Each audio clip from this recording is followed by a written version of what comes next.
I know I don't have anybody in the stream just yet, but I got some new pens yesterday, and I can't wait to try them out. They're .5s by Pentel Energel. They look structured pretty good, and they're brand new. They all got tops on them, which saves the ink, I'm assuming. All right, let's put these bad boys up since they're not bad. Put them over here. And I got a new notebook. What? No silly dividers.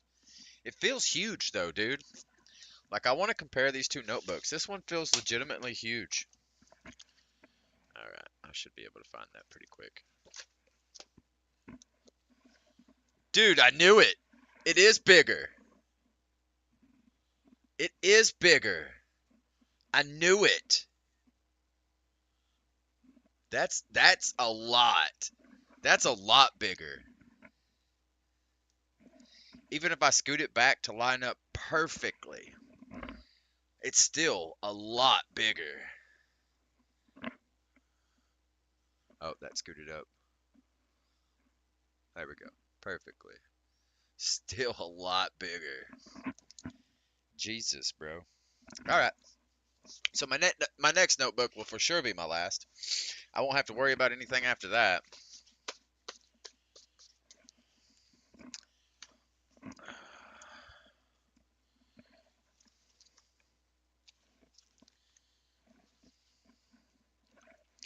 And it couldn't have come at a better time. I'm that far into my notebook. I've only got this many pages.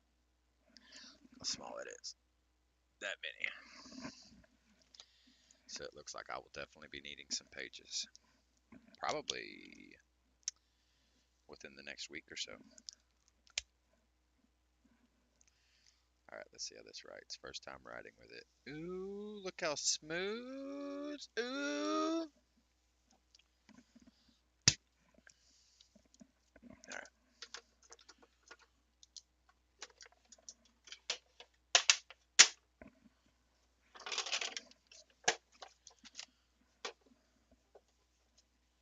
I screwed everything up.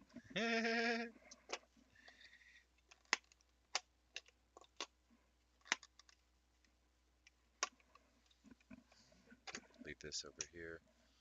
I don't know why this does this. I'm gonna wait until Stiggy. Oh, I wasn't done. That's why there was no line.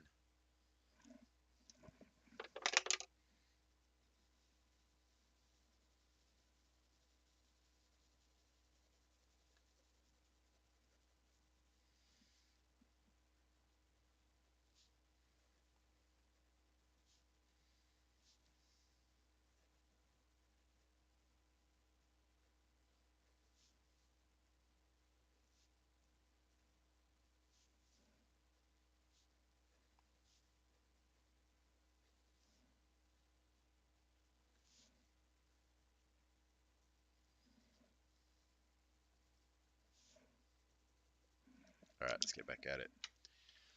All right, so I'm at 405.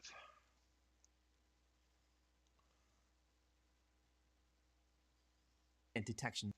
Well, it definitely didn't jump back to 405. Right here. Temperature, CPU load. I already wrote that down. Temperature, CPU levels, network load for a service monitoring error rate and requests per second. Wait, for a service monitoring for error rates and requests per second will give you insight into the performance of the system. You should investigate any unusual spikes or unexpected increases.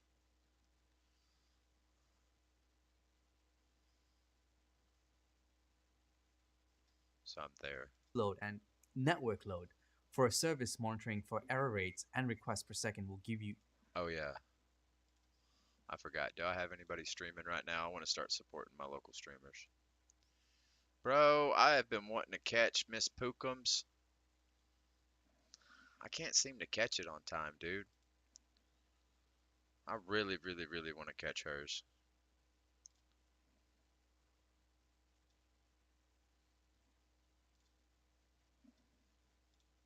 I just have to keep checking.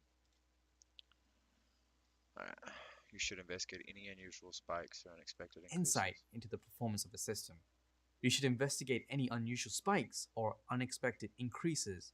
These early warning systems allow you to head off disaster before it brings operations to a halt. And of course, you absolutely must test these systems. Simulate the conditions your monitoring systems are designed to catch. I forgot to restart my computer.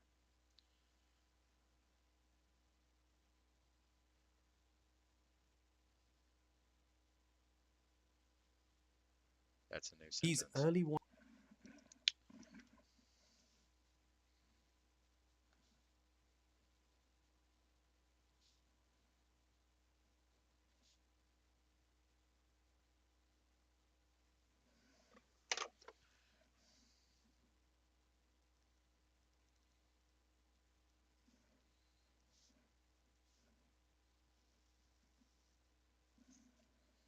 Allow you to head off disaster. Allow you to head off disaster.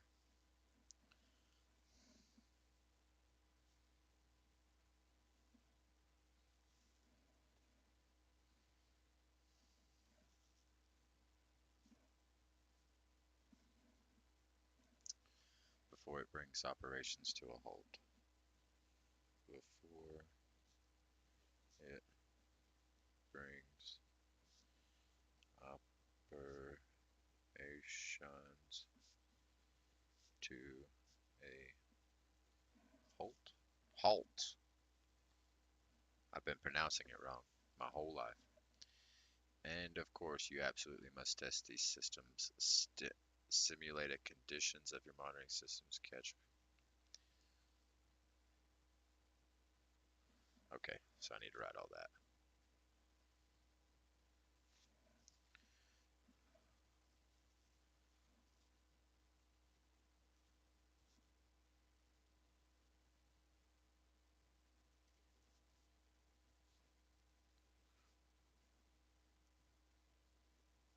And of course, you absolutely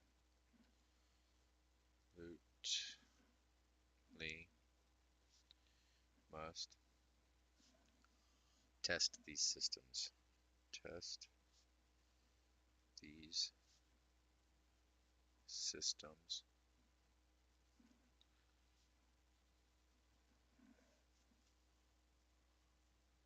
Simulate the conditions. Simulate, ATE, the conditions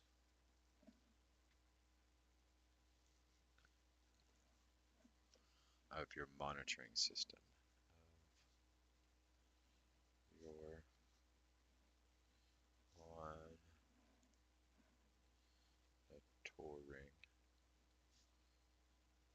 system.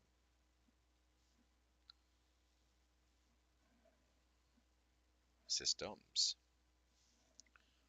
are designed to catch.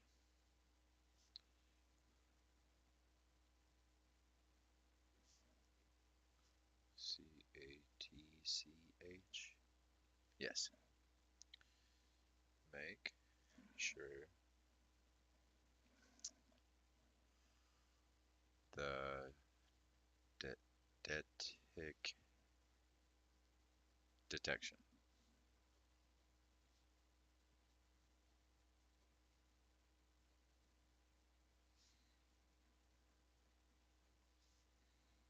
Where did I write monitor?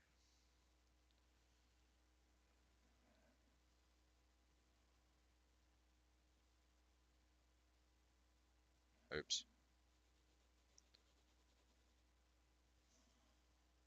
threshold.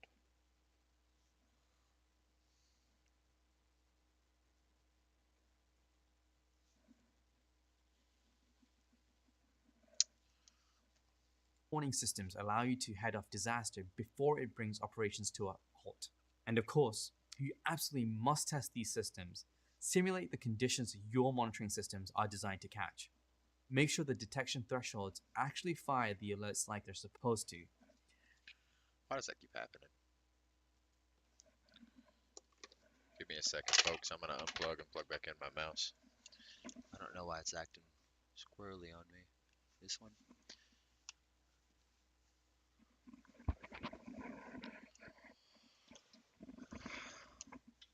Where are we going? It's this guy. Alright, it's this one.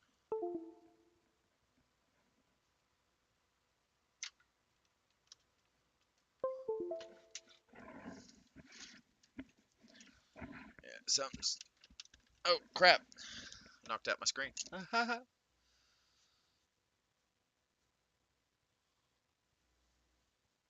Something's going squirrely with my mouse. When I click this to unpause it, it just maximizes it. I don't like that.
Actually fire the alerts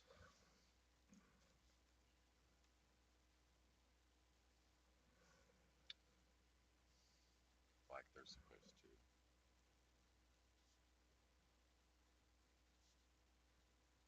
Two P's? Two S's?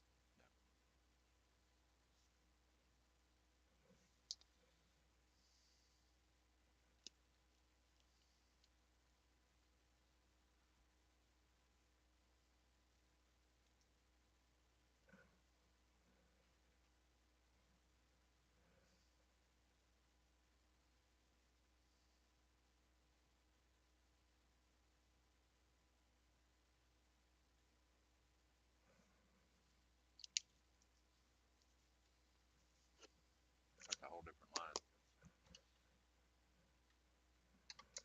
Let's do it this way.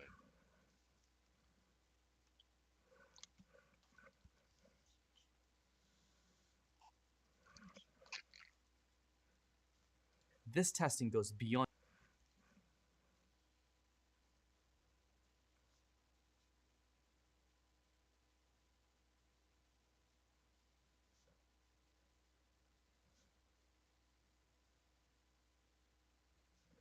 I spelled that wrong.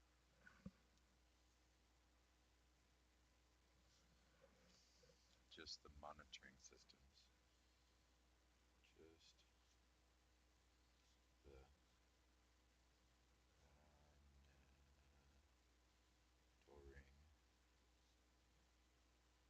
Just the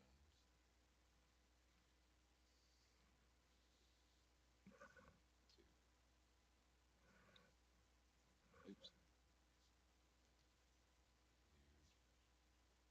You also want to test your reactions and responses to these alerts. Want to test the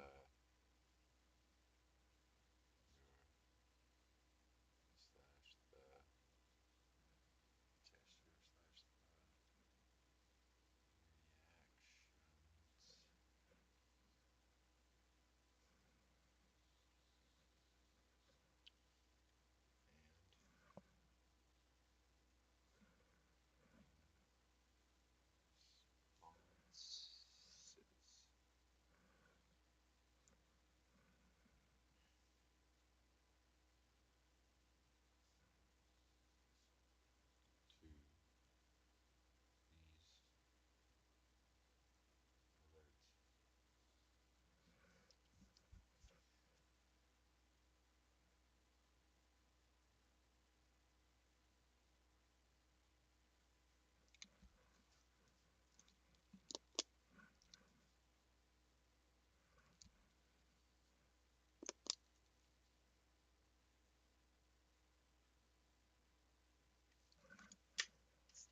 on just the monitoring systems too.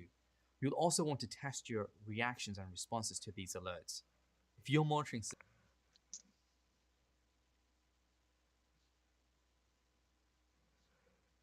Monitoring systems reliably trigger alerts.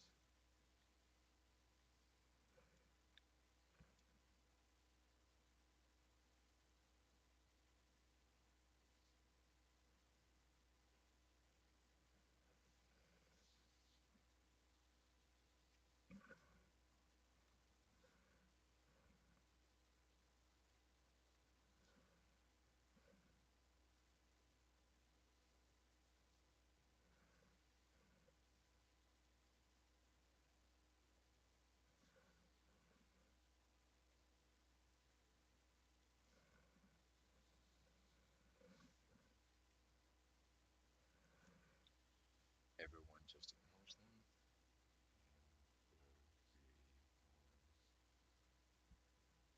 Just ignores them.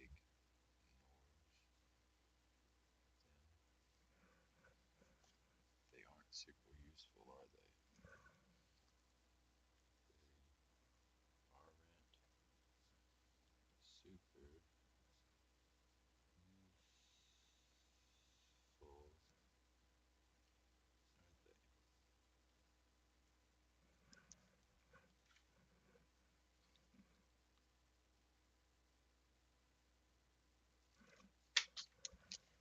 super useful, are they? You want to conduct regular disaster tests to make sure the systems are functioning and that your procedures to handle them are also up to task.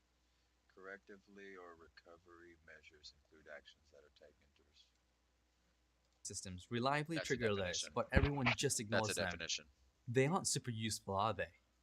You want to conduct regular disaster tests to make sure systems are functioning and that your procedures to handle them are also up to the task.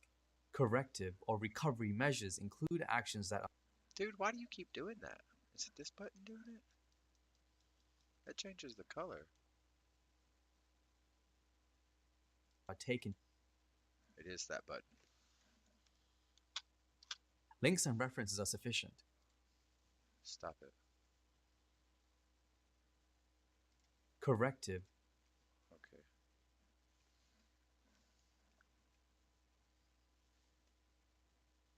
Let's go up here so I can see. everyone just ignores them. They aren't super useful, are they? You want to conduct regular disaster tests to make sure systems are functioning and that your procedures to handle them are also up to the task. Corrective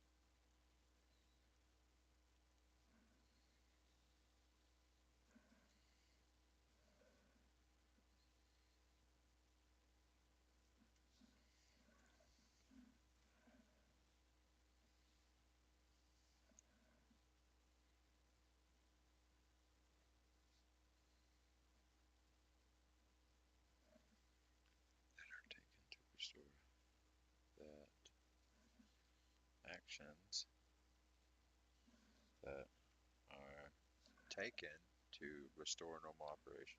That are taken to restore normal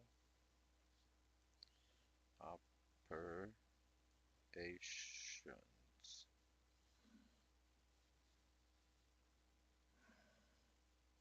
and to recover from an incident or outage and to recover from an incident or outage from an incident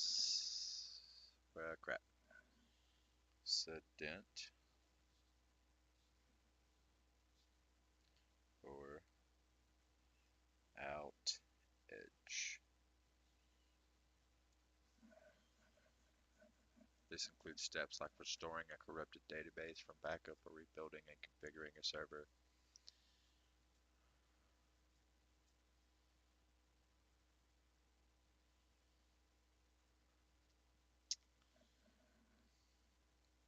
I don't feel like that's parentheses just yet. This includes steps like restoring a corrupted database from backup or rebuilding and configuring a server. Then parentheses. Your disaster plan should include references to links. No, that's a different sentence. This includes, yeah.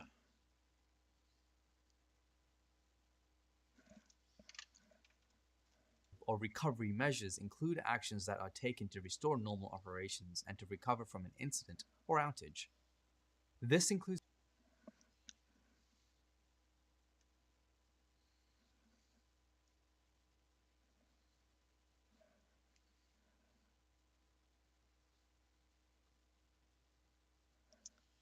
Like restoring a corrupted database from a backup,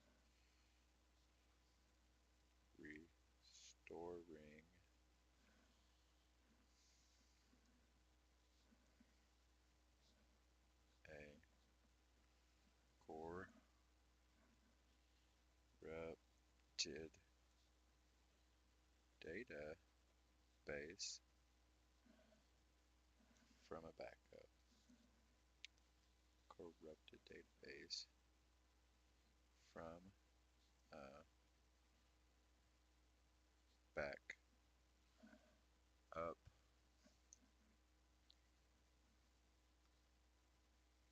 Or rebuilding and reconfiguring a server.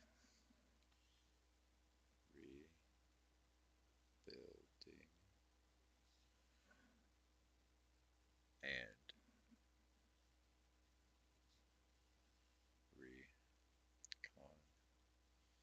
reconfiguring a server. Parentheses, parentheses, parentheses, parentheses, rebuilding and reconfiguring a server. Whoops. steps like restoring a corrupted database from a backup or rebuilding and reconfiguring a server. Your disaster plan should include Still doing it. I don't know what's going on with it.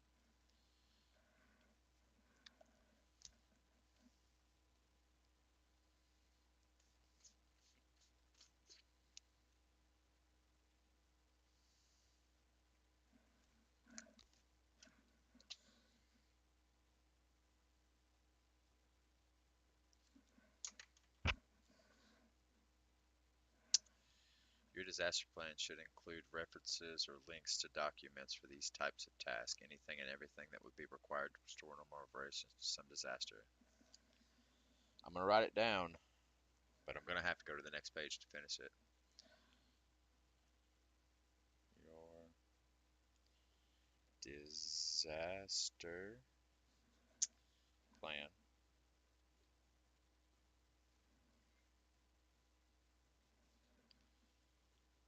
should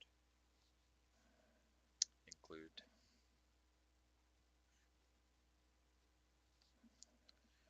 references or links,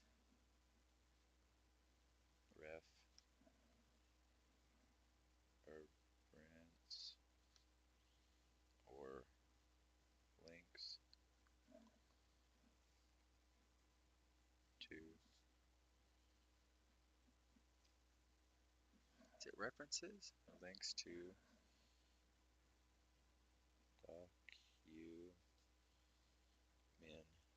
documentation? Yep.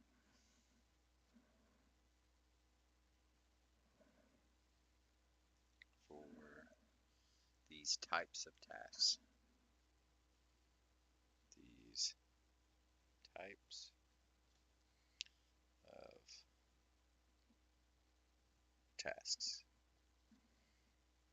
Oops.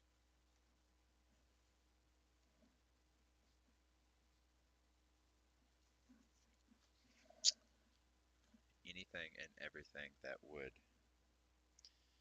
anything and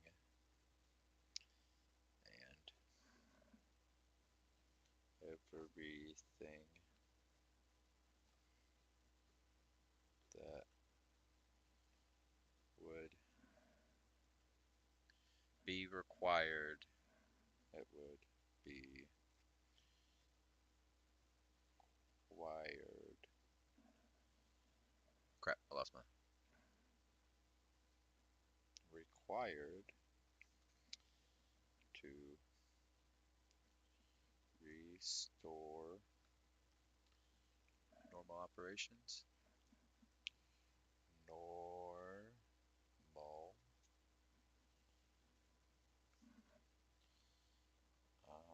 operations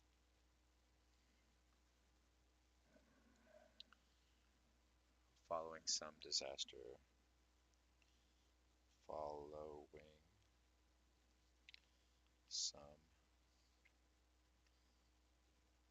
disaster.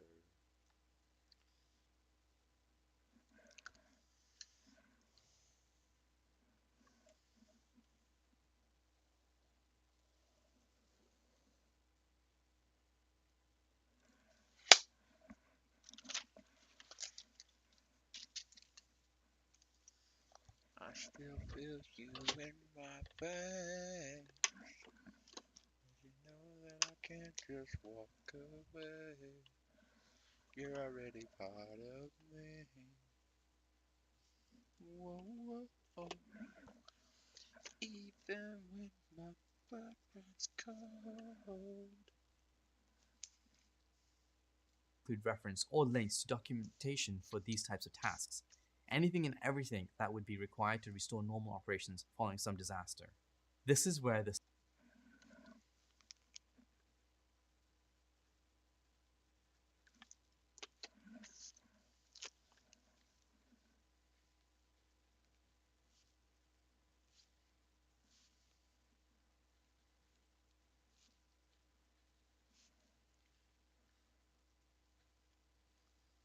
Steps for restoring various systems. For restoring various systems. Systems.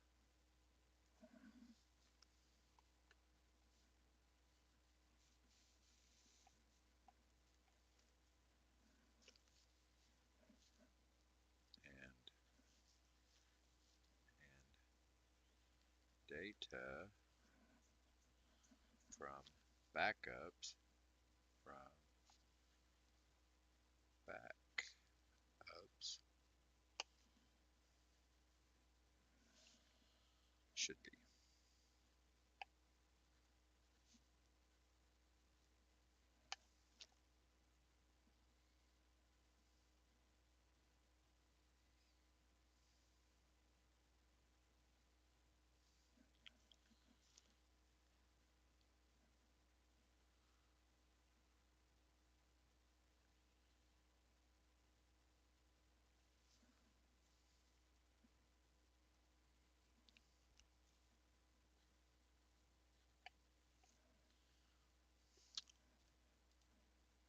steps for restoring various systems and data from backups should be. The disaster recovery doc doesn't need to contain the details of the operations.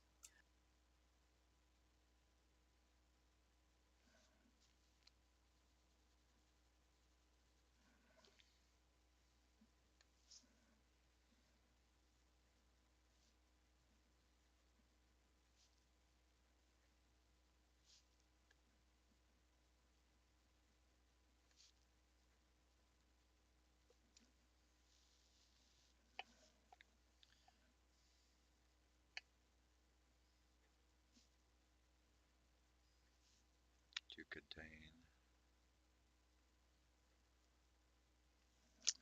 the details of operations. The details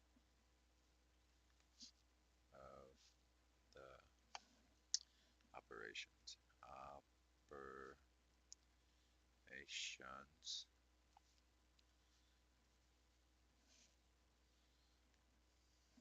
Links and references are sufficient, but it's important to be prepared for the situation where typical documentation access methods are unavailable. Okay.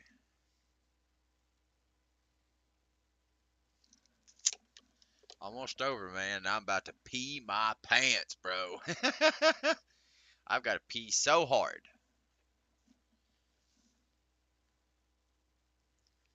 Links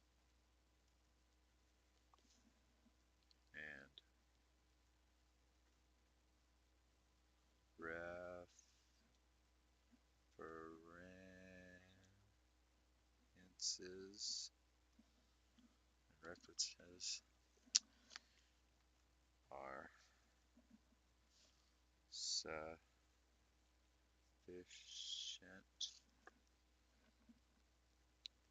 but it's important. But it's important to be prepared for a situation. To be per or pre? Prepared for a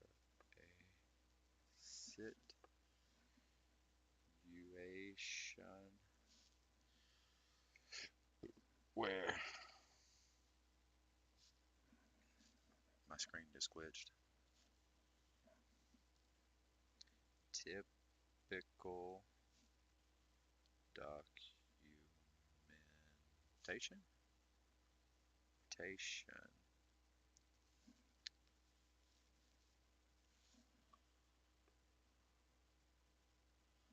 Oops.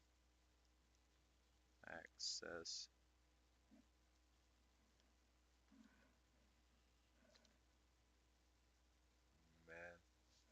methods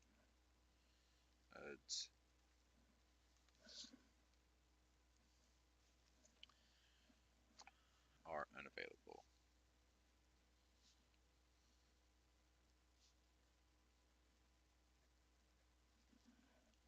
Let's imagine you keep all your operational documentation in a wiki on a dedicated server. What happens when the server suffers an outage? It's important that critical documentation is accessible if an emergency scenario or disaster strikes. I'm going to push that there.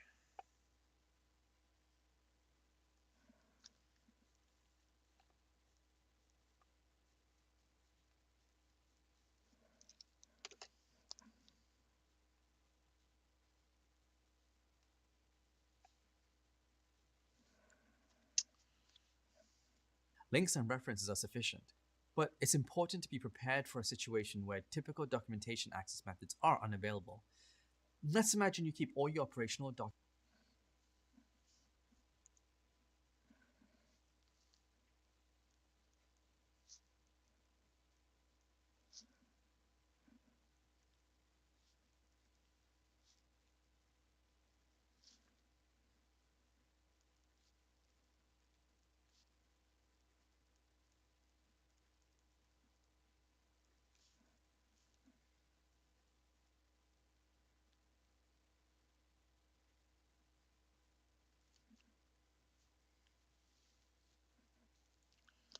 In a wiki.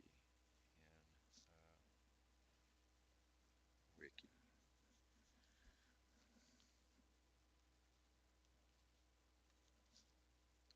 On a dedicated server.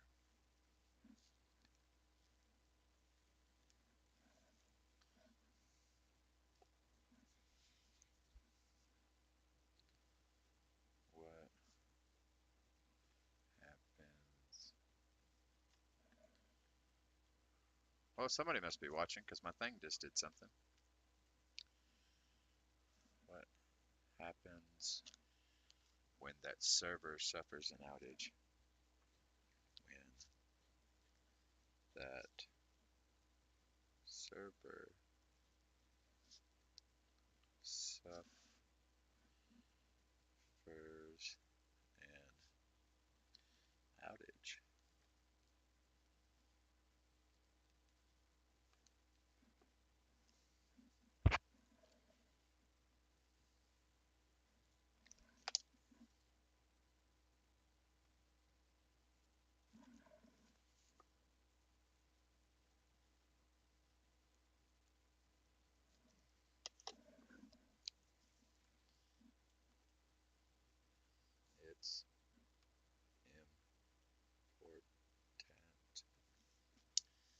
critical documentation. That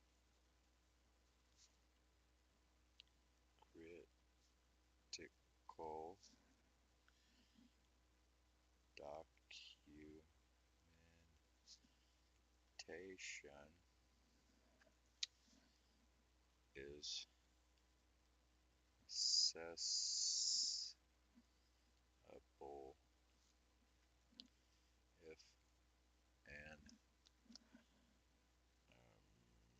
if an emergency scenario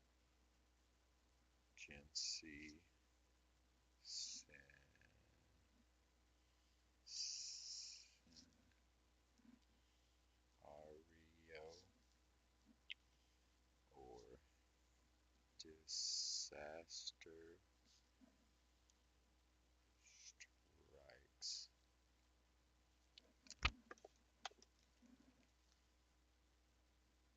Alright, let's get it. It's important that critical documentation is accessible if an emergency scenario or disaster strikes. Critical documentation is accessible emergency scenario or disaster strikes. That's much easier to read. That suffers. Or stands out. I'm sorry, that stands out. Let's do it like this. Put a line right here.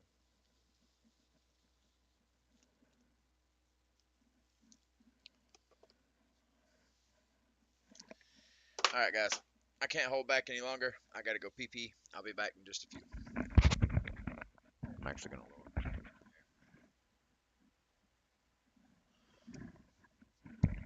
It was too high up for some reason.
Let's mess with some of the properties on this.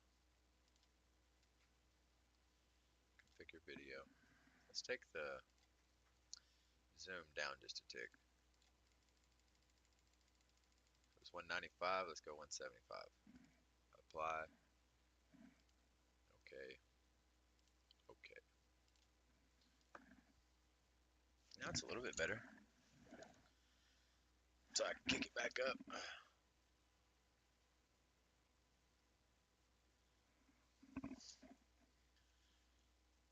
A little bit down.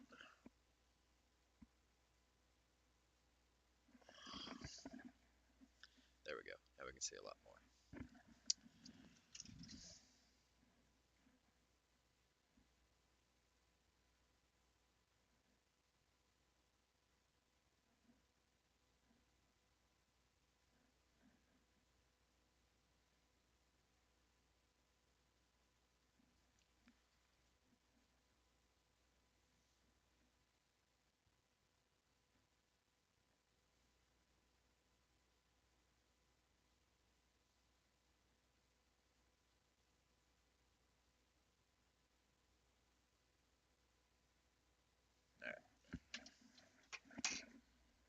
All right, guys, let's take this practice quiz. What do you say?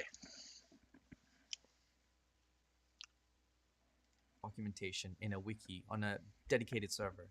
What happens when that server suffers an outage?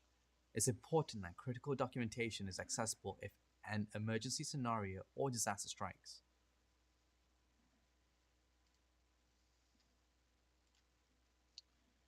What element should a disaster recovery plan cover? Select all that apply. Preventative measures, detestic, detection, drastic measures?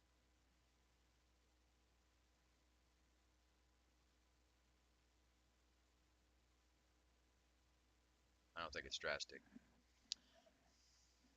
What are dedication measures included in a disaster recovery plan? Why are detection?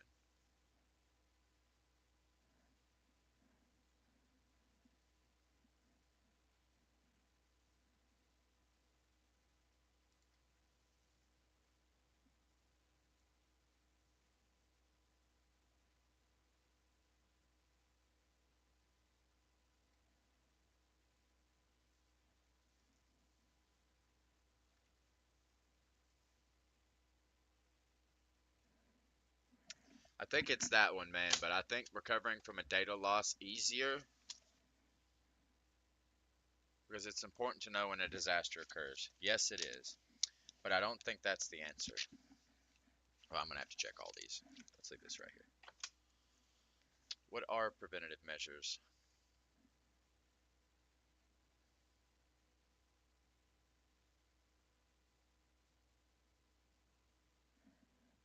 Give me a second. I'm having an unusual number call me. Anthony speaking.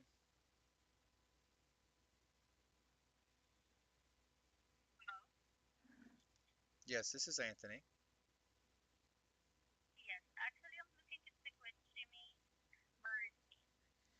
I've had this number for like upwards of 5 years. I still get calls for Jimmy. He doesn't own this phone.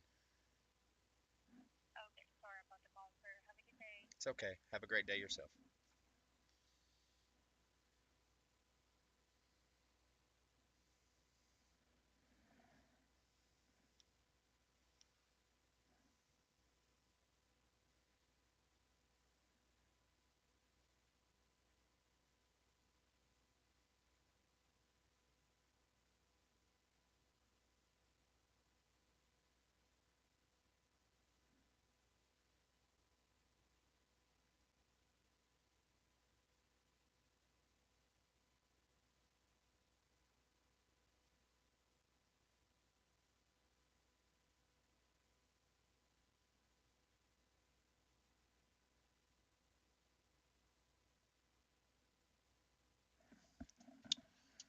What are preventative measures?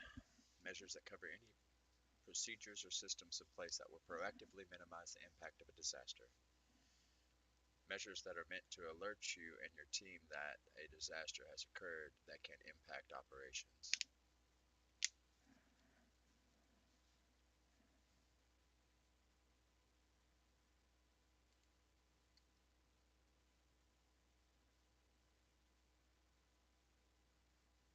What are good detection measures to incorporate in your organization? Select all that apply.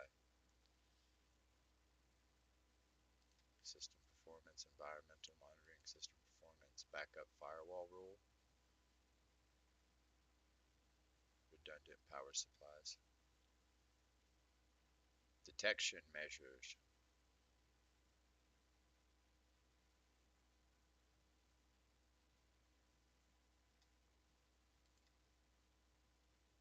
I don't think redundant power supplies are part of detection measures, but I'll check that. What are good recovery measures to incorporate in your organization?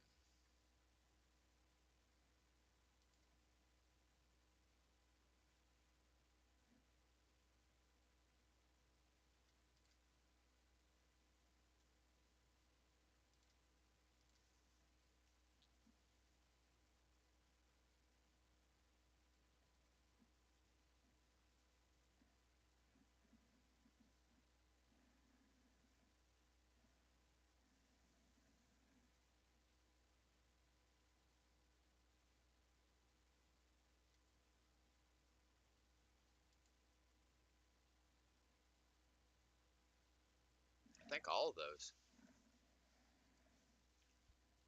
Yeah, because like if your server is offsite, then network could be a problem for you to restore from a backup. Okay. All right, let's go up here. What element should a disaster plan recovery plan cover? Disaster recovery plan.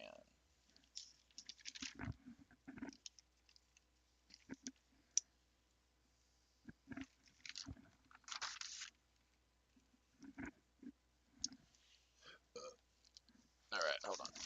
There was only 2 pages in this one. Here's one. Okay, that's one.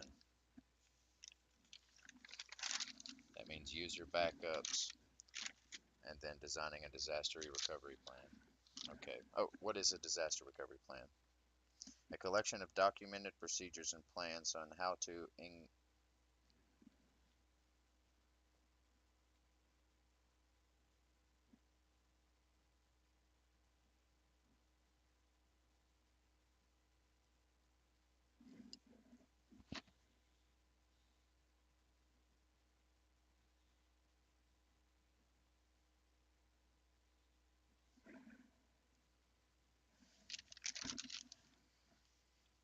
preventative measures, detection measures, corrective or recovery measures.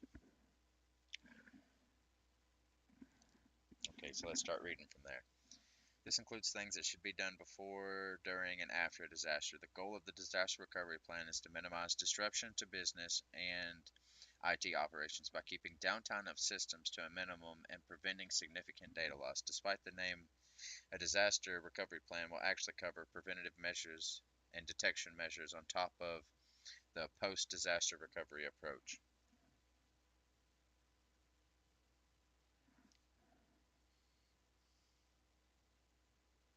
Any procedure or system in place that will proactively minimize the impact of a disaster. This includes things like regular backups, redundant systems, anything done before the actual disaster that is reduced overall documentation. Downtime of the event is considered preventative. Detective measures meant to alert you and your team that a disaster has occurred that can impact operations. Timely notifications of a disaster is critical since some steps of the disaster recovery plan might be time sensitive to ensure there's no data loss or equipment damage. To avoid potential data loss or damage, these systems should be gracefully shut down before they completely lose power. I should add on backup battery, on redundant battery.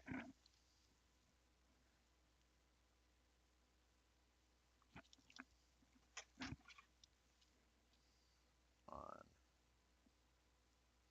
backup power systems.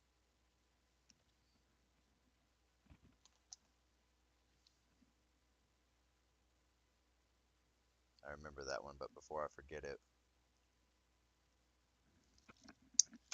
Okay, keep reading. Another thing that should be monitored to help head off any unexpected disasters include environmental conditions inside server or networking rooms. Flood sensors can alert you to water incoming to the server room. Temperatures and humidity centers can watch for dangerously high temperatures or suboptimal moisture levels that can alert you to failed cooling of the server room. Fire alarms also critical important corrective and recovery measures. Those enacted after the disaster occurs. These measures involve restoring and rebuilding configuration. When one system is a redundant pair, when one system in a redundant pair suffers a failure, it's called a single point failure. This is because it only takes one failure now to completely take the system down. So that one's right, just those 3. What are detection measures included in a disaster recovery? Why? Why? Because it's important to know. Because it's important to know when a disaster occurs. This includes things like timely notifications of a disaster is critical since some steps of the disaster recovery plan might be time sensitive to ensure there's no data loss or equipment damage. Yeah, it's important to know when a disaster occurs. What are preventative measures? Preventative Measures that cover any procedure or system in place that will proactively minimize the impact of a disaster. Any procedures or systems in place that will proactively minimize the impact of a disaster. So far I've had all three of these right. 1, 2, and 3. What are good detection measures to incorporate in your organization? Environmental monitoring, so detection measures.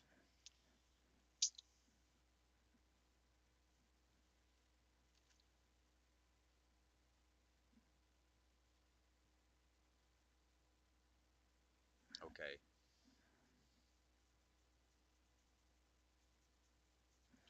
Networking. Environmental monitoring, system performance monitoring. That goes along with it. I don't see anything about backing up the firewall.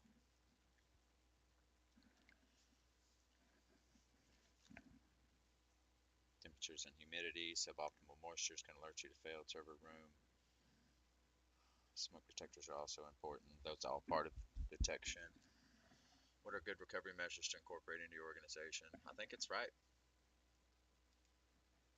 Let's check recovery. Restoring circuit configuration from backup, monitoring for internet. Okay. Rebuilding and reconfiguring the systems that were damaged.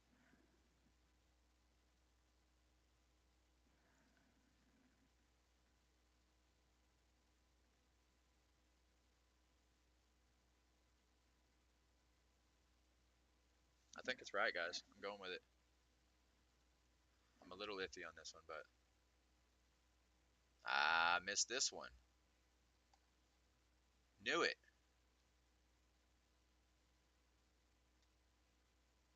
Well, let's retake it. I want a hundo. What elements should a disaster recovery plan? Recovery, preventative, detection. I'm double clicking. That's what's going on. What are detection measures included in a disaster plan? Why are detection important to know? What are preventative measures? What is a good detection measure to incorporate into your system performance? Environmental monitoring.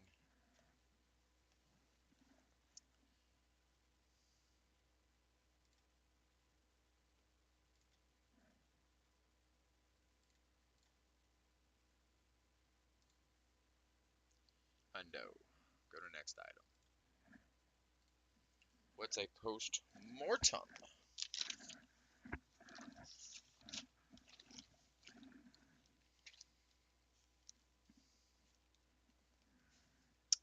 Two videos of practice test, a nonsense video,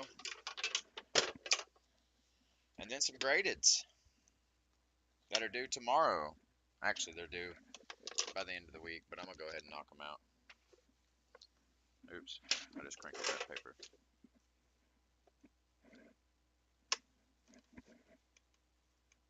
There we go. Perficio.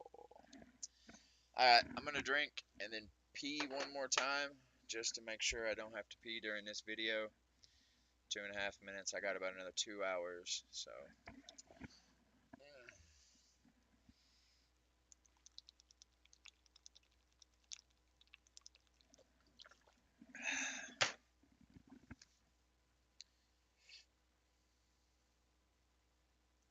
I think I'm ahead of schedule. Normally I think I'm ahead of schedule.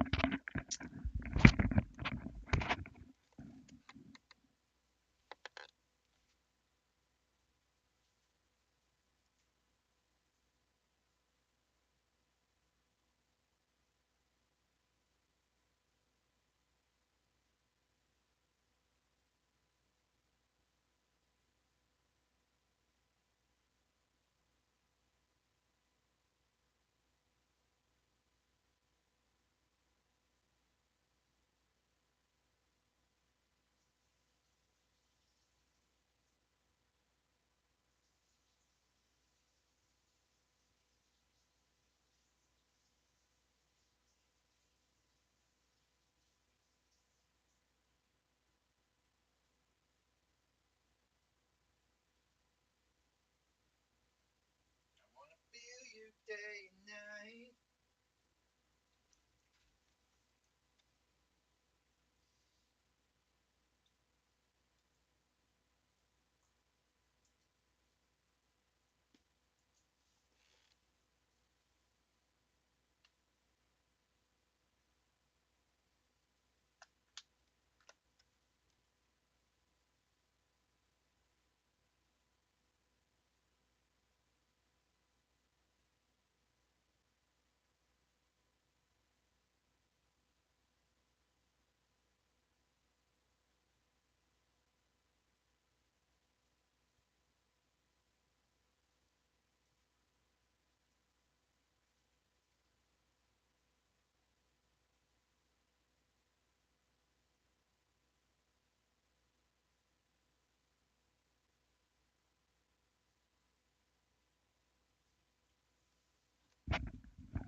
Oh, you know what? Actually,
lost him.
Alright, I'm back. I was adding stuff to my Amazon list.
Alright, let's get back at it.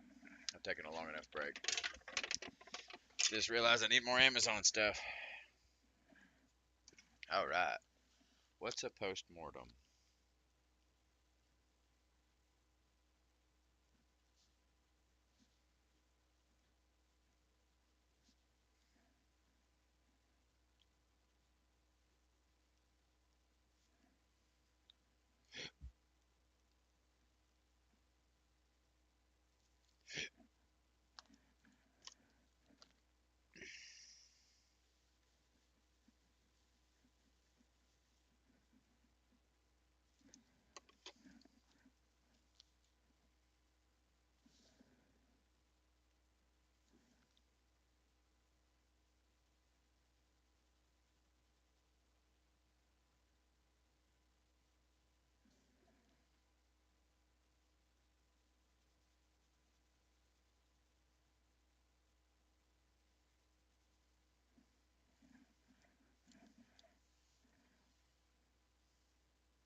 Making mistakes is part of being human.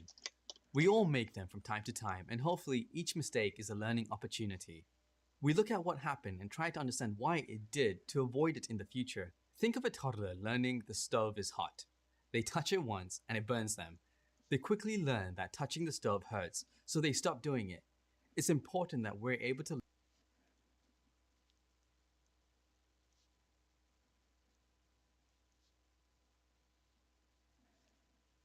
To learn from our mistakes.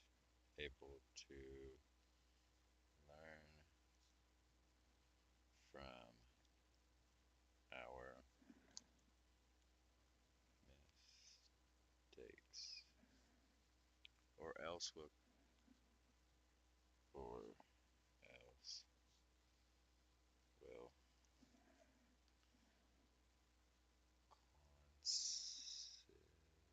constantly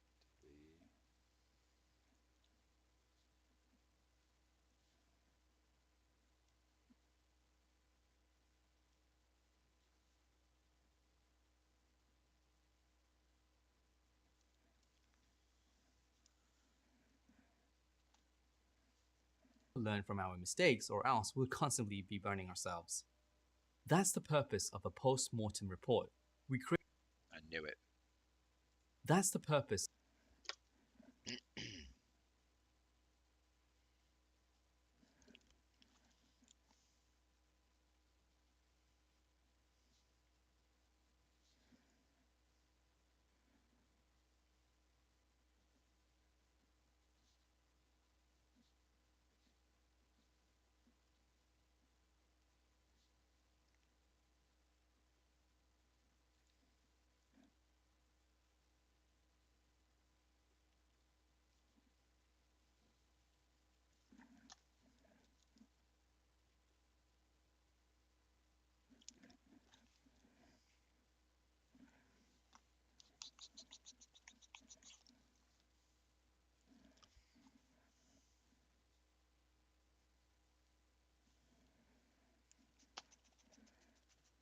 of a post mortem report.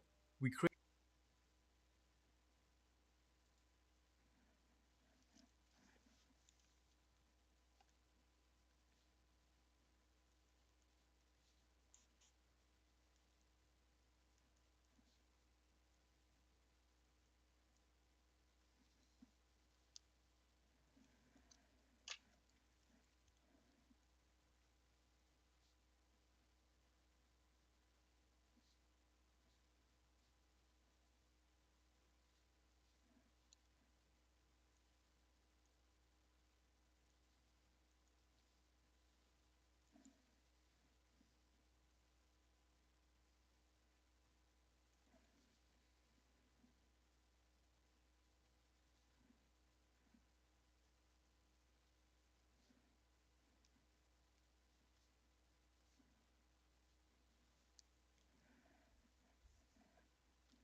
create a post-mortem after an incident, an outage, or some event when something goes wrong, or at the end of a project to analyze how it went. This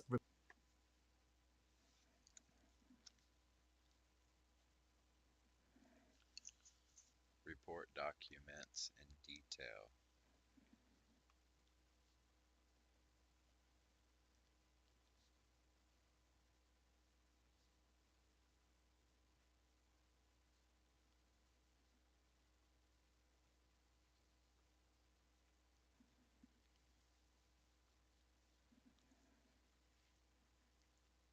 What exactly happened?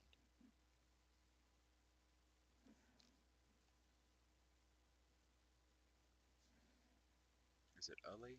No, wait.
report documents in detail what exactly happened leading up to, during, and after the event or project. It tries to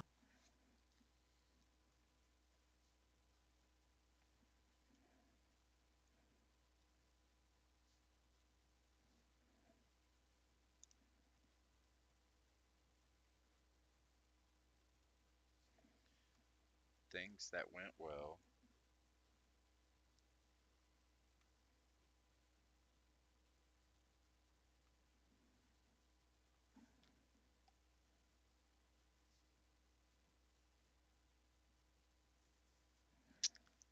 Things that went well and things that didn't.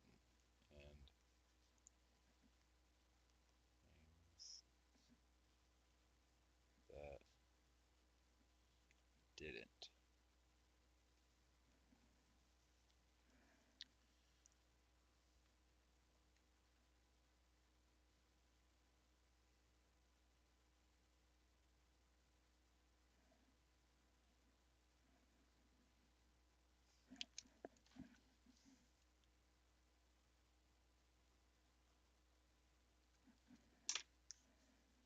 highlight things that went well and things that didn't. The purpose of a post-mortem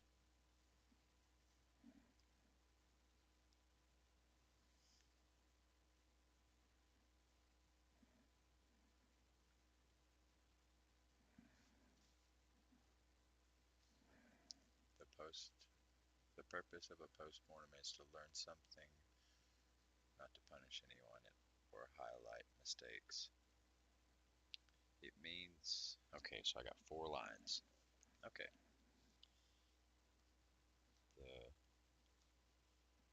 purpose of a post mortem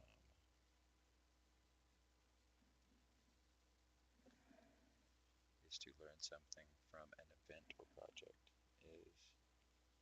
Is to learn something from an event or project.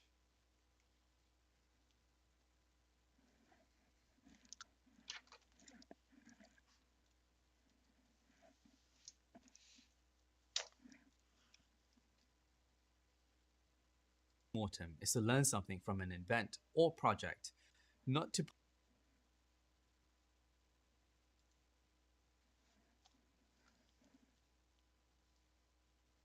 Not to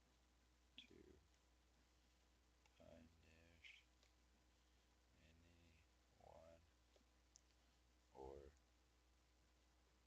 highlight mistakes. Cool.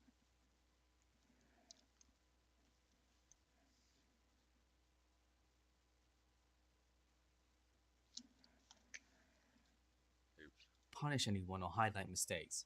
Sure, there'll likely be some mistakes that'll be addressed, but the intention isn't to punish or shame. It's meant to understand It's meant to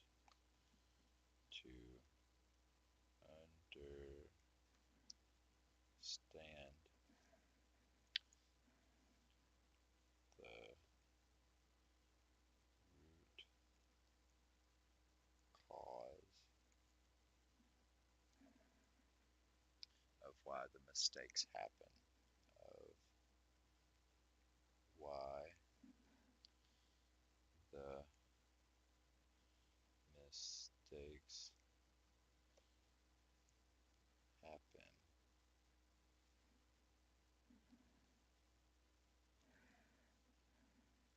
and how to prevent them, and how to prevent them from happening again.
the root cause of why the mistakes happen and how to prevent them from happening again. The post mortem process isn't quite over yet. Once the report is written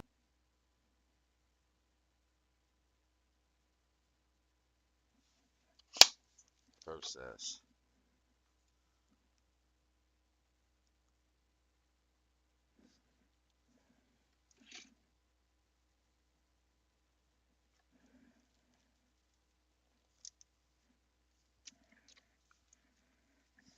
Well, good news is by the time I get done with this video, it'll be time to eat. What?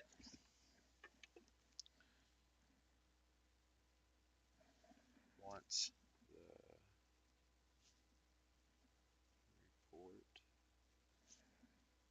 this written up.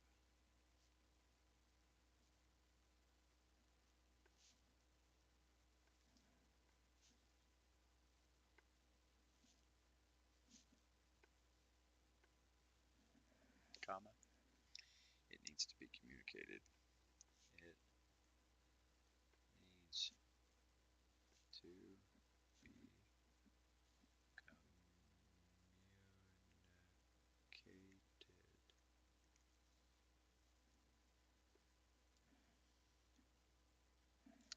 These types of report have value beyond the immediate people involved in the incident investigation and writing of the report. Up, it needs to be communicated. These type of reports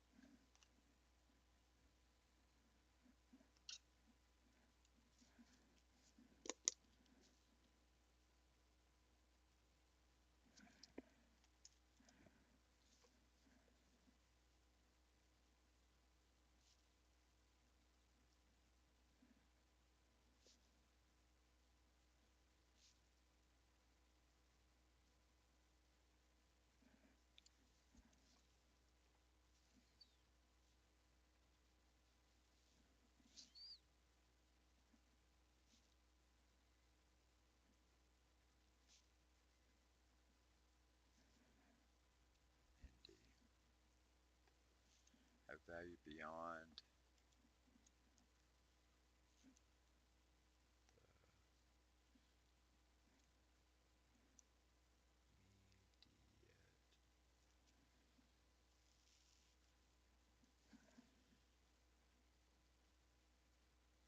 involved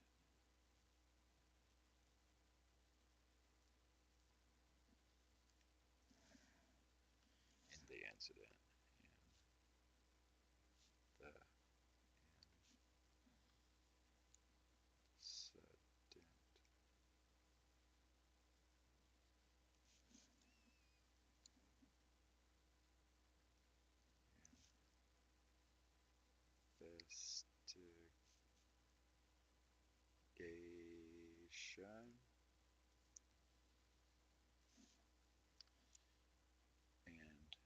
Investigation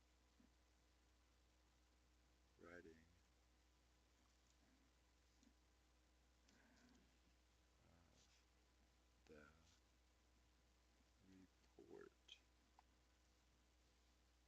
Is that the end of that? Yeah.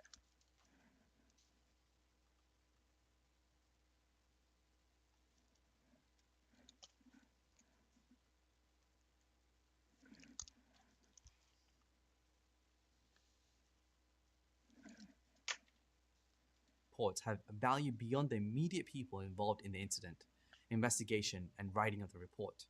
Sharing post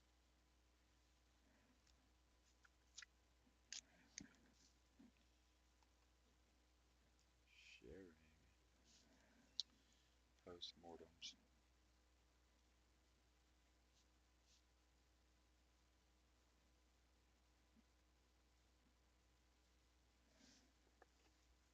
With other teams.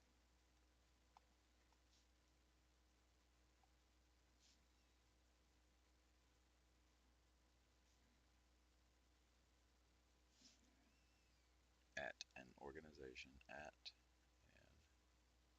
organization.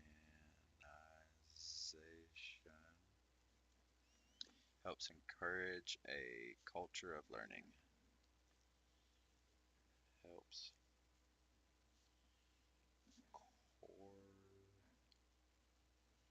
encourage culture of learning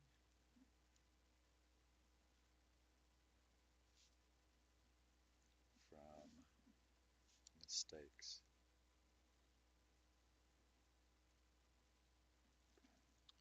It shows that your team is willing to acknowledge when you mess up, but you don't let mistakes hold you back.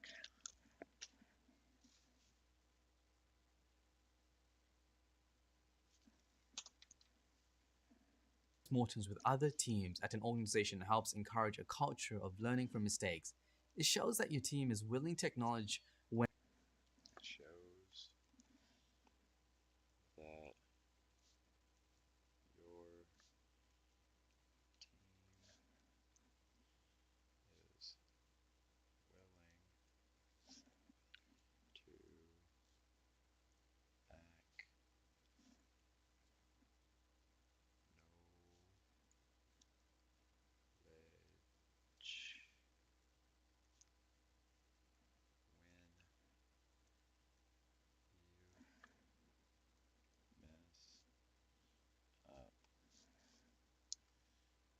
Don't let mistakes hold you back. But you don't let mistakes hold you back. Was that an exclamation point?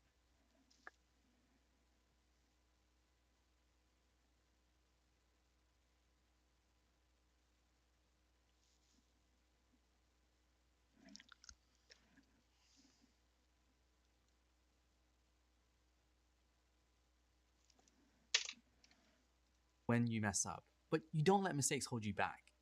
It sets a good example for others to follow, and the content in the report might trigger a thought.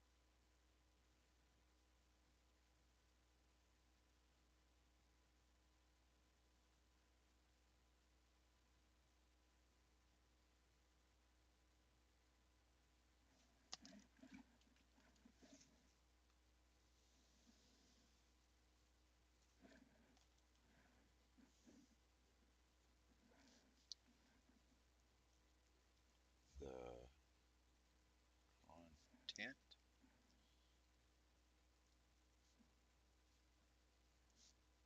in the report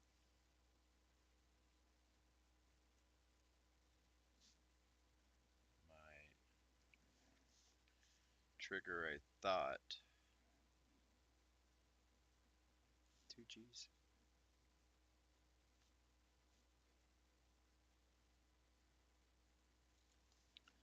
For some other team. For some other team. And make them realize.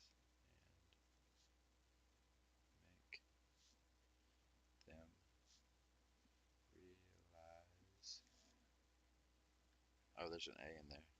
Real eyes. They have a similar problem in their infrastructure. Problem in their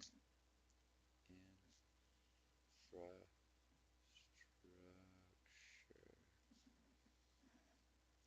You may also identify areas that could be improved that are the responsibility of teams that weren't involved in the incident.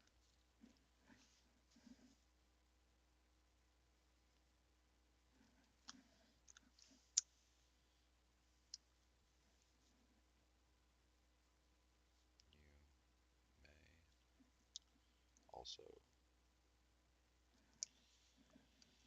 might trigger a thought for some other team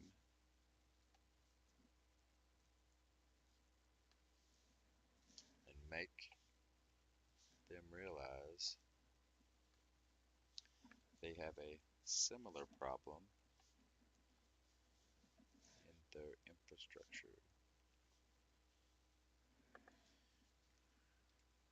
Crap. For some other team and make them realize they have a similar problem in their infrastructure. You may also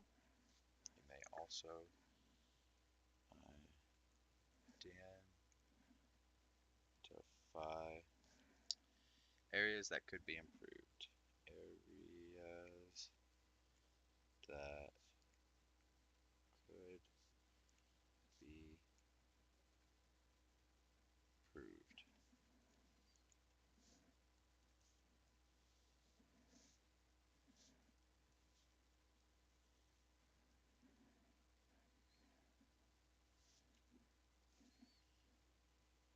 That are the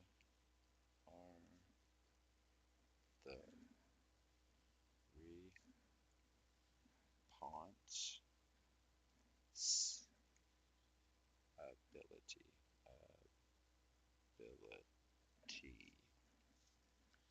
of teams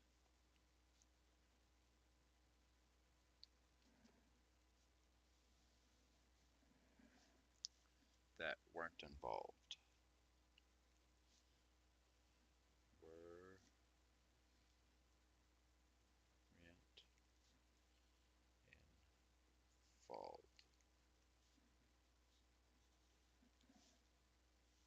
the incident.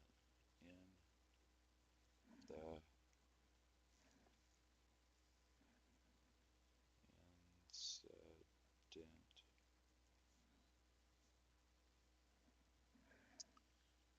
When it comes to postmortem sharing is caring.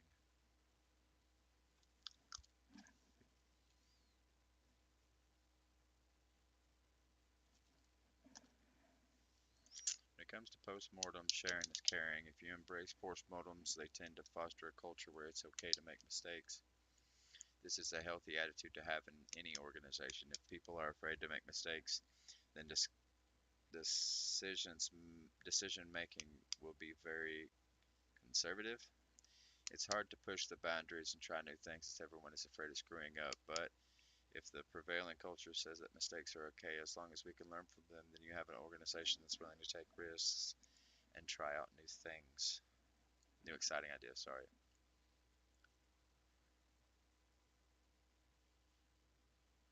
I'm going to write down that last part.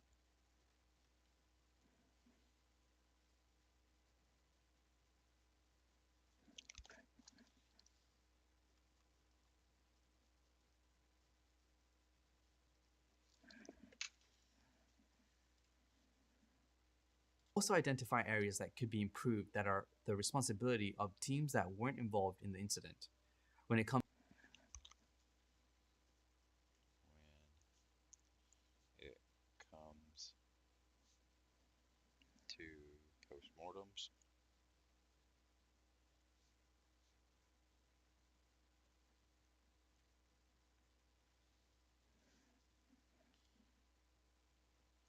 sharing is caring. Oops. Sharing is caring.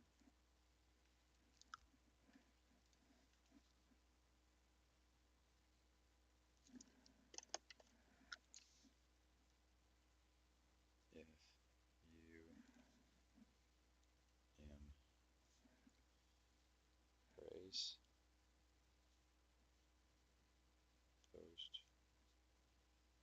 postmortems,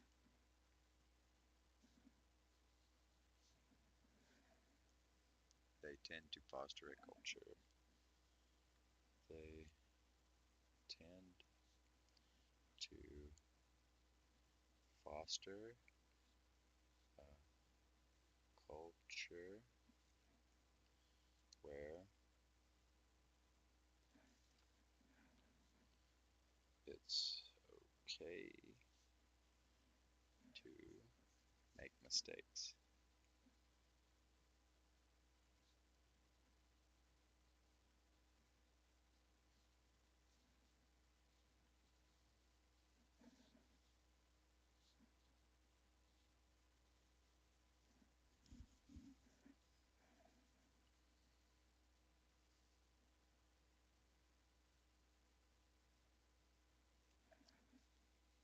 Alright, that's the end of that one.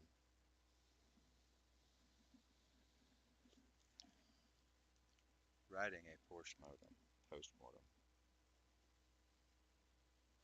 Writing a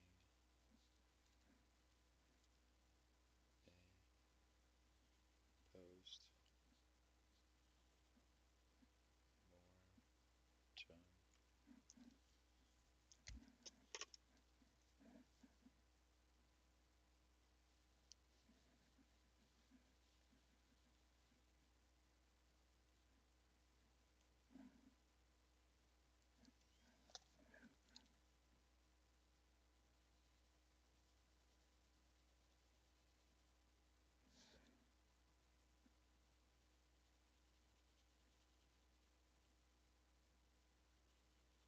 Goody, goody, goody.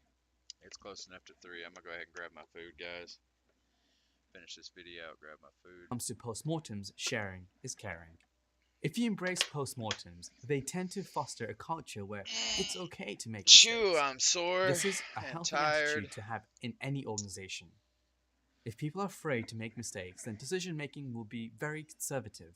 It's hard to push the boundaries and try new things if everyone is afraid of screwing up.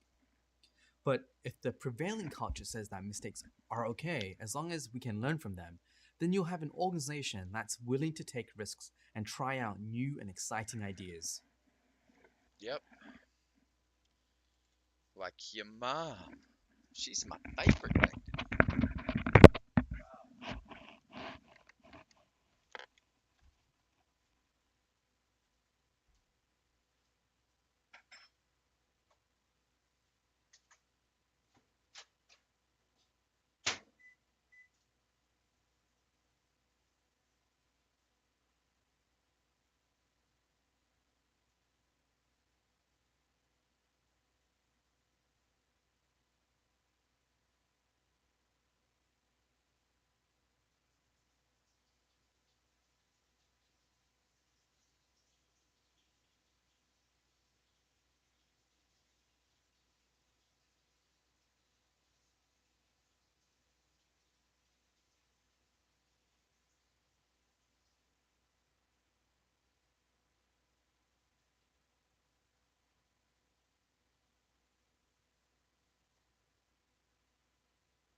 I spent some money yesterday. Let's see how much I got left.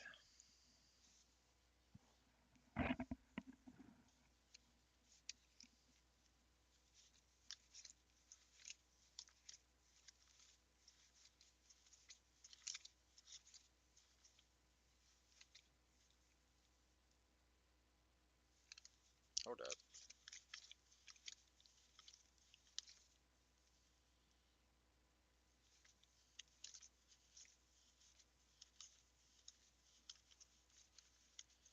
I'm $6 away from having my rent for next month.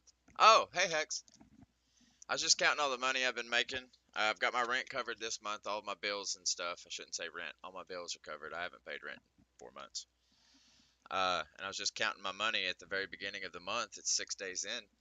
I got $54. So I'm like $6 away from having enough money to cover all my expenses next month. And it's the beginning of this one. So if I can take, I should probably take 100 of that, put the 50 to the side, take 104 and flip it. So let's take, so I don't spend it, because I'm so stupid when it comes to money, man. I'll spend it by accident. Be like, oh yeah, I need that. The next thing you know, I've lost count of my money. So let's recount, make sure I'm right. 20, 40, 60, 80, 90, 100, 1, 2, 3, 4, 104. Yeah. It's the same thing I did last month. Whenever I had a whole bunch of money, I went out and spent it, but saved on to like 20 in the beginning. And then I got a bunch more money, uh, and then I spent it, but I saved on to 30, so I had like 50 stuff to the side. And that's really what allowed me to pay my bills this round, is I hide money from myself. All right, let's get to eating now that I've checked out my money. Oh, I got a drink first.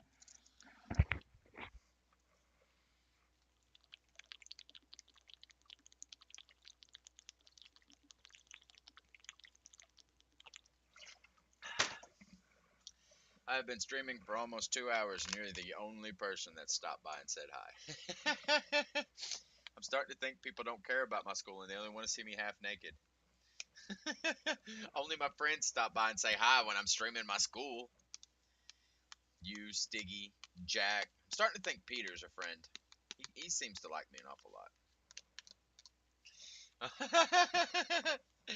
I'm more or less making fun of the culture right now. Unless you're doing something that's like half naked, nobody cares. People only want to see sex. Sex, sex, sex, sex, sex. Don't get me wrong, I don't mind to show off my body from time to time, but that's not what I want to primarily do. As a matter of fact, I won't be showing off any private parts unless it's in a porno with me and a woman. I'm going to stop doing that altogether. You want to peek? Come see for yourself. Let me record it and we'll throw it online.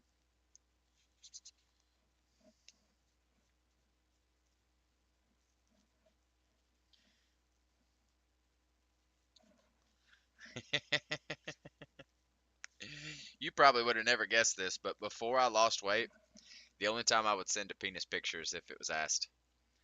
Now, if the girl just seems somewhat interested, I'm like, oh, well, here's what I am. I need to get back to the way I was.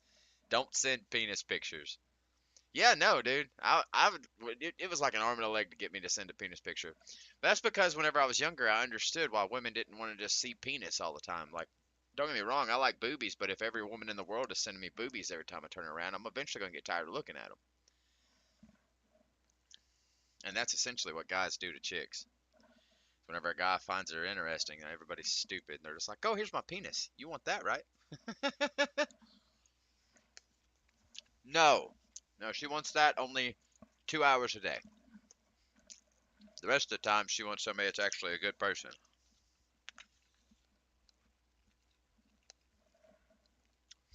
Just some more ramblings.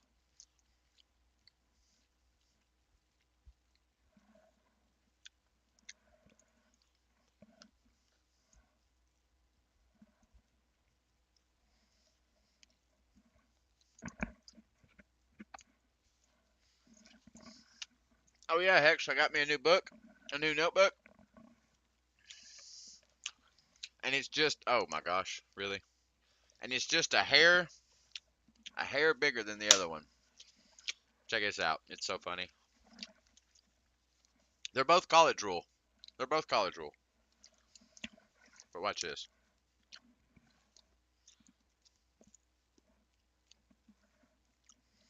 They're even, right? Even? What's going on there?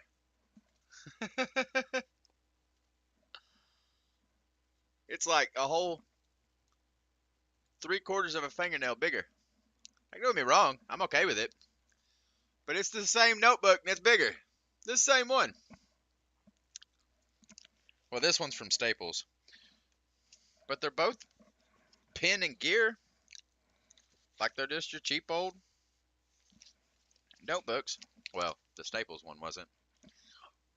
I thought it was funny. They're both college ruled, but this one's just slightly bigger. They want me to secretly write more. That's what it is. I'll probably get into this one next week. At the rate at which I'm moving, it'll probably be next week. Because I'm writing down a lot of stuff. So, now that I've covered all the nonsense that's been going on with me, it's time for me to ask questions about you. How are you doing today?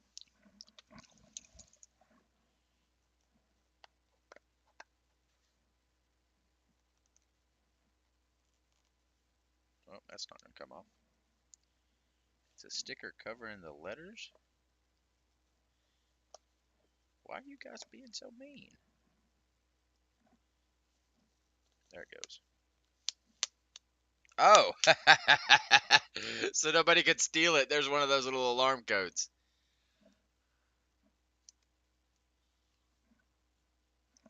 Laundry's not boring.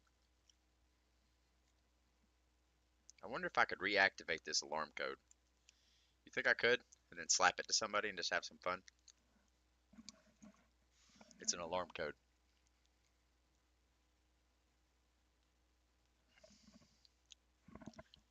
I'm going to keep that. I may screw with some people. Well, heck yeah to having the time off. I know you're being born and doing laundry right now, but you won't get them back until tomorrow. What time tomorrow?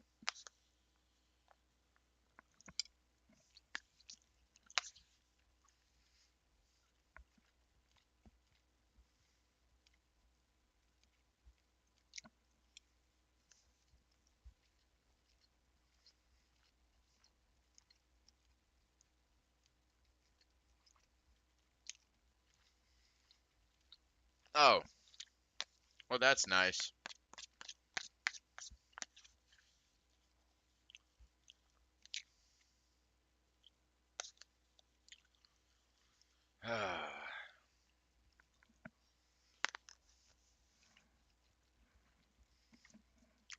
Well, what are your plans for the rest of the night? You're not going to do laundry all day, are you?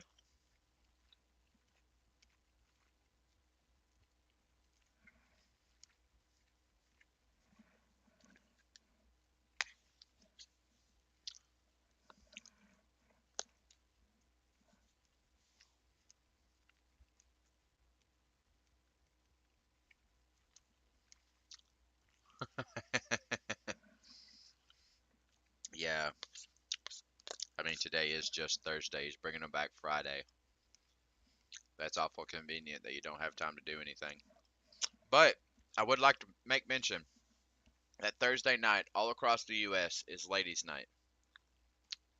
Is it Tuesday or Thursday? It's Thursday for Ladies' Night, right?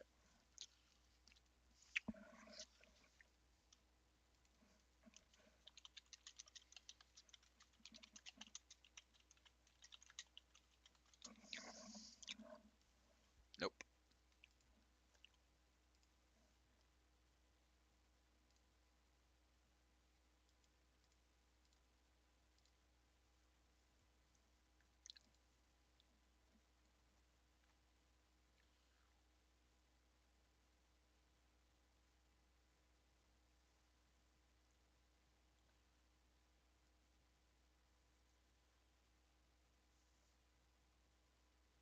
Wednesdays or Thursdays. Typically, ladies' nights are on Wednesdays or Thursdays.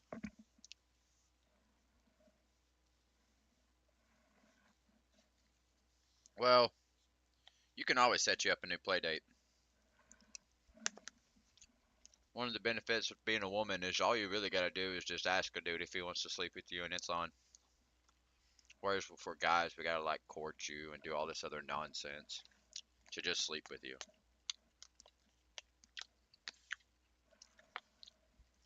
Yeah, you could. No matter how you feel about yourself, X, you're attractive to at least half the population minimum. And worst case scenario, there is at least 10% of the population that you drive them wild. 10%. That's a big number.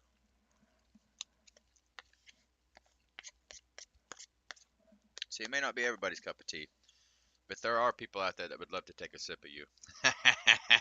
I love how that worked together. Let it run that way.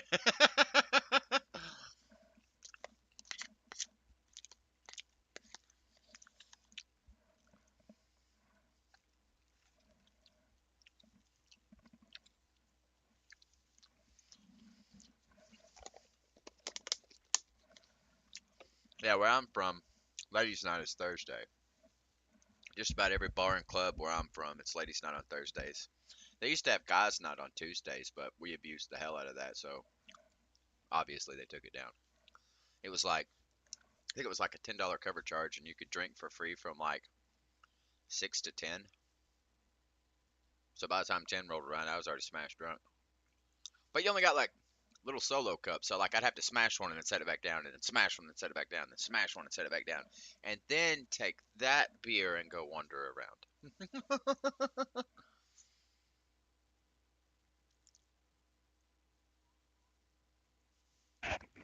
X, it's a good idea to lay off romantic entanglements, not guys.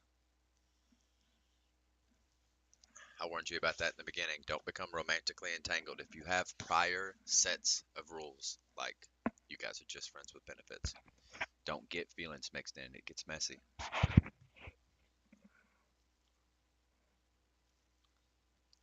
Yeah, you don't have to cut out guys altogether, but if you want to make that choice, it's up to you. I say go out and get under another one. You'll find out real quick how quickly that guy didn't mean nothing to you. I didn't mean to upset you. I'm sorry, Hex.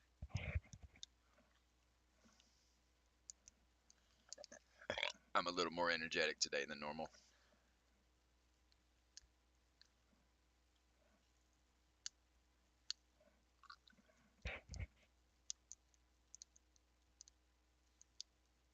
Upset is a vast word.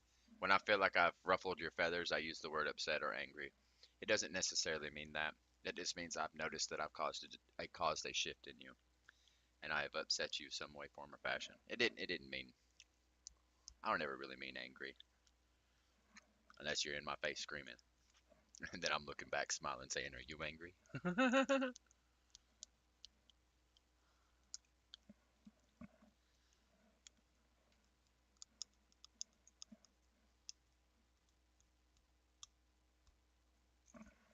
All right, it's time to put this meal up and get back to this. I got this last video that looks like it's almost 4 minutes, so it'll probably take me the next hour and a half. It took 2 hours on a 6. Then I'll be doing a practice test and a graded test. Whenever I get done with that today, however I feel, depends on if I move on to Module 5 or if I play some games. I feel like knocking out an entire module in 3 days is something to celebrate about, so I may play video games today. But we'll just see how I feel. Let me put this back up. Be right back.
Can't just walk away.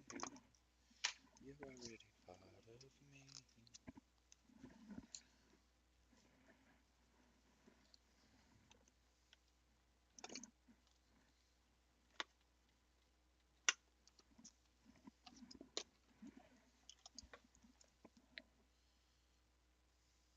Now that we know the benefits of postmortem, let's take a closer look at what goes into one. A typical postmortem for an incident begins with a what? Now that we know the benefits of a post-mortem, let's take a closer look at what goes into one.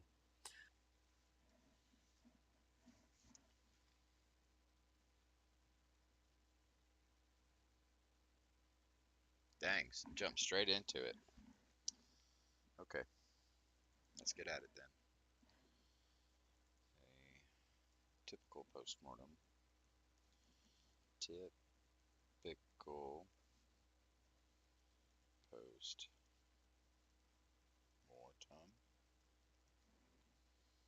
Even when my blood runs cold. Thank you, Hex. Thank you for the affirmation.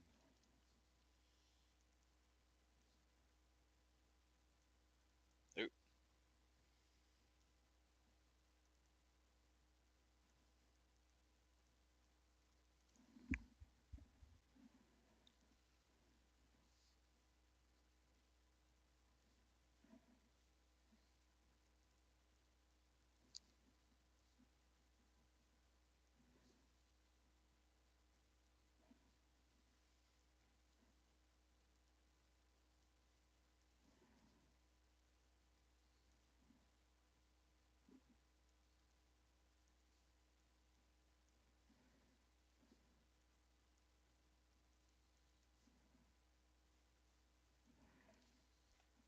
Just a short paragraph. Just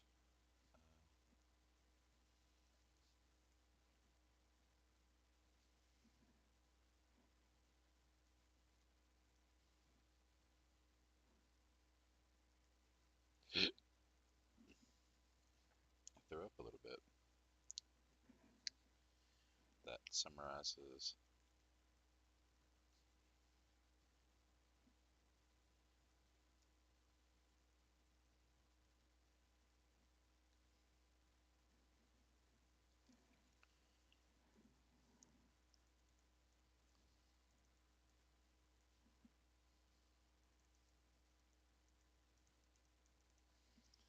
Still feel you in my veins.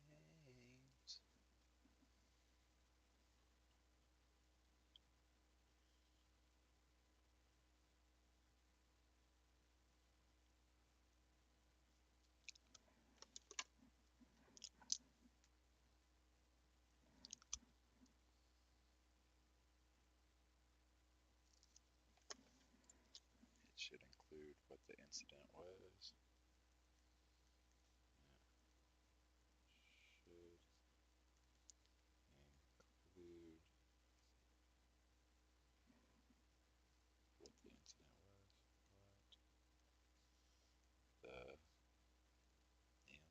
What the incident was.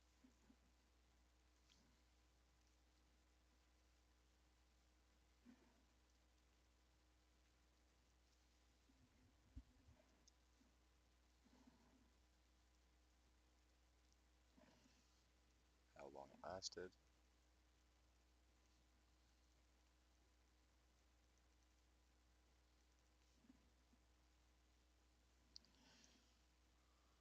And what the impact was. And what the impact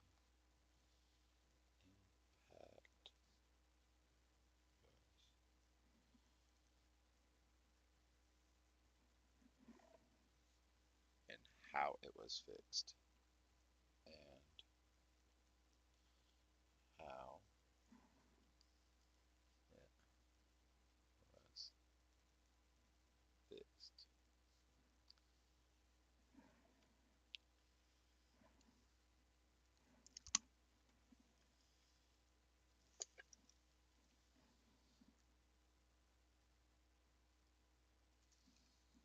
One, two, three, four, five. One.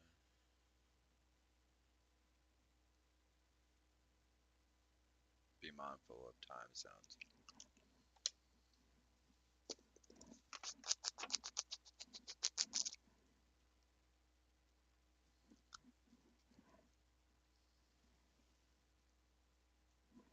Oh yeah, since I've started doing things different, check out how pretty all this looks now. It's like all separated with lines telling me what goes where, like that's an add-on to that, that's an add-on to that, that's a special notation, a new spot, all that, that's going to be an add-on to that.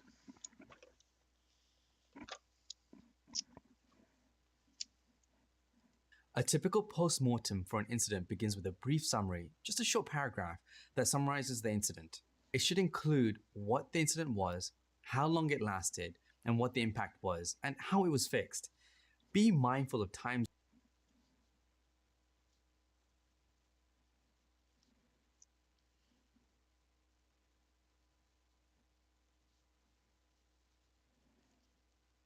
When listing times.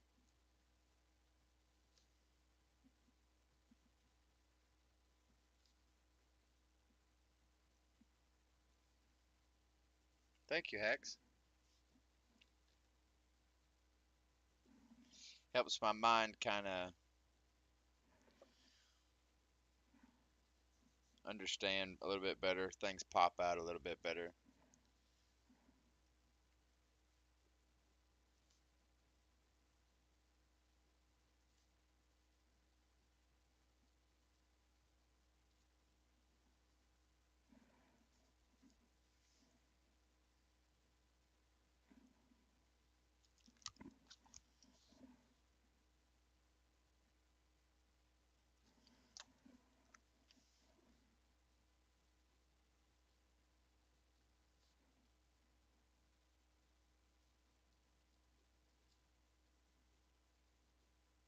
Always state, clearly state the time zone to be absolutely clear. Time zone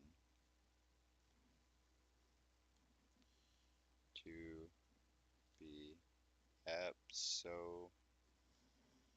Oops.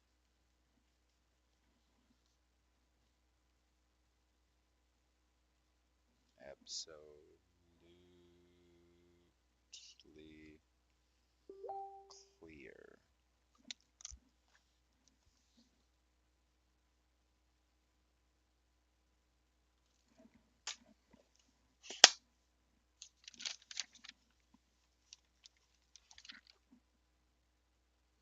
I can put that there. Let's do it like this.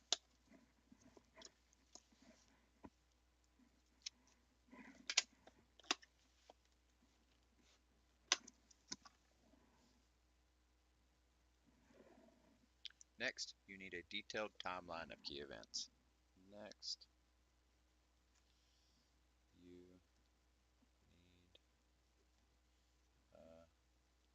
need a detailed timeline of key events. Timeline of key events. A detailed timeline of key events. Underline plow. Underline plow. Even when my blood runs cold, I go inside away.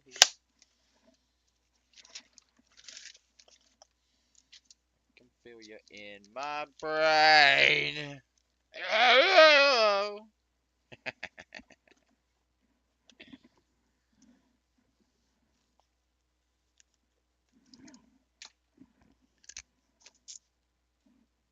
Zone when listing times and dates in the post-mortem. Always clearly state the time zone to be absolutely clear. Next,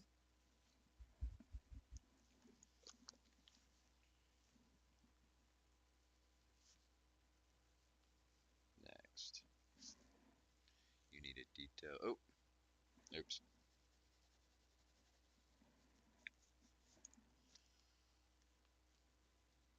This should include everything that happened throughout. Include everything that happened throughout. THROUGHOUT. The event. This should include everything that happened throughout the event. Like when it started and when people, like when it started. I'm getting better at writing to the side. And when people involved, and when people involved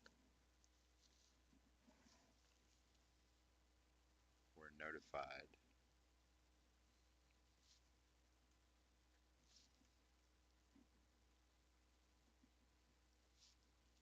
or realized, comma, line, comma, line, what was going on. What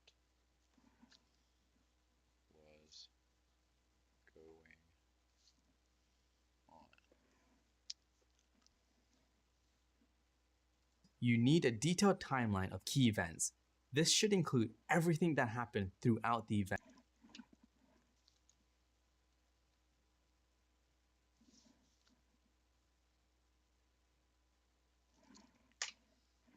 Like when it started and when people involved were notified or realized what was going on. Every action taken in an attempt to resolve this situation should also be identified. These could contain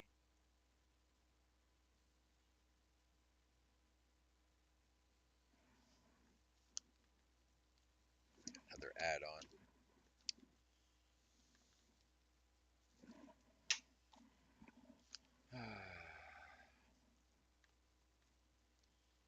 Every action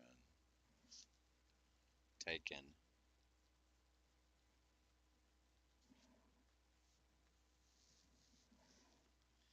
in an attempt to resolve the situation. Oh, shoot. Oh, cool. In an attempt to resolve the situation. Haha! Should also be identified. Also be identified.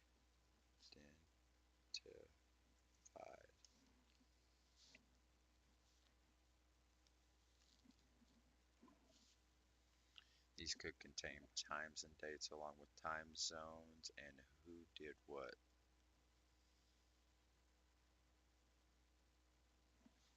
Okay.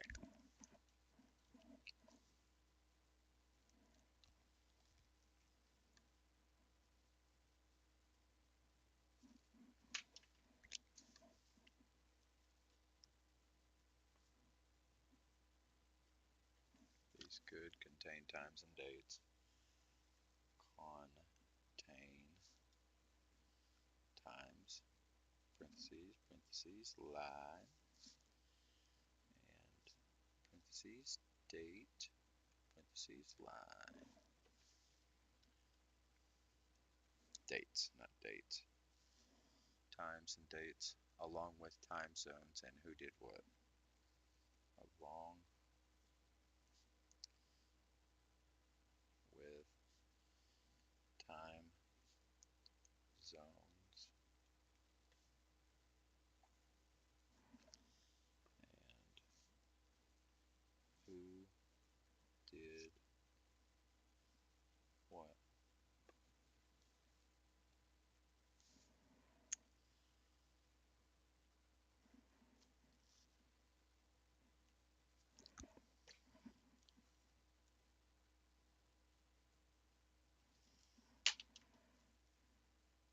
Times and dates along with time zones and who did what. The timeline should wrap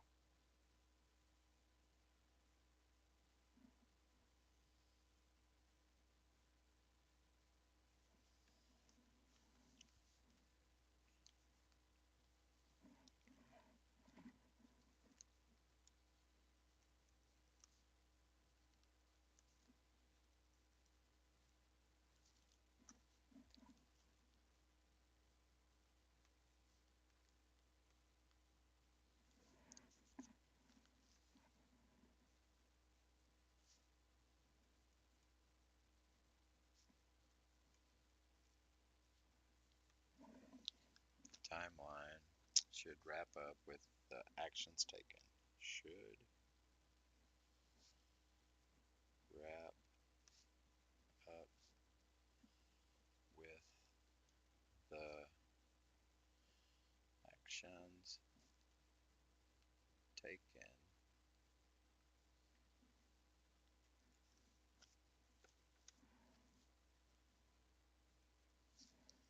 I forgot to put back on my watch. That resolve the outage. Resolve the outage.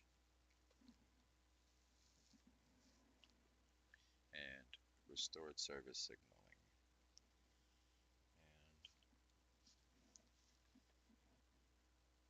And restored services.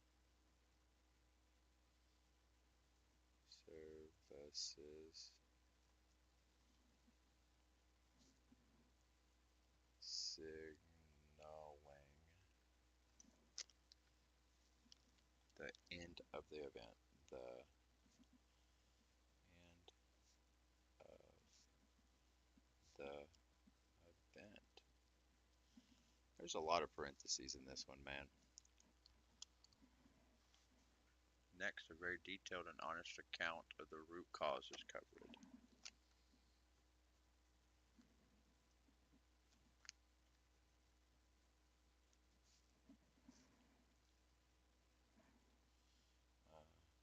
Very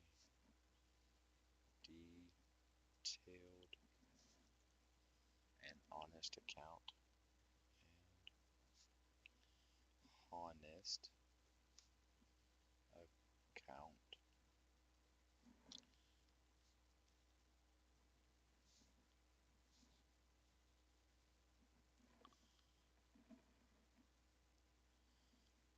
yeah of the root cause is covered.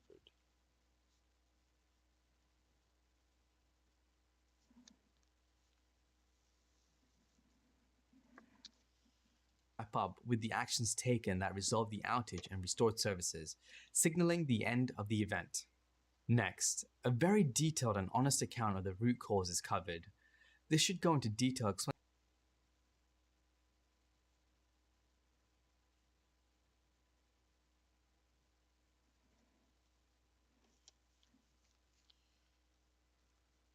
This should go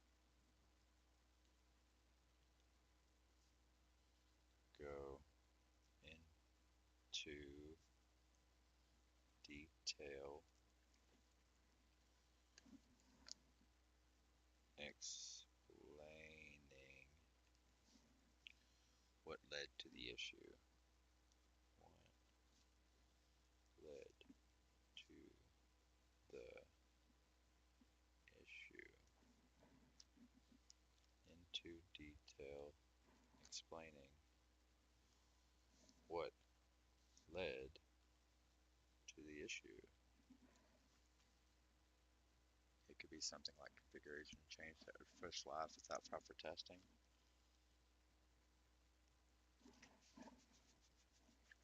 what led to the issue. It could be something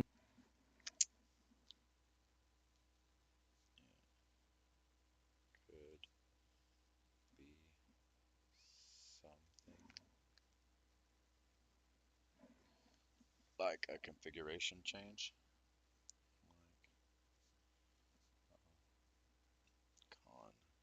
Configure. Oh, there's an A there, not an E. Configuration change.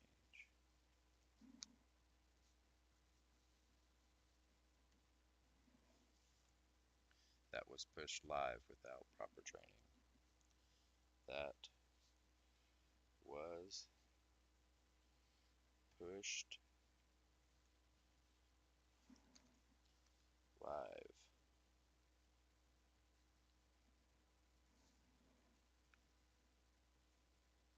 without proper testing.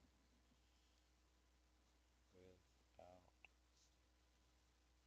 proper testing.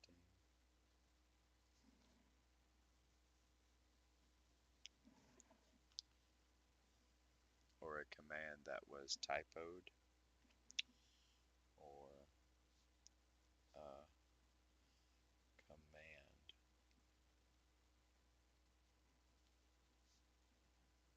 that was typoed.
It's to be honest with what went wrong.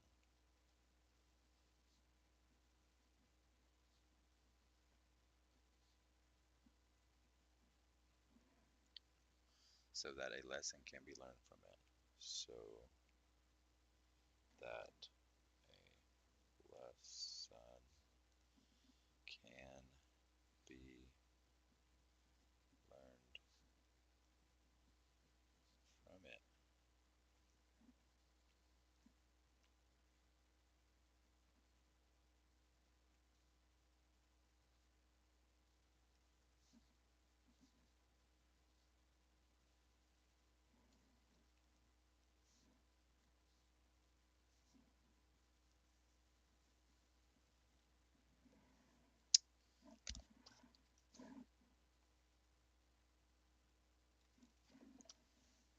Like a configuration change that was pushed live without proper testing, or a command that was typoed.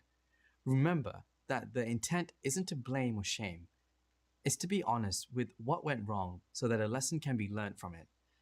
If the cause stemmed from a lack of testing, this might indicate areas for improvement in test verification. This might indicate areas for improvement in test verification. Test, not task. If it was from a typoed command, this may reveal the need to automate a manual process. A more detailed explanation of the resolution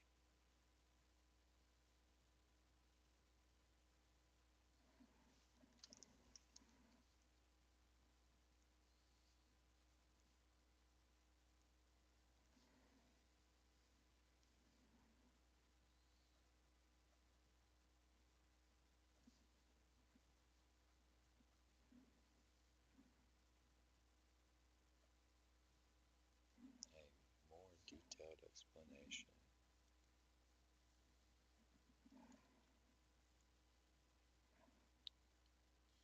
of the resolution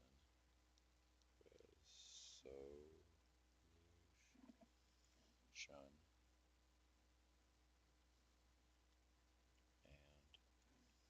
recovery efforts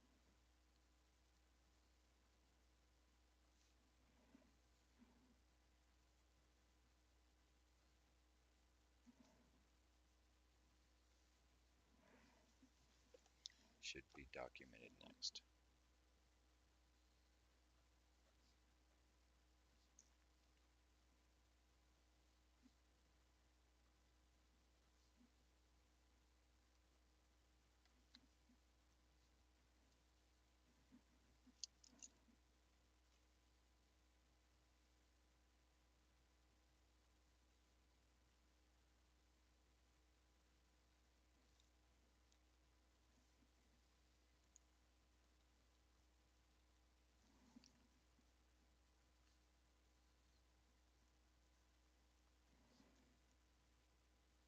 Through the timeline.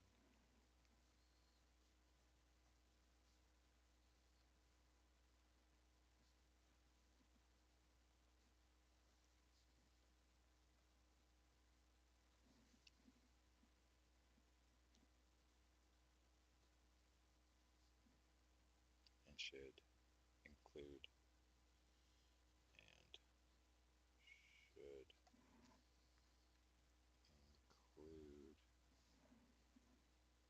the dates, times, and time zones. The dates, times, and time zones.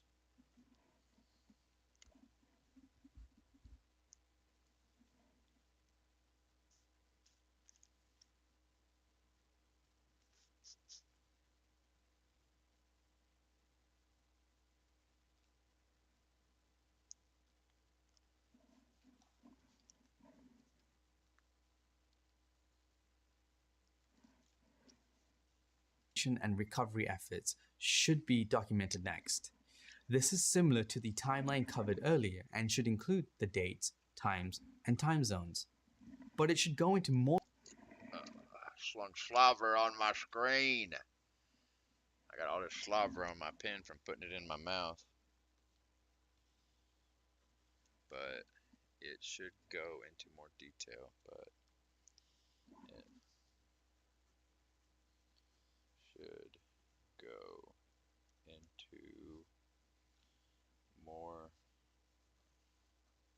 detail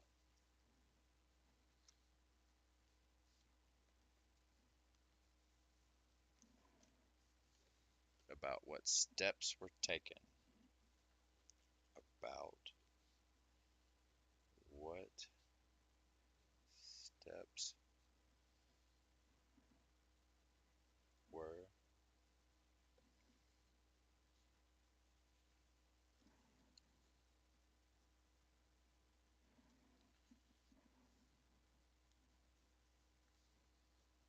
to recover the rationale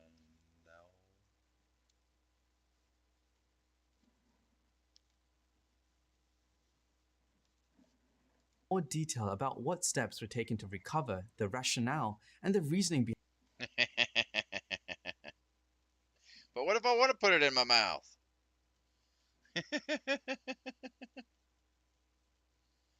Jeez, Mom, you never let me have any fun.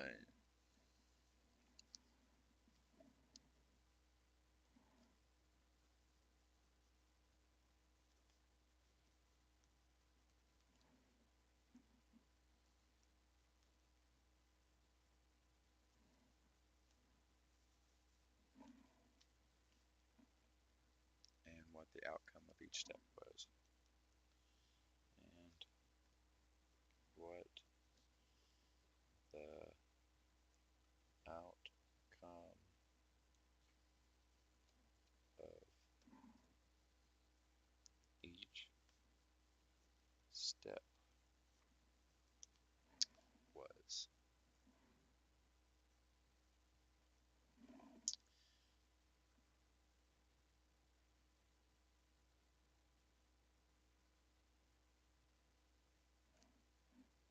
behind those actions and what the outcome of each step was, including the rationale.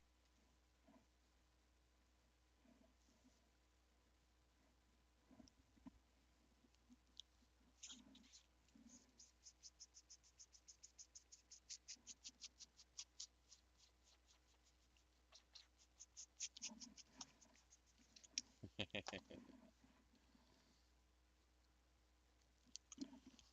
still feel you in my veins, but I know that I can't just walk away. Including the rationale gives those readings, including the I forgot to spell that. Rationale gives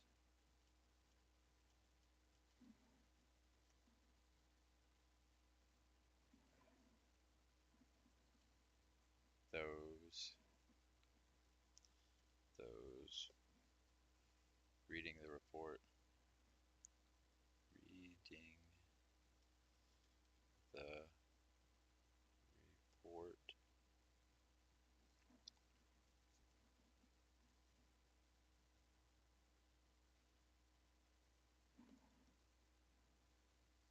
more context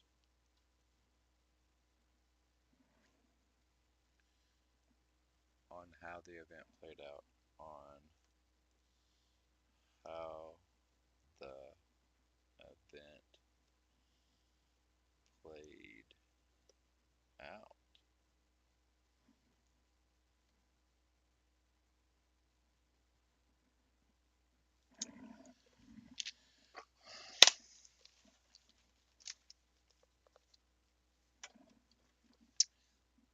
Lastly, almost 2 minutes in,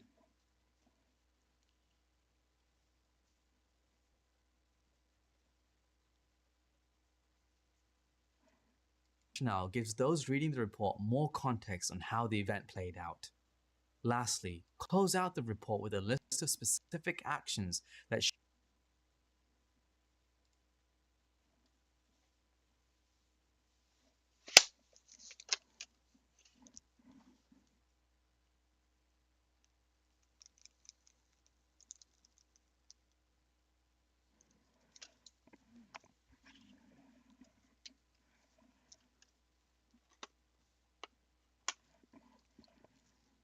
I've already got a fee again. Why am I feeing so much?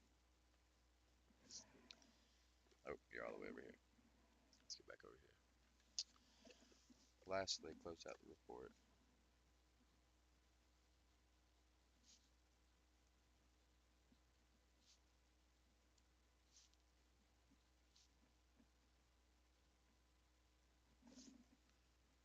With a list of specific actions. With a list of specific actions that should be taken. That should be taken to avoid the same scenario. To avoid the same, not some, same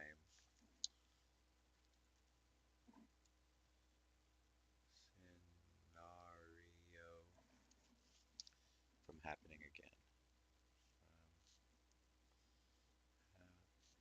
From happening again. Lastly, close out the report with a list of specific actions that should be taken to avoid the same scenarios.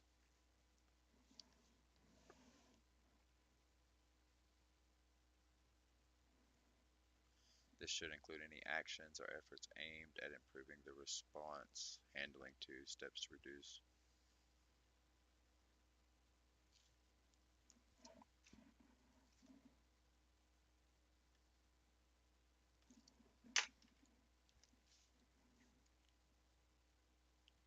this.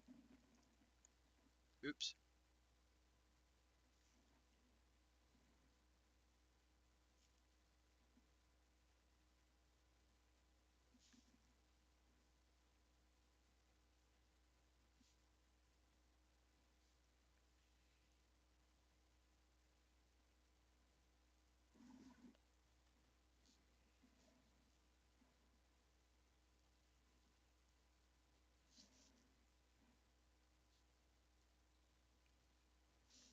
Aimed at improving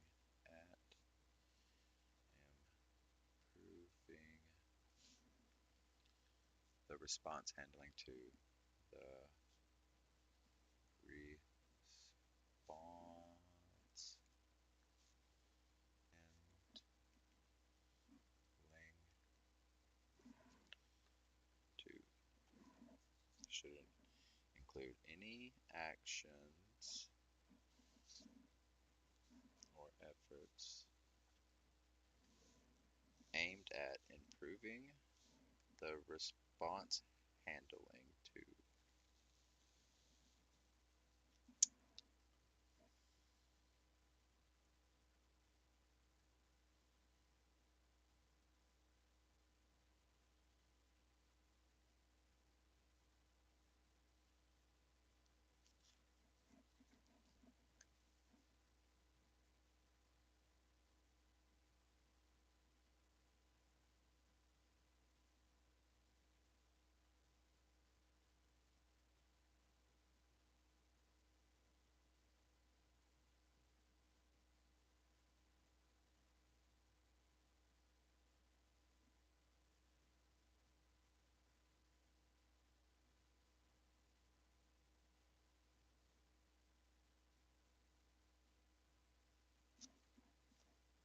Close out the report with a list of specific actions that should be taken to avoid the same scenario from happening again.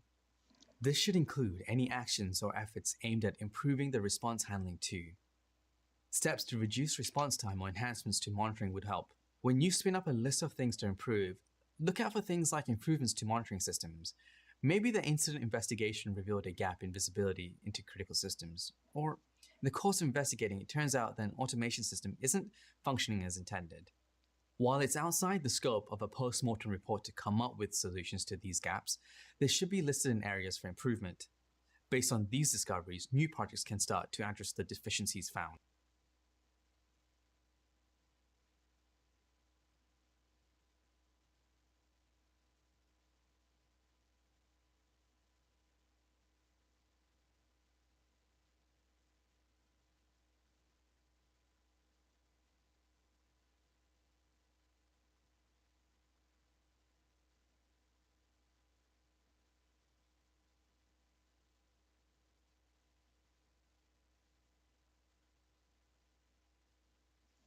Okay, so I'm gonna start here. When you spin When you spin up a list, I'm gonna skip a few words that what when you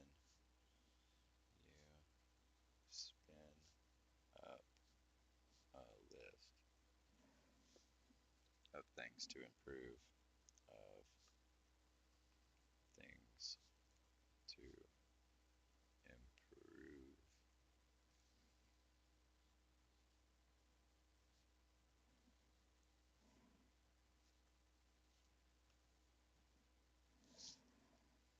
Look out for things like improvements to monitoring system. Look out for things like improvements to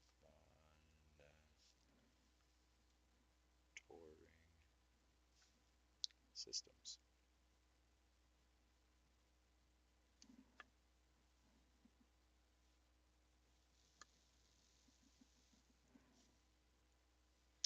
Or the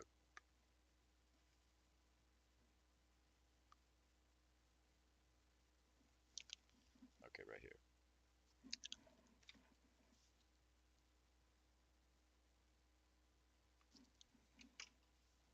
up a list of things to improve, look out for things like improvements to monitoring systems. Maybe the incident investigation revealed a gap in visibility into critical systems, or in the course of investigating, it turns out that an automation system isn't functioning as intended. While it's outside the scope of a post-mortem report to come up with solutions to Jesus. while it's outside the scope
Dude, why are you doing that every time? It's one click. It's one click.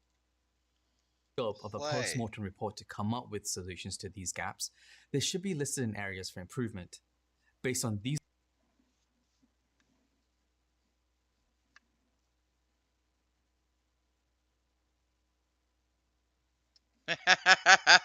Stiggy, welcome, man.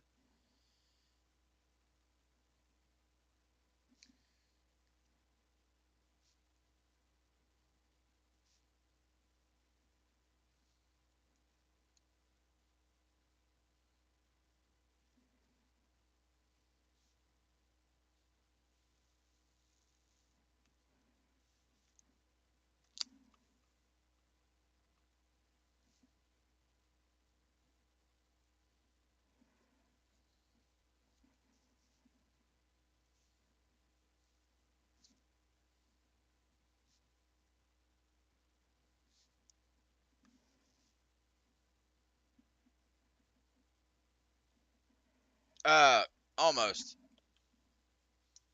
I got a Razer camera, but not my mouse. My mouse is a black thingy, Black Web. It was my brother's old mouse. This thing's been around forever. For as long as I've seen him game, he's had this mouse. I don't know if Razer's the one that supports it. It looks kind of like a Razer mouse. But it is acting awful squirrely on me today. New parties can start to address the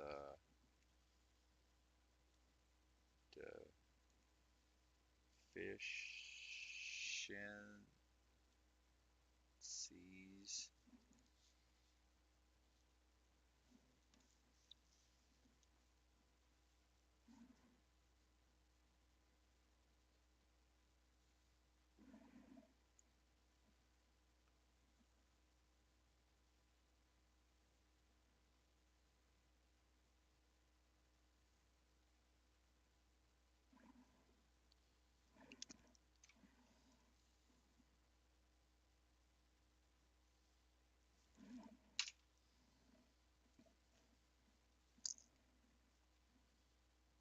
I can smell the end.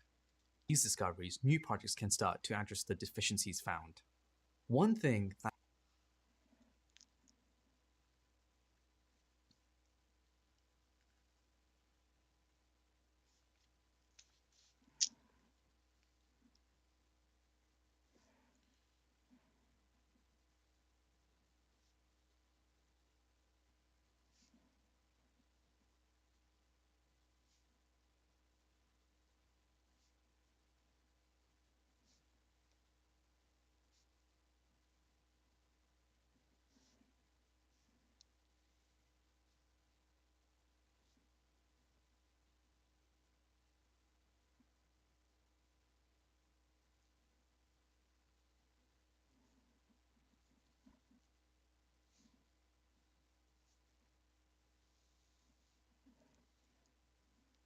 This is what went well.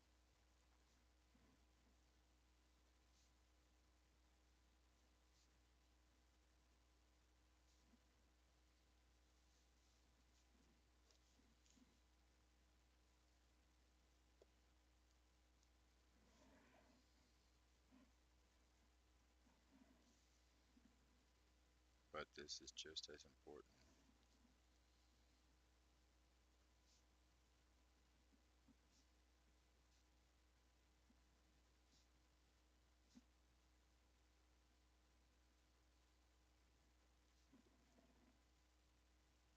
As analyzing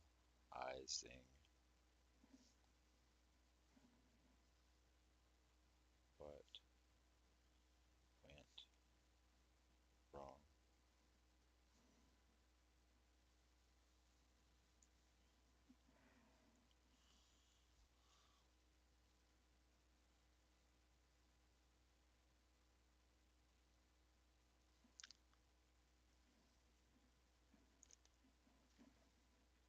often gets overlooked in postmortem is what went well. But this is just as important as analyzing what went Okie dokie, Hex. I'll see you in just a few. wrong. During the post incident analysis, it's also good to highlight things that went well. These include fail-safe or failover.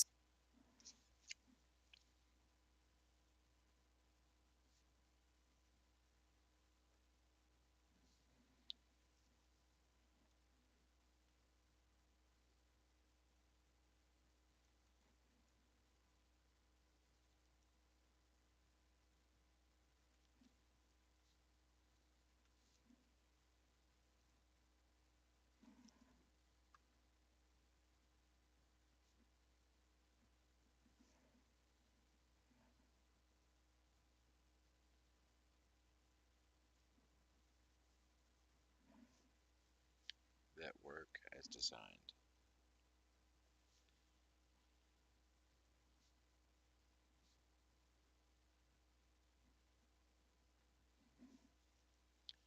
And prevent a large outage. And prevented a large outage. Large outage or minimized or minimized the severity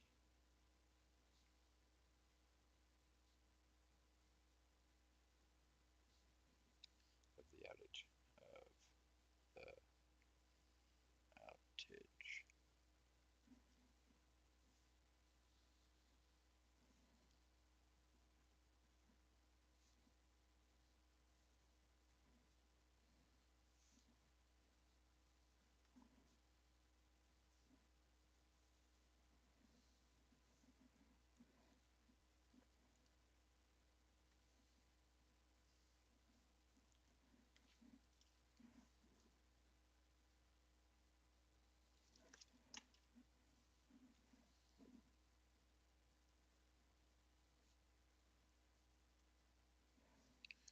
To demonstrate the effectiveness of our systems in place, this helps to demonstrate the effectiveness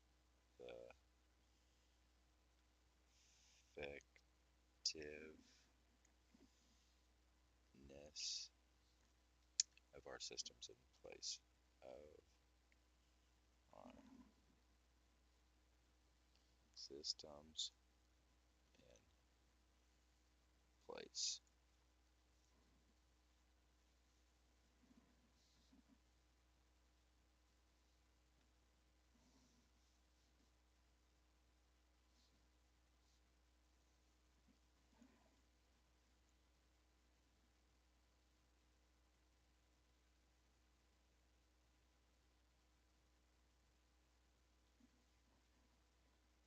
Systems that worked as designed and prevented a large outage or minimized the severity of the outage. This helps to demonstrate the effectiveness of our systems in place. For some folks, like those in finance, this is good news. It justifies any cost associated with these systems by clearly demonstrating a tangible benefit. This is important.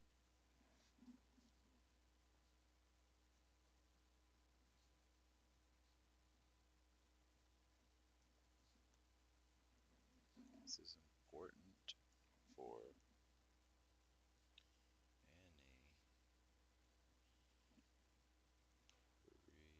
any preventative system.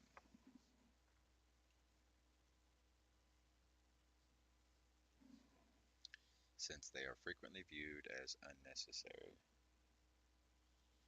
Since they are frequent. Is it ULI? No. Frequently viewed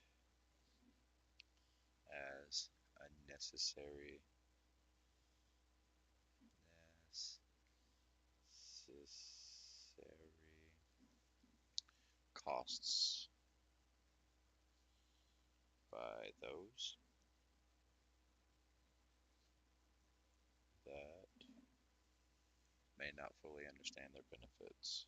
May not fully understand their benefits.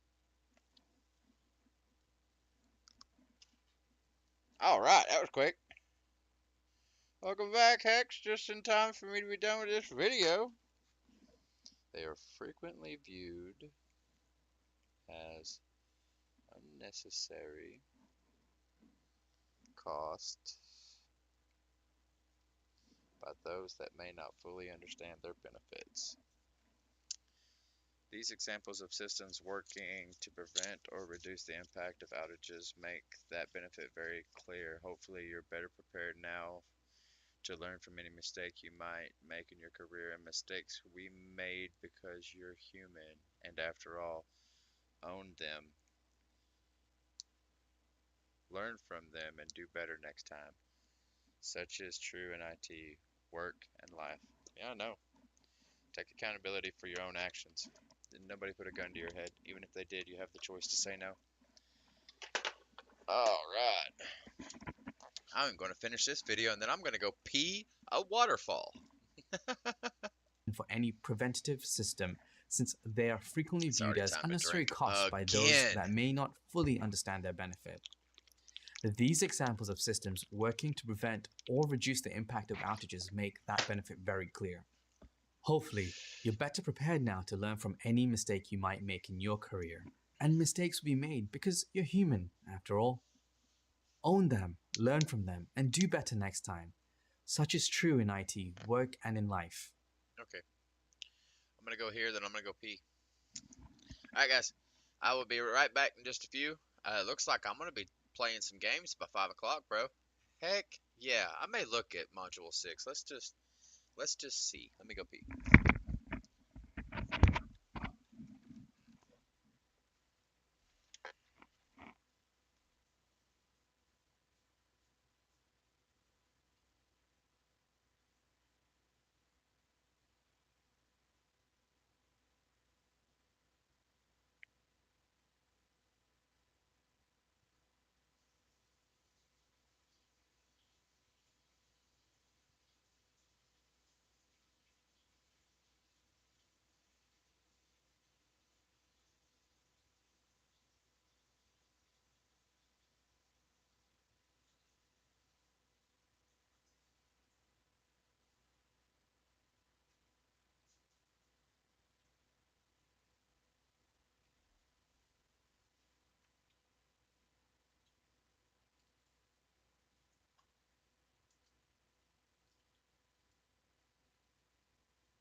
Oh, gosh.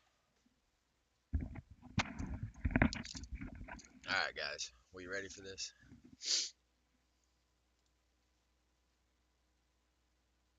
What is the main purpose of writing a post-mortem?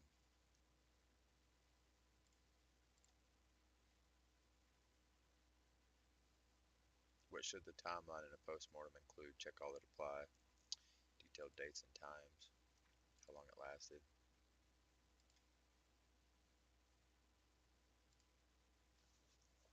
I don't think that's part of it. So ready. I just wrote that down, man. I think that's part of something else. It's not part of the post-mortem, is it?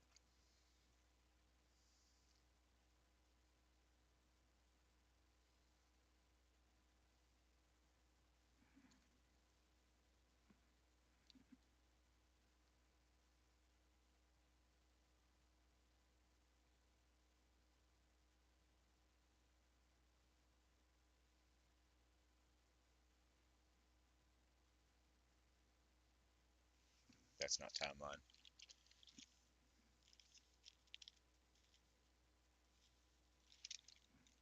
Detailed dates and times.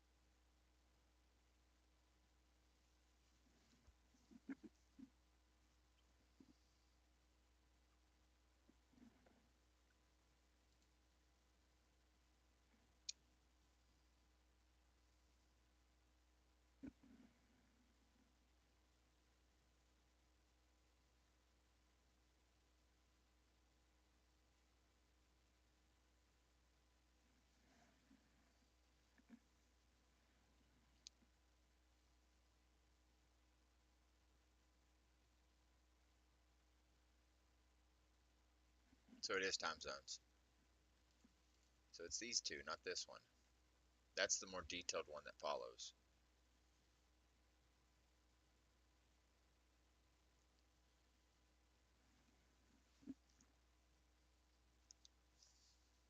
A short paragraph that summarizes the incident. This should include what the incident was, how long it lasted, and what the impact was, and how you fixed it. Be mindful of time zones when listing times and dates in the postmortem. Always clearly state the time zone to be absolutely clear. And then there's another one that goes into detail. A more detailed explanation of the resolution and recovery efforts should be documented next.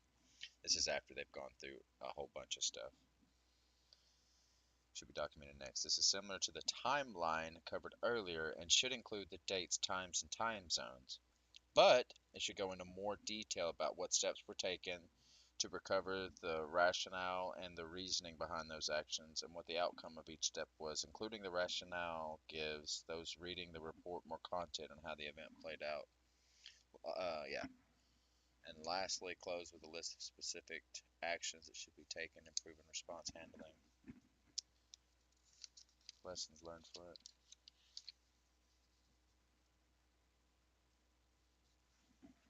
So that's right. What is one aspect of postmortems that is often overlooked what went well? I know I need to write that down. What is the next step after writing a postmortem report?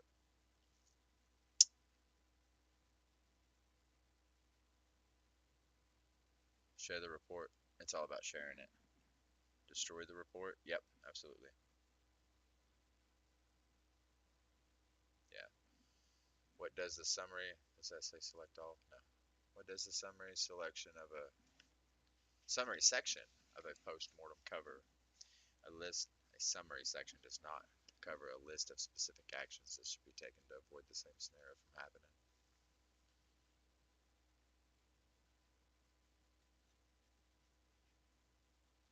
I don't know. Summary section.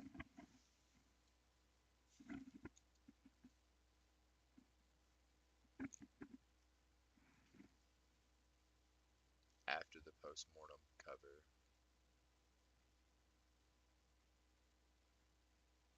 That's it. Description. Okay. What is the summary section of the postmortem? Writing a postmortem.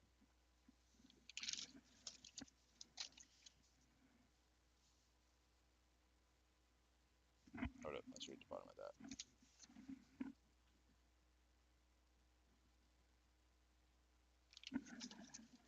This should include everything that happened throughout the event, like when it started and when people involved were notified or realized what was going on. Every action taken in an attempt to resolve the situation should also be identified.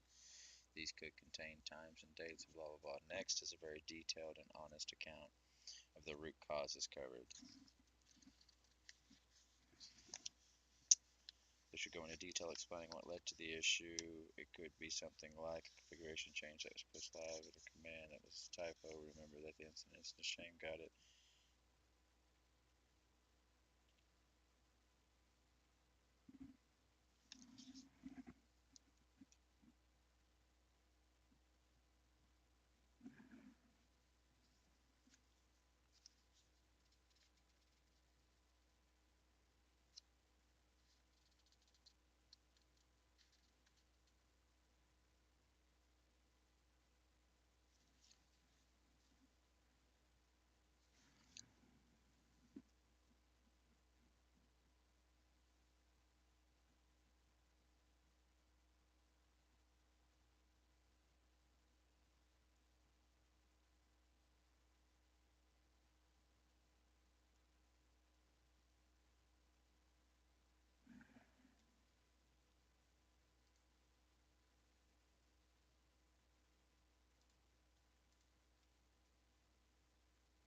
Which one? This one?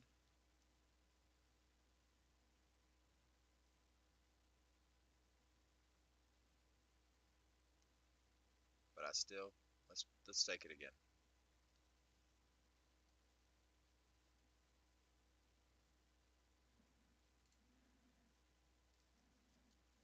What is the main purpose of writing a postmortem? To learn from mistakes and improve in the future.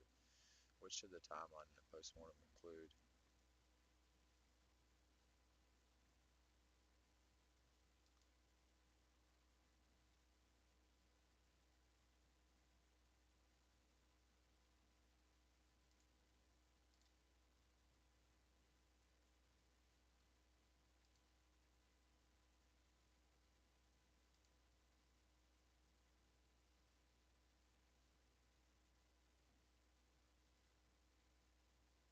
Am I picking the same ones as before?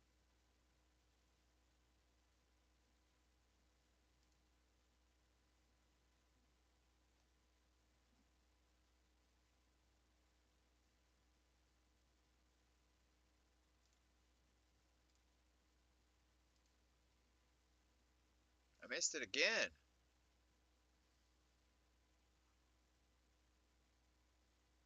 Oh, is it just detailed dates? No, because I missed two.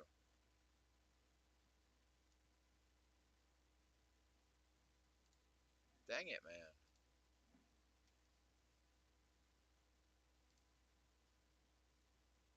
Detailed dates and times. What should the timeline in a postmortem include?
I don't think it's that.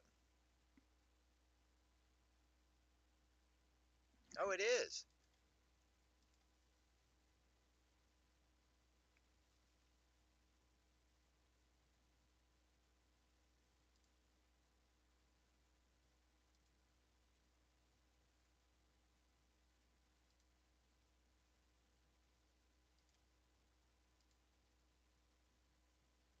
Dude. Right there it is. The purpose of a postmortem is to learn something from the event or project, not to punish anyone or highlight mistakes. It means to understand the root cause of the mistakes happened and how to prevent them from happening again.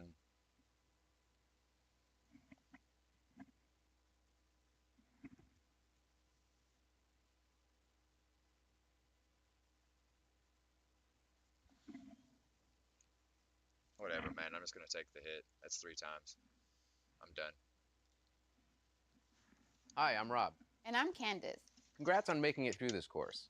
Now that you've made it this far, we're here to give you a sneak peek into what an interview on the technical subjects covered by this course might look like.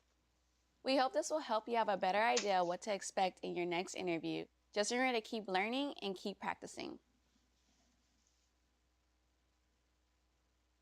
So in this scenario, let's say I come to you and ask you to help me deploy some applications to my Windows users. In total, we have about 100 machines that we want to install to. Half are going to get one application and the other half's going to get another. What are some ways that we can accomplish this? First, I would like to know if these machines are managed by Active Directory. Yeah, let's say that we have one Active Directory domain. And before we go into deploying the software, tell me a little bit about what Active Directory is and why it's helpful in this kind of environment. Active Directory organizes users, groups, and computer permissions to restrict certain resources in the enterprise environment. It's also used to deploy software, and it's also used to control the environment. Okay, so we already have Active Directory set up. How can we utilize it to deploy our software? Since we're deploying this file to a lot of users, we want to test it out first. So I want to know if this is an MSI file. Yeah, it is an MSI file, and yes, I agree, we should test it out. So talk to me about how you do your testing. Okay, so we want to replicate the application for both sets of users. Do you know if these users are in different OUs?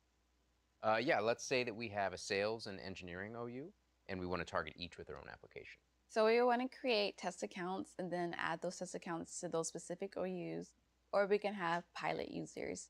Another way to fully test this process is by creating a group for the pilot users, and then we can create a new group policy that will allow the application to be installed once the computer boots up. Okay, and where would we store the MSI file? We could store the file on a shared network drive if we have one, and if we don't, we can always create one. Okay, great. So let's say that we do all this and now our packages have both been tested. We know they're working well. Now what? So we want to send out communications to the target users, and then we also want to do this during off hours so it would not be disruptive.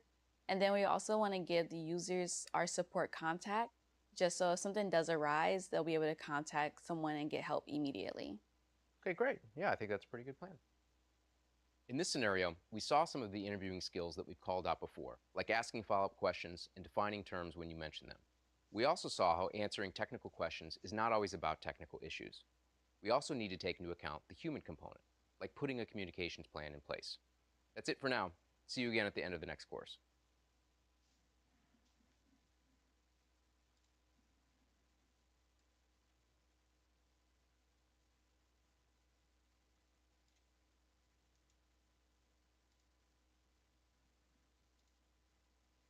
Good, there's not a whole lot of.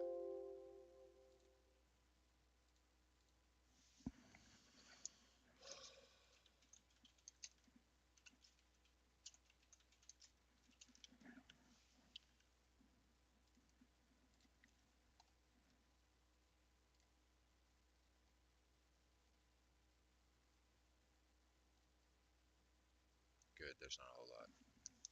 Backup from a store, a Microsoft offer and first party solution that has modes of operation as a file based version where files are backed up into a zip archive.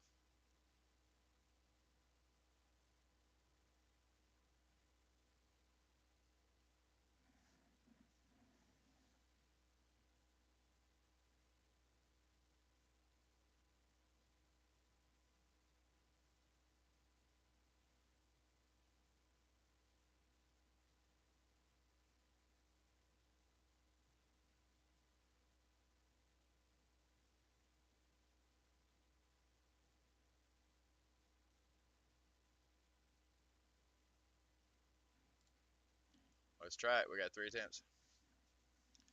The unthinkable happens and disaster strikes, crippling your network. You implement a disaster plan, but it doesn't go smoothly. You decide to investigate. What is a common term in the IT community for this investigation?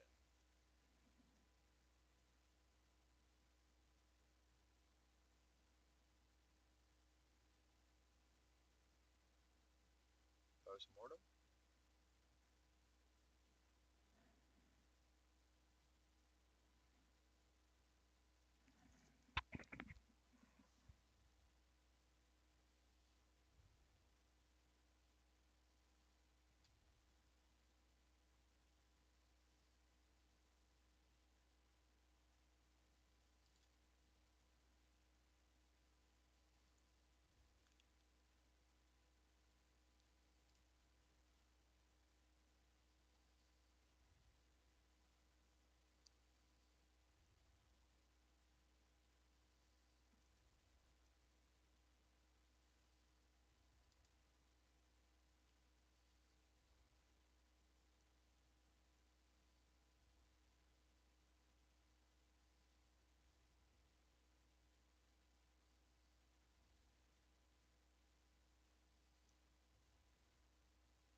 RAID array is not a backup method. Incremental backups is a way. It's a file share system, RAID array is. It's not technically a backup, but it does all those things. I think it's incremental. But you need a whole bunch of incremental to back it up.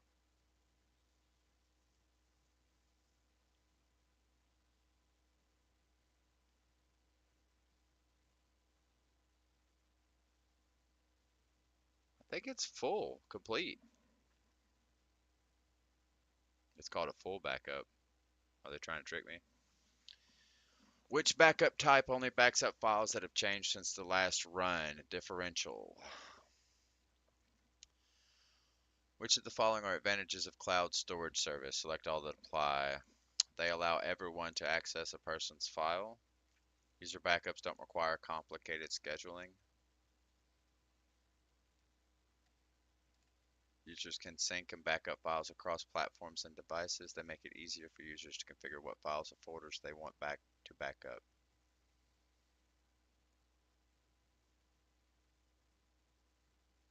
I'll have to check it. I'm going to check all these. Some steps of disaster recovery plan might be time sensitive to ensure there is no data loss or equipment damage. Which element of disaster recovery plan is designed to address this time sensitivity? Corrective or recovery measures. No, wait. That's detection, isn't it?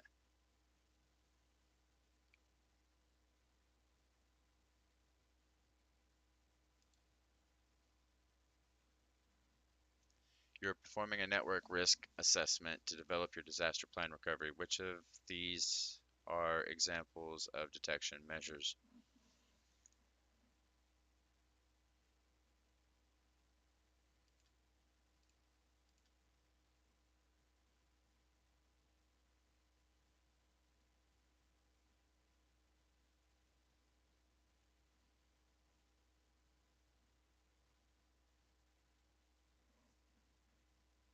What's the purpose of a post-mortem report? To learn from mistakes. Alright, let's run it down. The unthinkable happens. You decide to investigate. What is a common term in the IT community for this investigation? I'm going to double check, but it's post-mortem. Just to be on the safe side, this one's graded.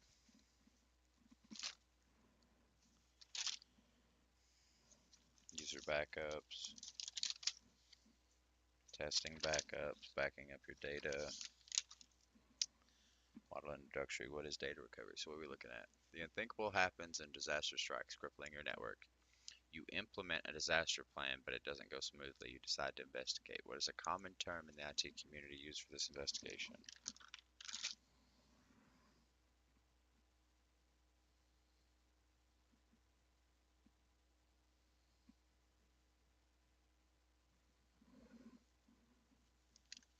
Disaster plans should involve making regular backups of any and all critical data that's necessary for your ongoing. This includes things like customer data. Got it. So it's post-mortem. Which of the following is an advantage of an off-site backup? Data is safe in case of disaster. What is the standard medium? That one's right.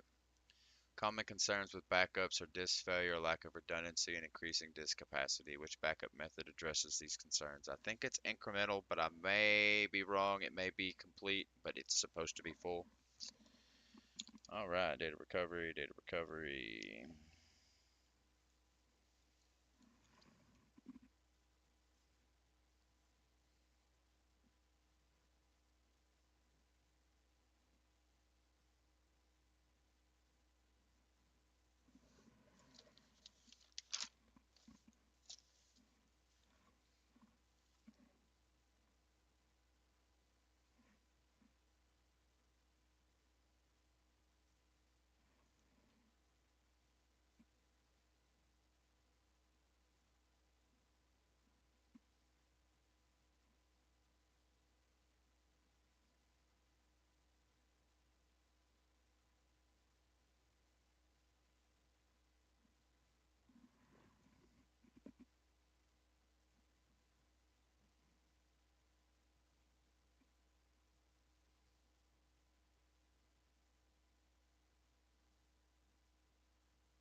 Here we go. Restoration procedures, testing backups. File-based backups support either complete backups or incremental. Oh, no, this is it.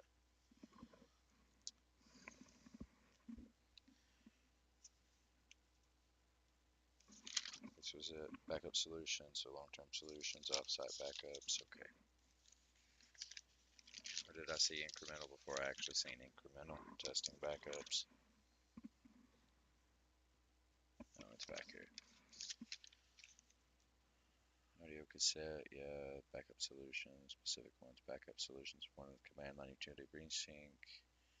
Backup tool, file transfer utility designed for effective synchronizing ports. Got it. That's the first time machine operates using incremental backup.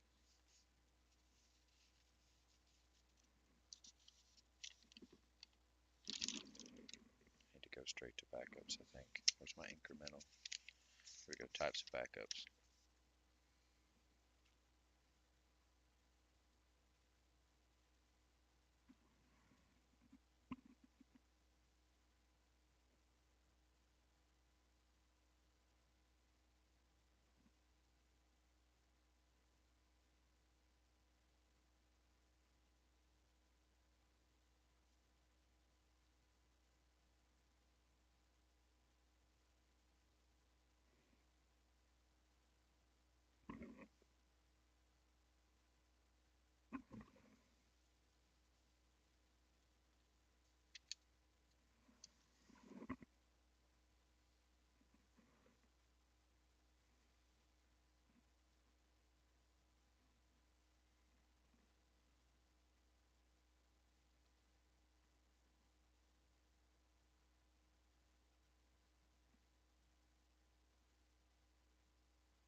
It is RAID.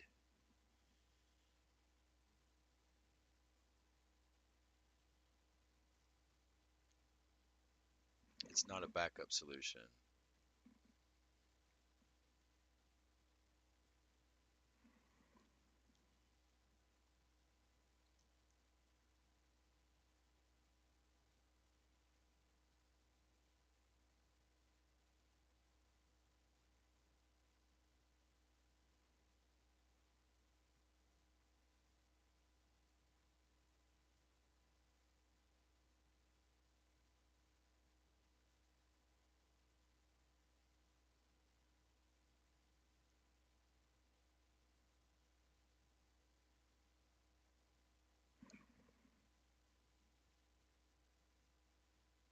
I think it's RAID.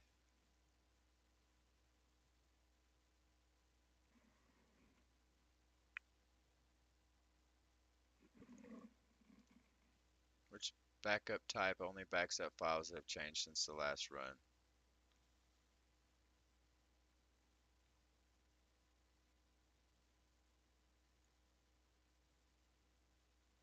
It's not a method though. Ray array is not a method. It's not a backup solution. It's a data storage solution.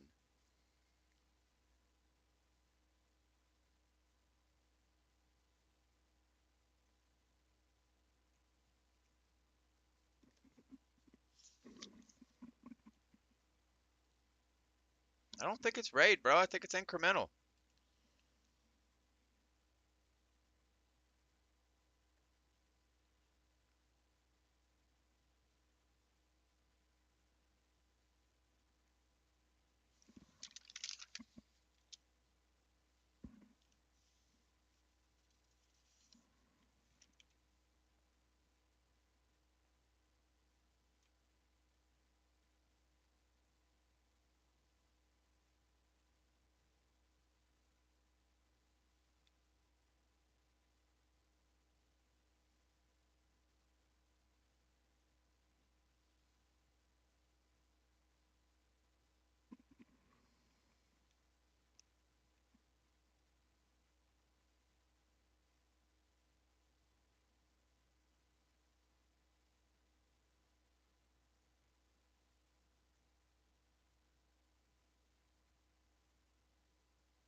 I think it's incremental. I'm sticking with it.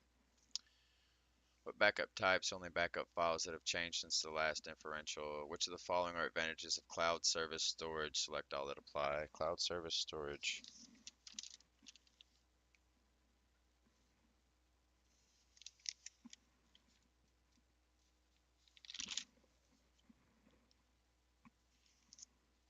I think cloud service storage was back at the redundancies, disaster plan, writing a post-mortem types of backups.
Detection measures.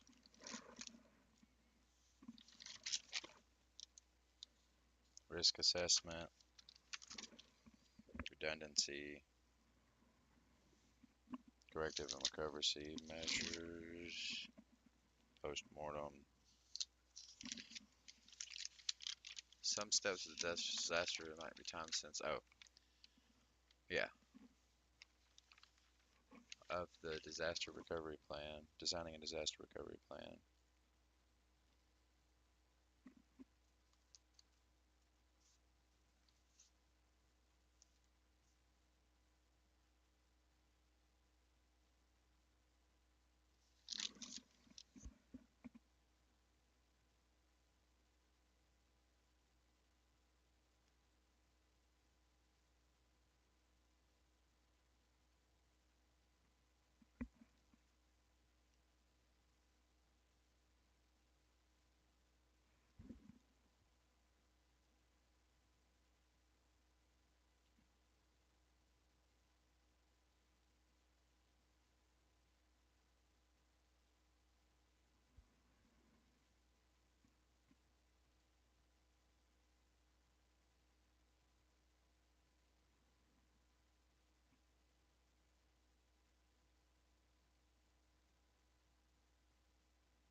I can't remember where I wrote time sensitive.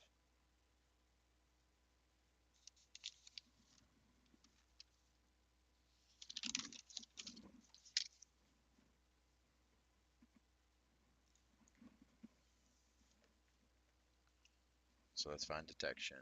Detection measures. Some steps that disaster might be time sensitive to ensure there's no data loss or equipment damage. Which element of a disaster recovery plan is designed to address time sensitivity? So let's go back. Where was I just at? Detection measures. Oh, detection measures.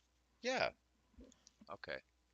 You're performing a network risk assessment to develop your disaster recovery plan. Which of these are examples of detection measures? Select all that apply.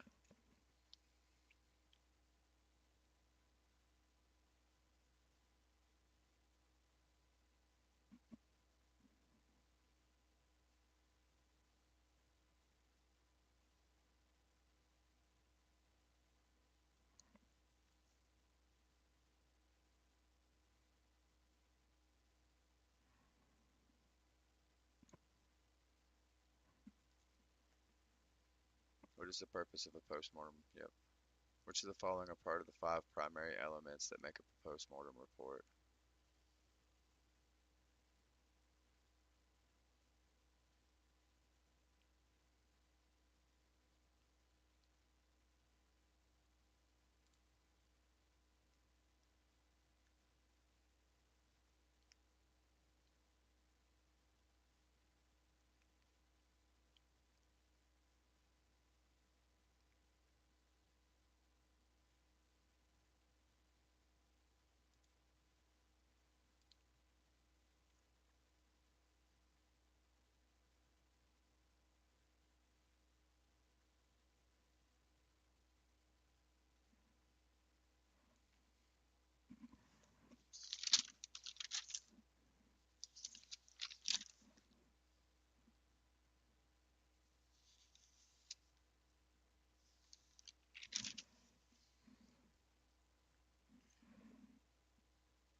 Okay, I think I'm done. Oh man, I failed it. So it wasn't incremental. Dang it, bro. It could either be complete or raid.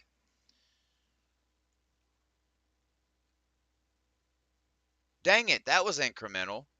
Man, I missed that by accident. No.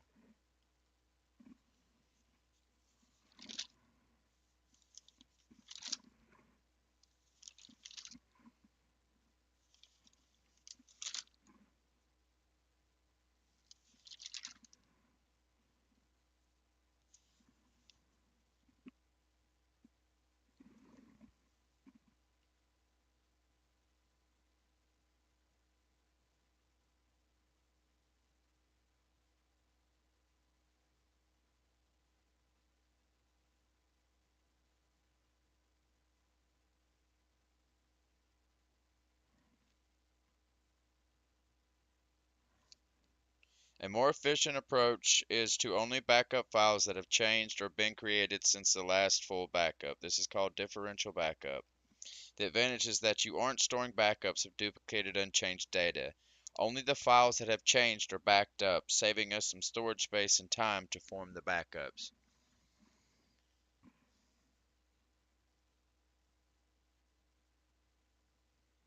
Let's go to incremental.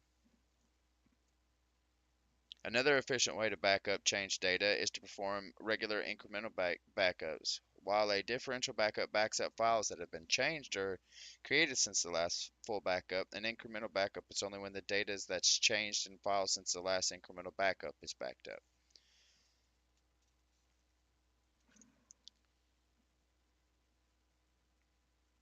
Since the last run, it's incremental.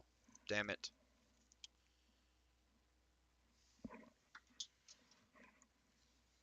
Okay, so I knew postmortem. I knew that one. I knew that one. I didn't know that one. Let's take a photo of that.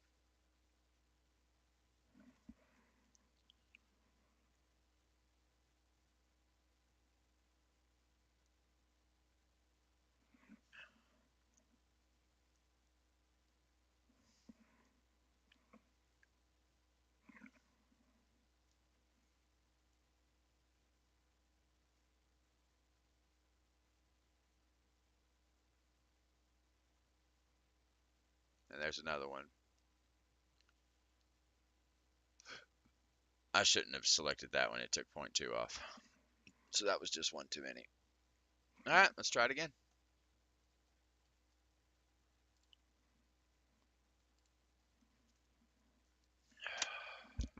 The unthinkable will happen in disaster strikes quickly on your network. You implement the disaster plan, but it doesn't go smoothly. You decide to investigate. What is a common term in the IT? Postmortem. What are advantages of on-site backups?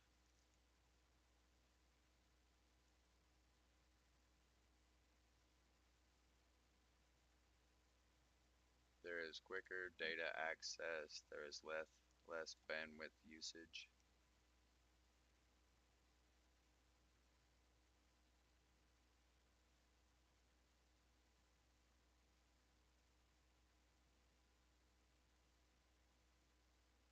On-site backup. Let's go to it.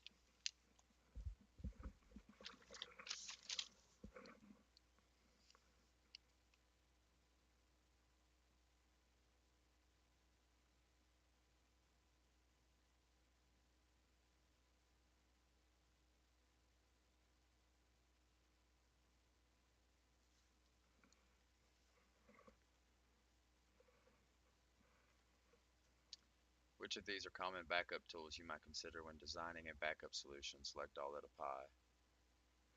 Backup tools, Resync, Time Machine, Backup and Restore. Let's double check that. Backup solutions.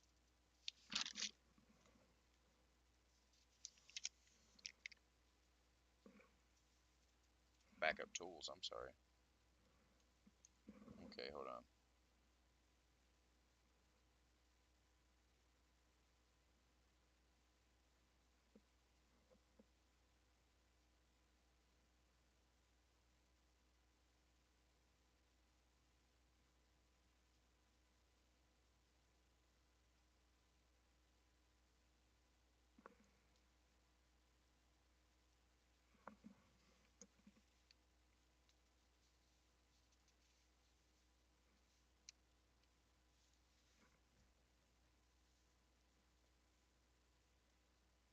That's right.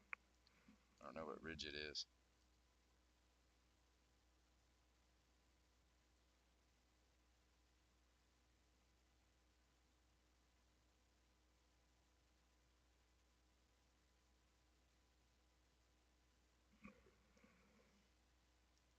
Common concerns with backups are disk failure, lack of redundancy, and disk capacity while backup methods. So it wasn't incremental.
I think it's RAID, bro.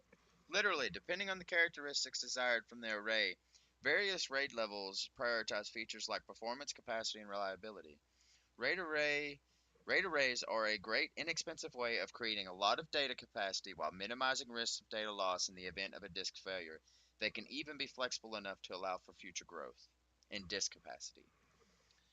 Common concerns with backups are disk failure, it addresses, lack of redundancy, it also addresses, and increasing disk capacity, it addresses. Which backup method addresses these concerns? Very next line under RAID array, I want to stress the fact that RAID isn't a backup solution. It's a data storage solution that has some hardware failure redundancies available in some of the RAID levels. But storing data on a RAID array doesn't protect against accidentally deleting files or malware corrupting your data. I think it's RAID array, but it's not a backup solution. So common concerns with backups are blah, blah, blah, blah, blah, blah, blah. Which backup method addresses these concerns? So it is a way that people do it. It is a method, but it's not a backup solution. I'm going to choose it. I mean, what's the worst case scenario? I got to take this again. What backup method saves copies of all important files and data at each backup? Complete backup. Right?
I'm going to Google this one because it's not in my writing.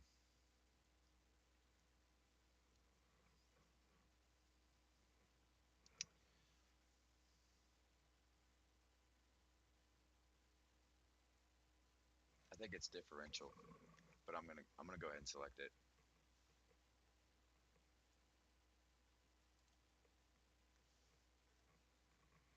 What backup method saves copies of all important files and data at each backup? It's a full backup.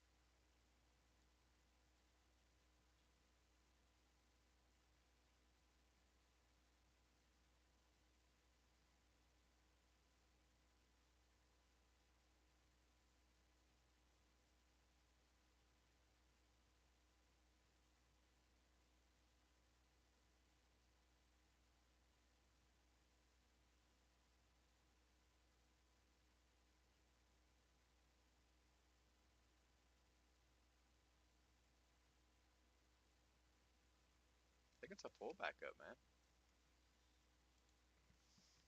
Yeah, I don't know.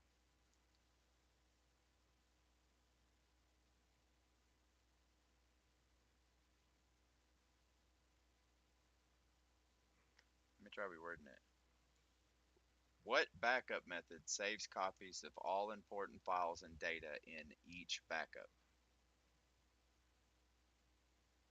It keeps coming up with a full backup.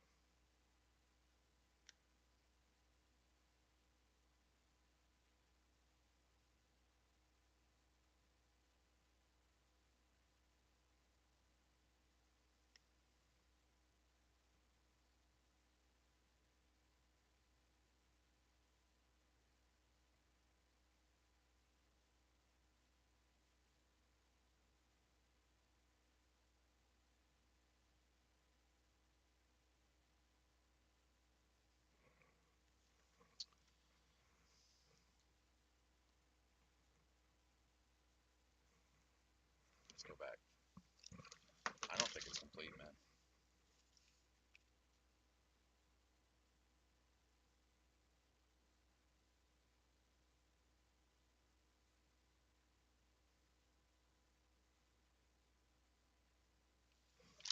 Back here, I seen complete backup.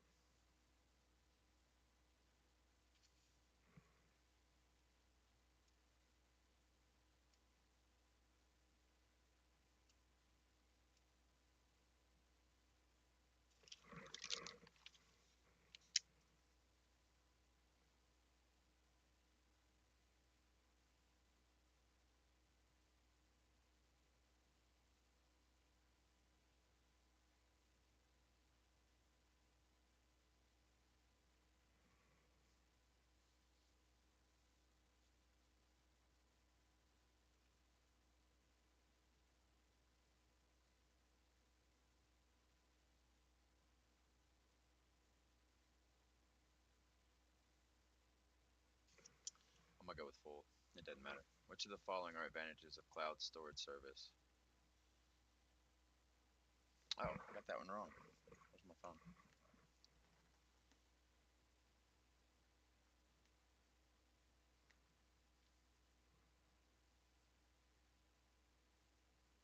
No, I got it right.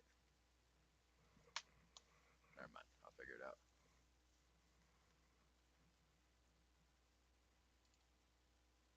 They shouldn't allow everyone.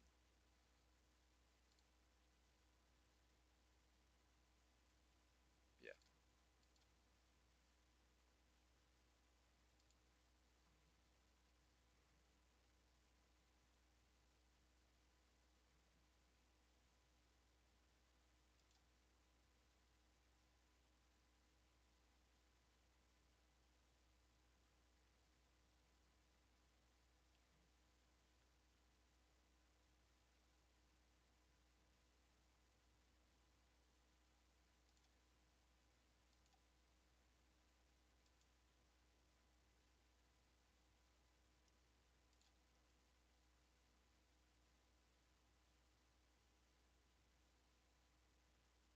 Preventative measures, risk assessment.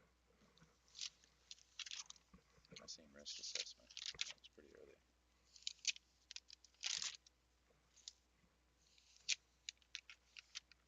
Wait, it should have been there.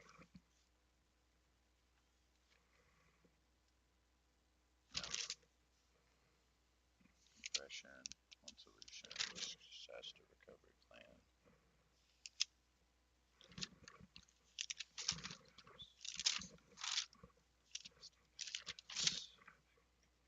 backup solutions.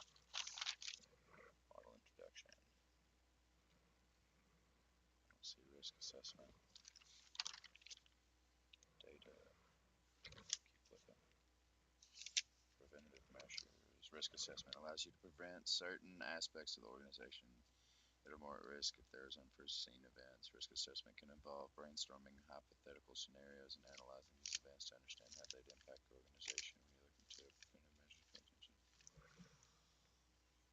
You're performing a network risk assessment to develop your disaster recovery plan. Which are the examples of preventative measures?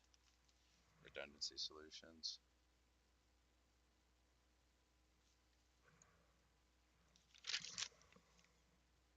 Data recovery procedures clearly documented, so operational documentation.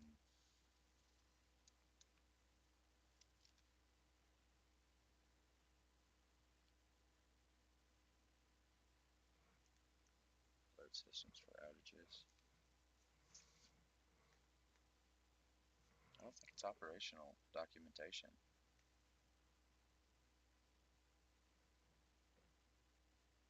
No, operational documentation. So redundancy, regular automated backups. I don't remember seeing that.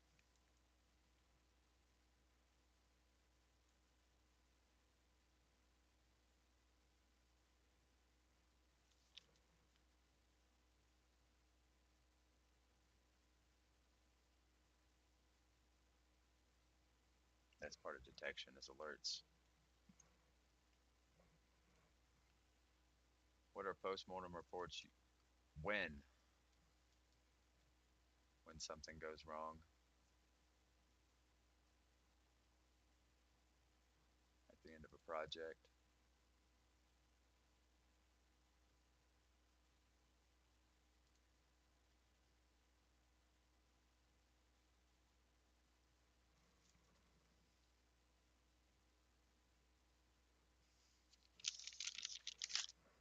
That was at the very end.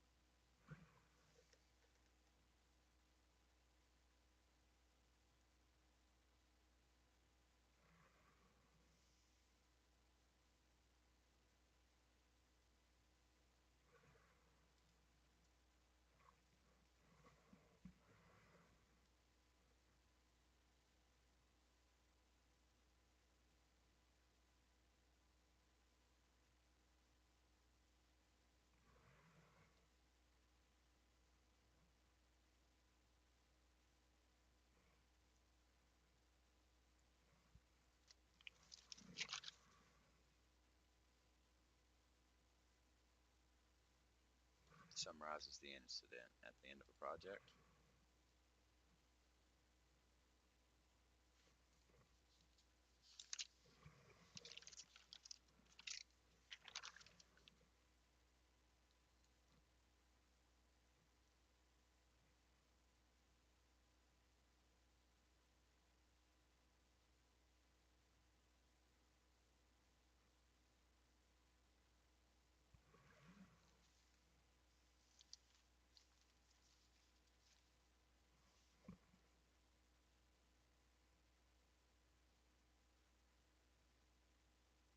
End of a project. It was. At the end of a project when something goes wrong or at the end of a project. Okay. Which of the following are part of the 5 primary elements that make up a postmortem report? I failed that one.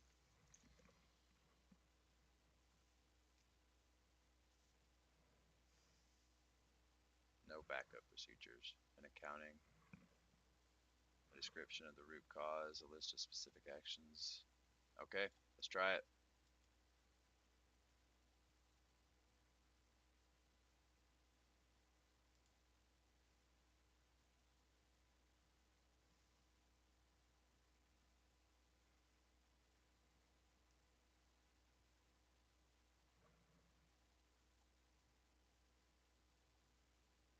I missed this one?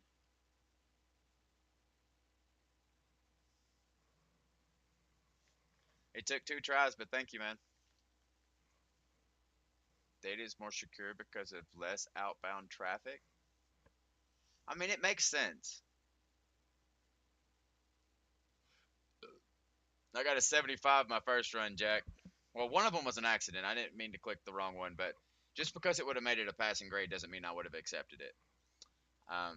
This one's more of an accepting passing grade. And it took me right at about 4 hours to get all this done today. About time. I had to Google one, this one, and even then I wasn't sure when I Googled it because like I checked all of my stuff. I can't find anything on complete backups. I must have missed it somewhere along the lines because like I've got,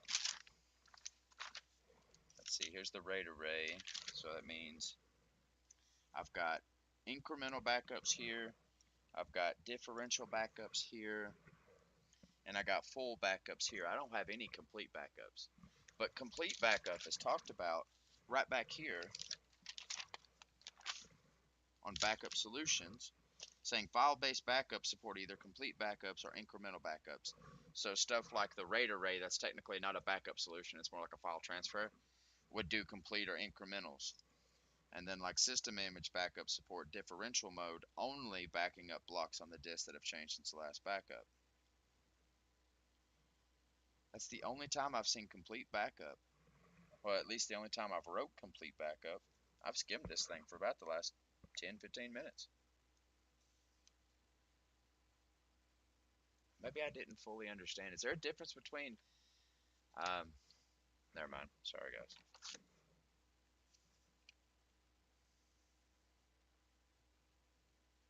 Total data you currently have. Make sure it's account.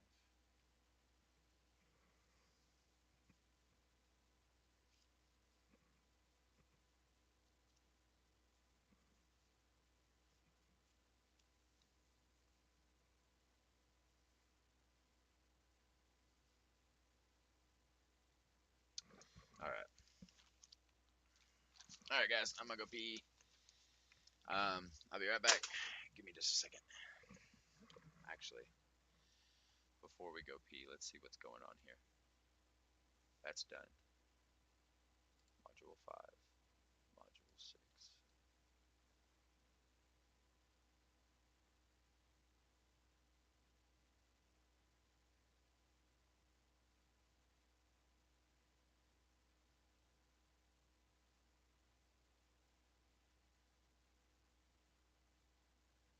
It's 1.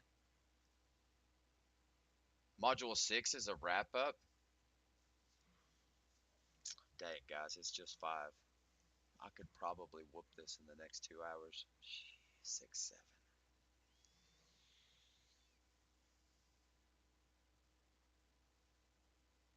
Let me go pee. I'll think about it. No.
Speaking of before we go pee, the reason why I say it that way is because if this green screen wasn't here, you'd see me go to the bathroom.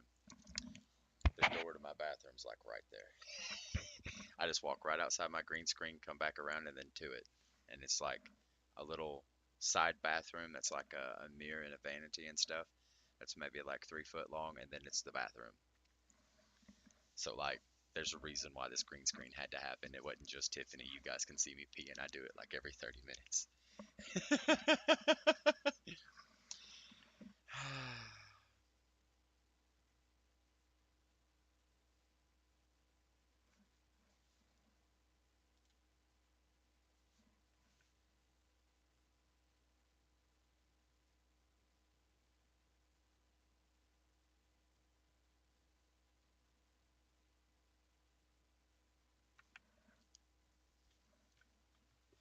OP. Thank God for the green screen. You don't want to see me pee, Hex? Aww.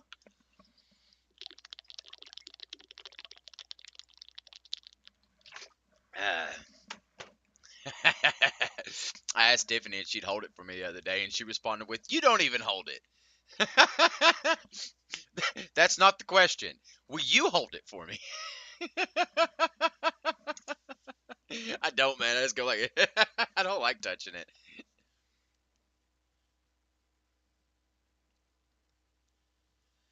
Oh, Jesus. I don't want to do this, but we're going to.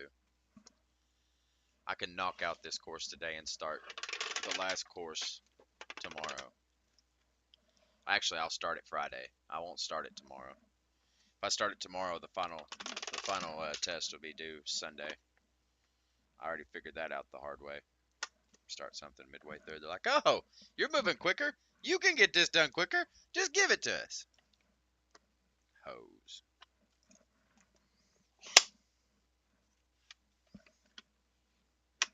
Hey, Jack, after I get done writing some. Yes, tomorrow is Friday. After I get done writing some, I've been considering playing some games tonight. You feel like going down on some Splitgate? Are you free to play some Splitgate? Let me rephrase that. I know you're quite busy now that you're on vacation.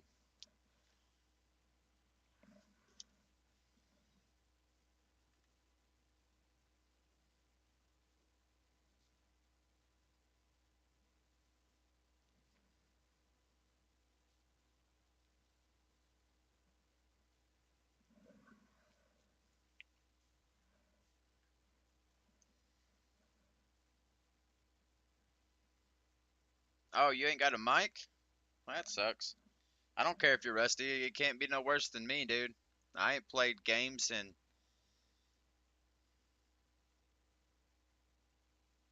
Thou shalt have to carry me. We'll see who's doing the carrying, Jack. Just give it a second, brother. Just give it a second. Final project introduction.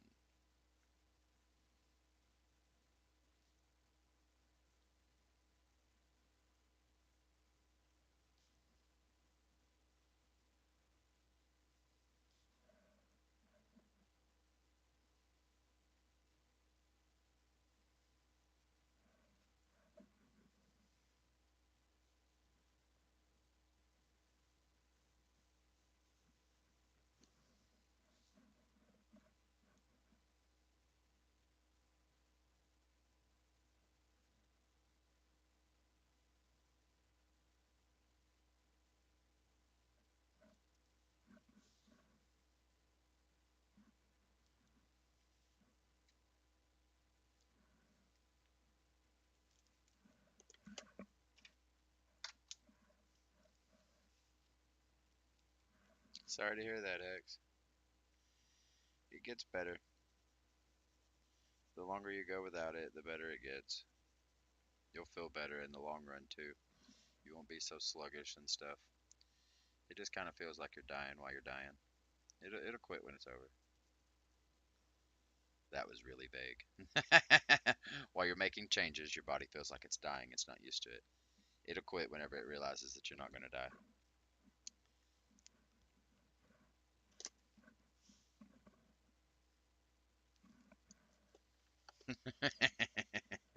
Yeah, that was pretty vague. Sorry about that. Turns out I can't draw and talk at the same time. Makes me surprised I can do anything at the same time. Drawing doesn't take any effort.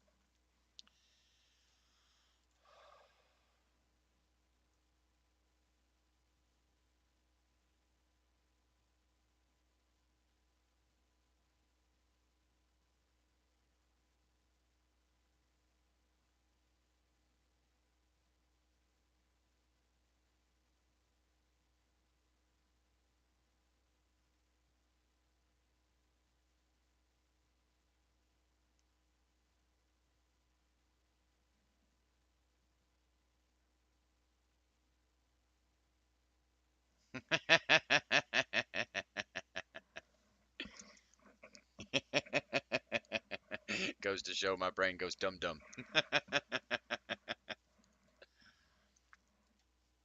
Why does it keep doing that, dude? I think it's time to give my system a restart.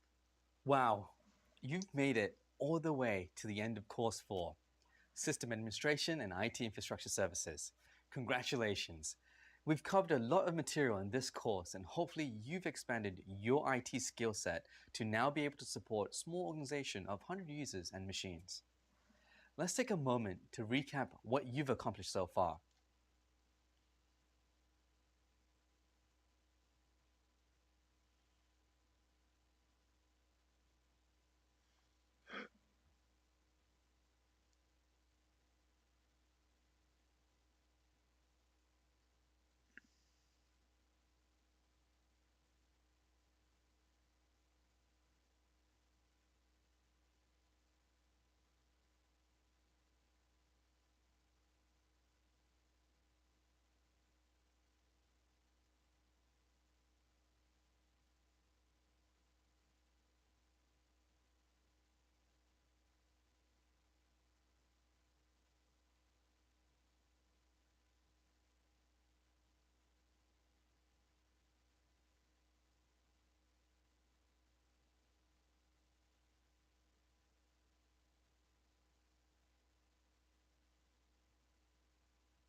What? Huh?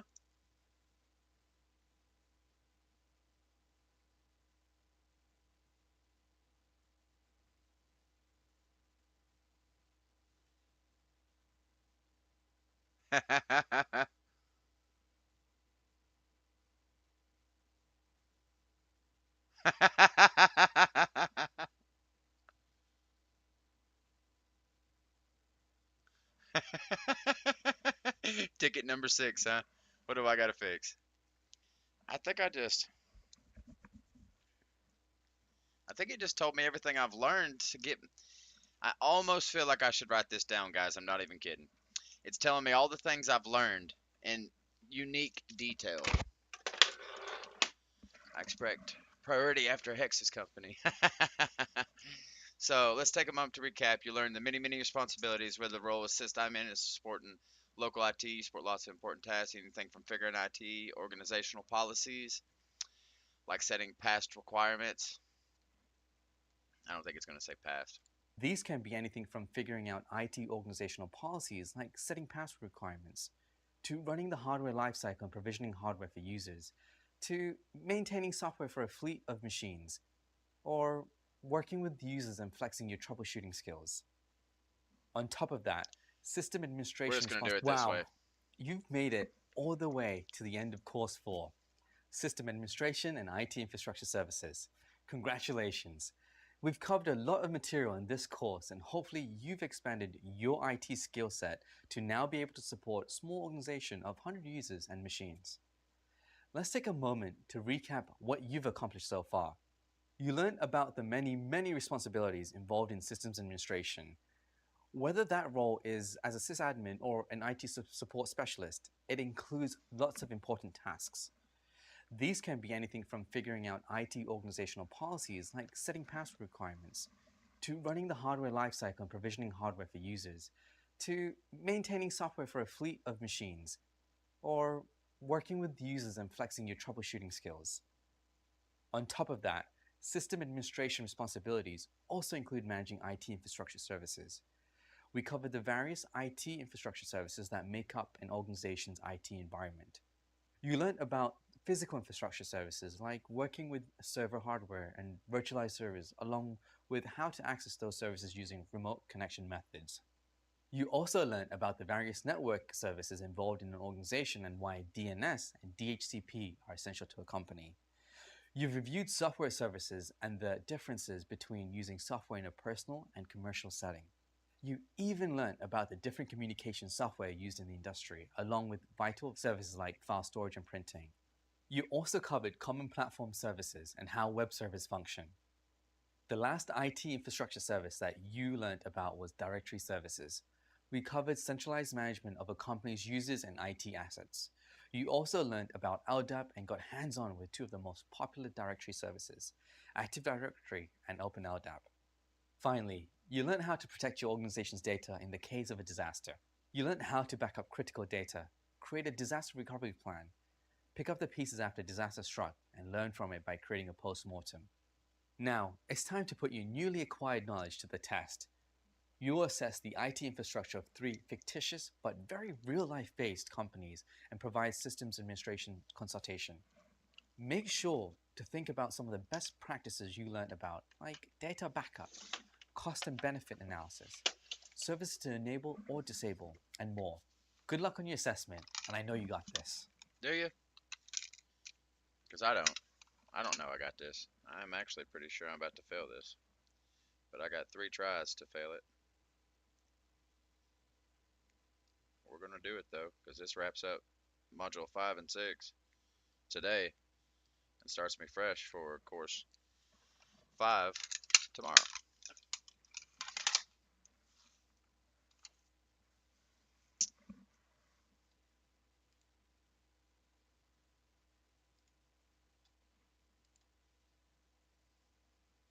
Learning goals. Use this system administration's concept you learned in the course to provide technical improvements to current processes. Implement solutions based on your organization's restrictions like financial resources, number of users, etc. You'll take what you learned in the Systems Administration and IT Infrastructure Service course and apply that knowledge to real-world solutions assignment. For this writing project, you'll be presented with 3 scenarios of different companies. You'll be doing the system administration for each company's IT infrastructure. For each scenario, present improvements to processes based on the company's needs and current restrictions. There's no right or wrong answer to your consultation, but your response should explain the problem, the improvement, and the rationale behind them. Please write a 200 to 400 word process review for each company presented to you. Scenario 1. You're doing system administration work for Network Fun Time Company. Evaluate the current IT infrastructure needs and limitations, then provide at least 5 process improvements and rationales behind those improvements. Remember, there's no right or wrong answer, but make sure to provide your reasoning. Software company. Okay, so make sure 5 process improvements and rationales behind those. Okay. Network Fun Time Company is a small company that builds open source software. The company is made up of software engineers, a few designers, 1 person in human resources, and a small scale team. Altogether, there are 100 employees. They recently hired you as a system administrator to come in and become their IT department. When a new person is hired on, the HR person purchases a laptop for them to do their work. The HR representative is hold on.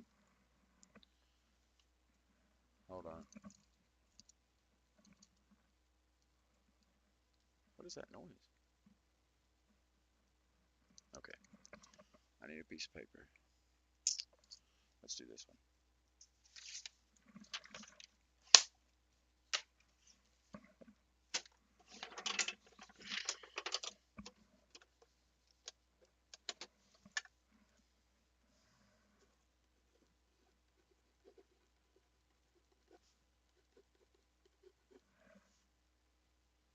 Network Fun Time.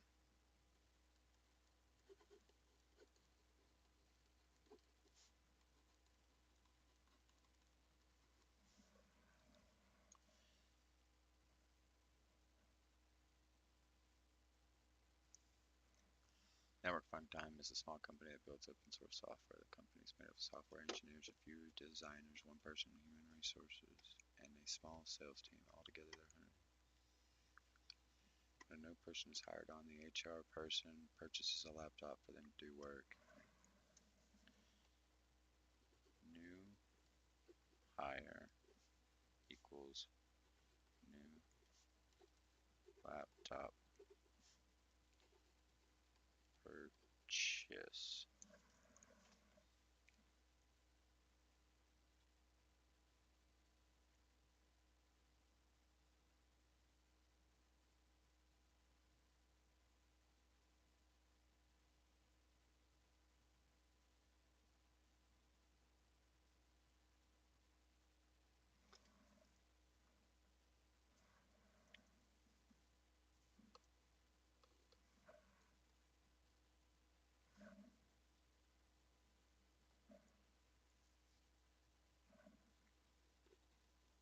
Cheapest online.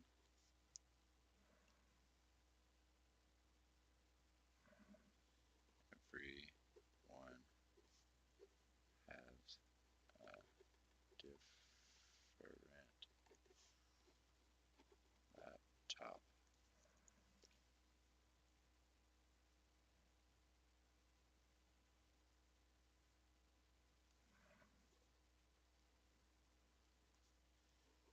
Gets laptop after new hire. Bad.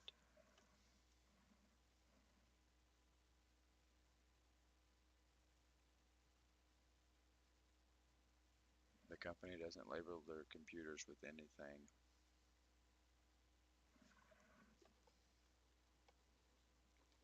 No labels to track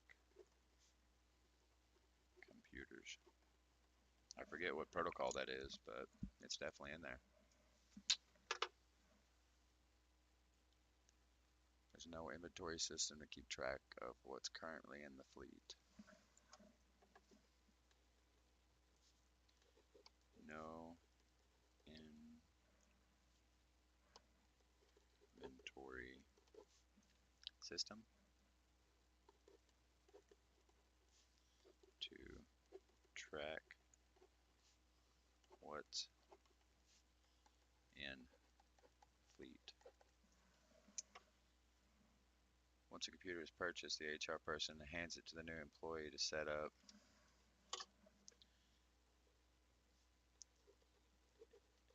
Employee sets up new laptop. That's a no-no.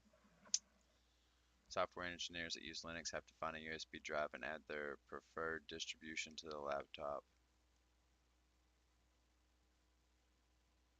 Anytime someone needs something from HR, whether it's office related or tech related, they email the HR representative directly.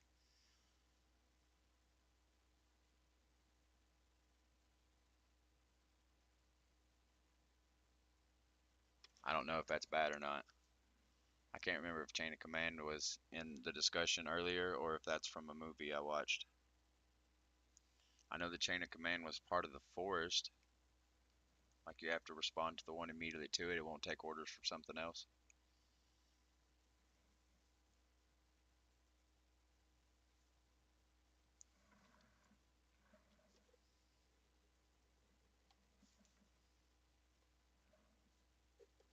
HR is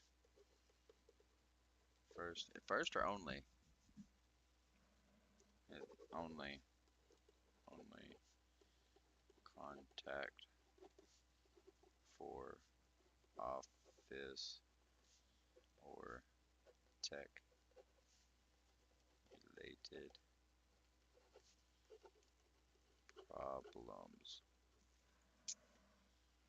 When a new employee gets a machine, they're given logins to use cloud service. They get a personal orientation with HR to make sure they can log in. This requires the HR person to block off a few hours for every new employee.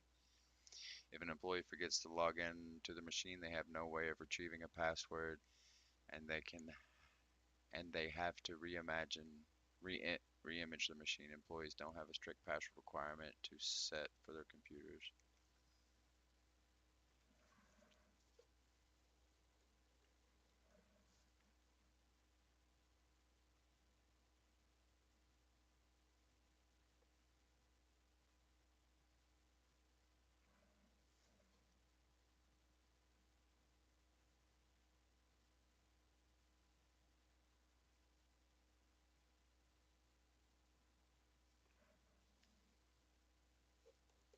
HR sets 2 hours to the side for employee orientation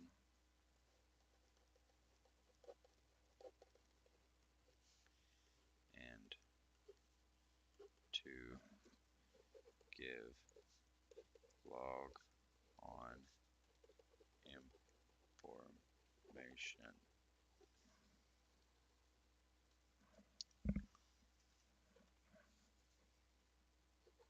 No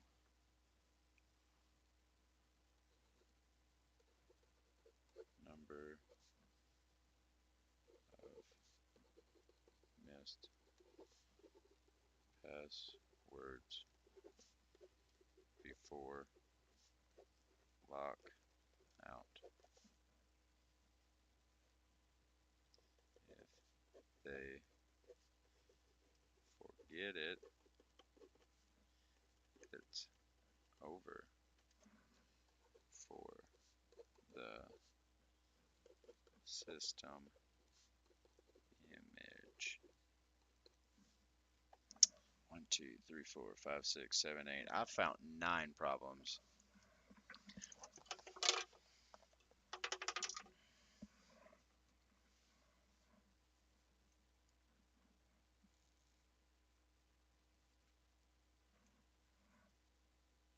Well, I think the leader has to take the top chair, and then it's everybody else that can go down there.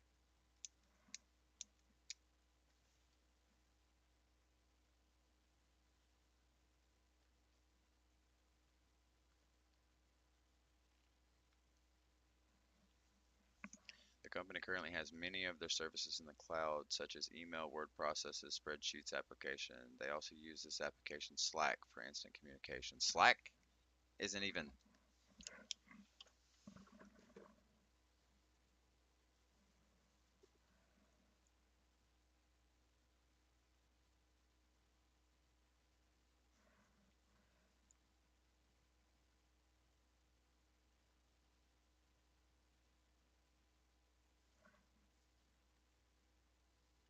A lot of apps are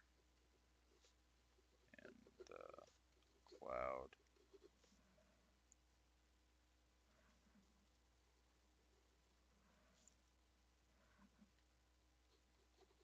They use Slack. I can't remember what's going on with Slack, but I think it got turned into something else. Okay, let's go over all this. Come closer so I can see you better. There you go. Okay, let's start a response.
How the fuck do you spell purchase?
Man, what the hell?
So we covered cheapest online. Everyone has a different one.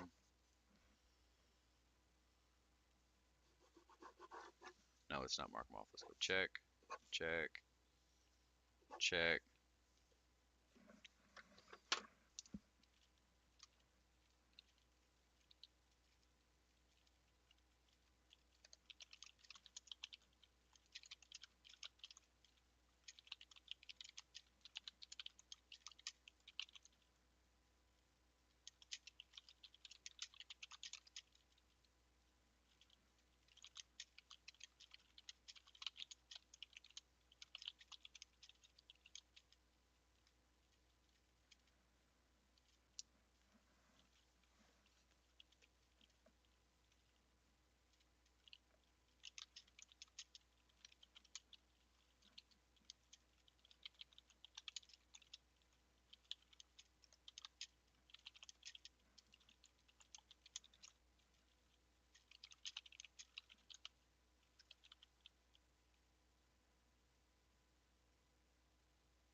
Heck yeah.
I know I didn't spell that right, but I got it close enough.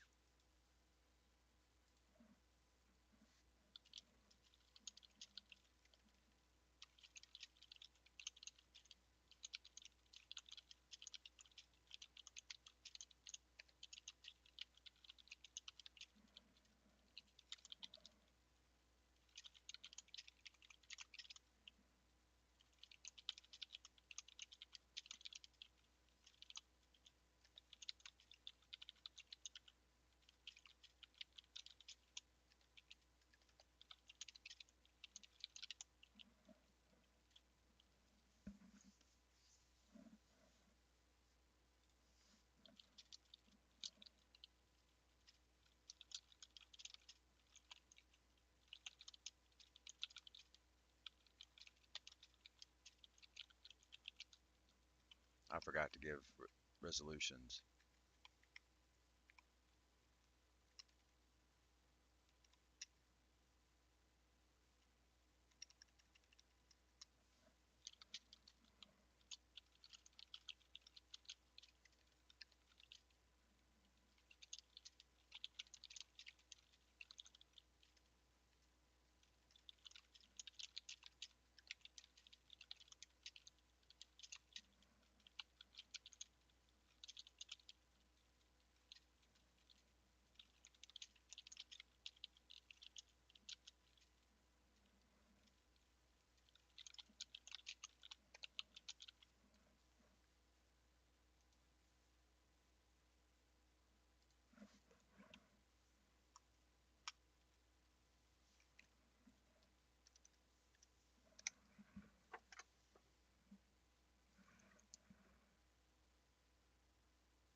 How many have I gone over?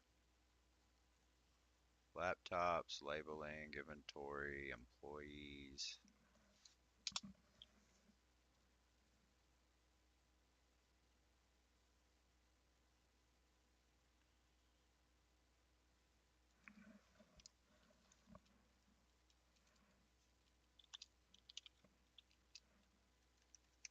Oop.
I was gonna spell that wrong.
Nah, I'm gonna omit that.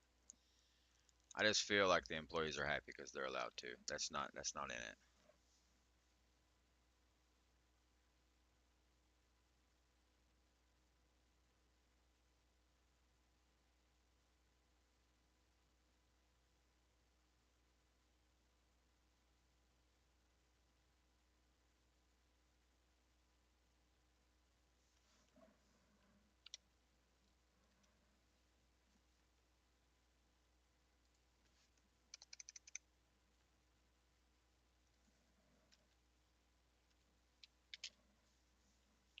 All right, I'm gonna leave it there. Scenario number two. All right. Oh gosh, you guys have been saying all kinds of stuff. You guys will have to give me a second, unless you're not talking to me. WD Widget is a small company that sells widgets. They're mostly made up of one of salespeople who work with lots of clients. Okay. WD Widget.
been mostly made up of a salesperson who works a lot with clients. You've taken over as the sole IT person for this company of 80 to 100 employees. Our tells you to provision a mechanism for new employees. You order the hardware directly from a business vendor. You keep one or two.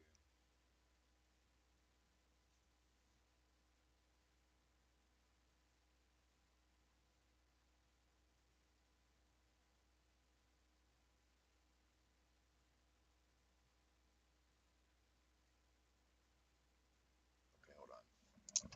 For this new business,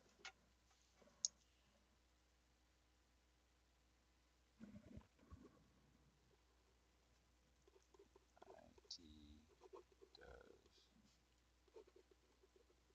hardware orders, keeps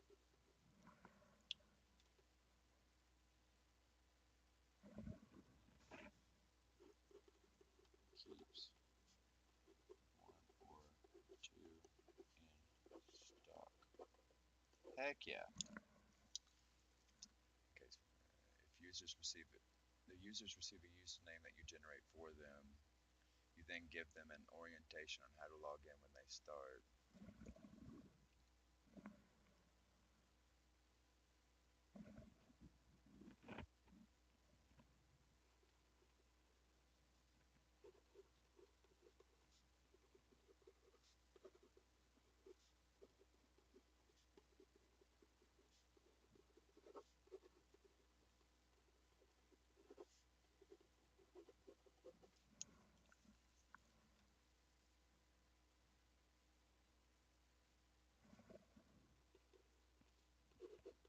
Using Active Directory.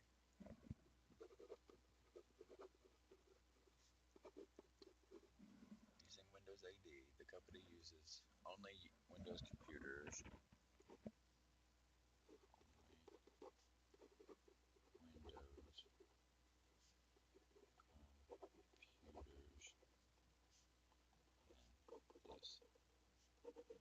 Place. The new computer is provisioned. You have to install lots of specific applications manually onto every machine. Oh.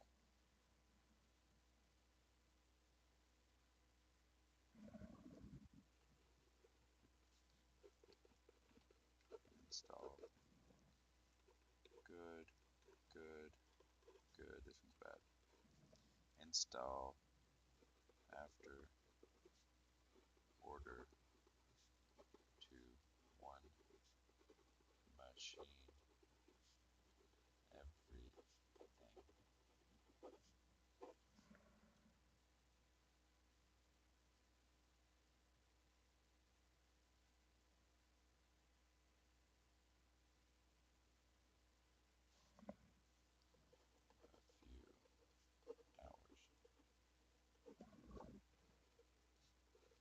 Sole contact for IT questions.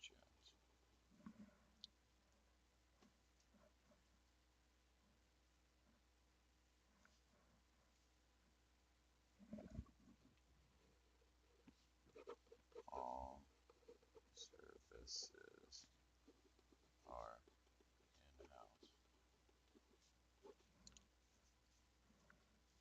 Email server.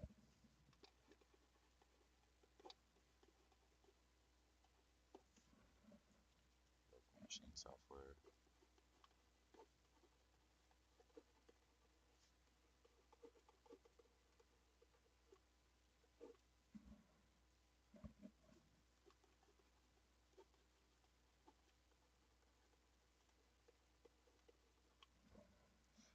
None of the company services are kept on the cloud.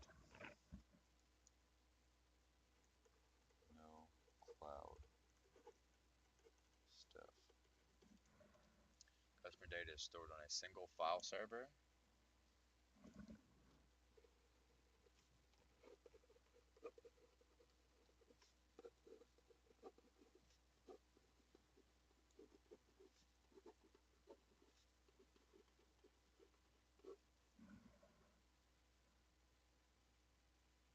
You also map this file server onto their local machine so they can access it like a directory.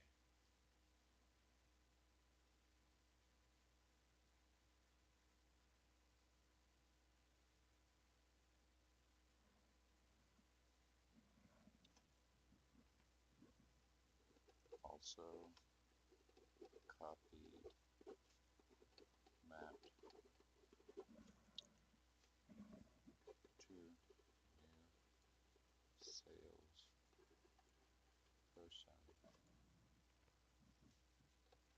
He could do something that wasn't good.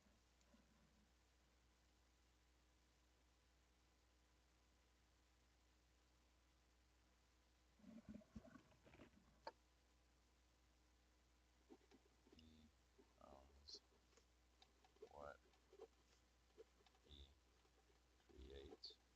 That's good. No backups of customer data.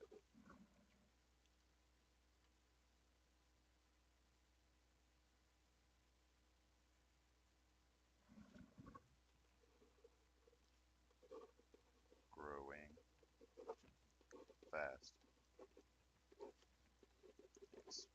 Expected to hire another 200?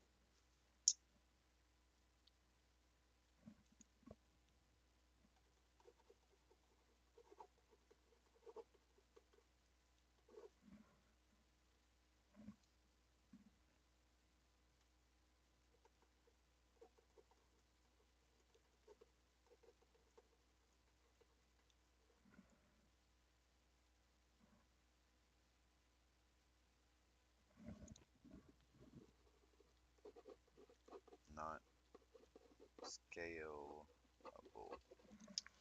Alright, guys, it's gonna be silly, but I have. Oh! Hex is already gone. See you, Hex.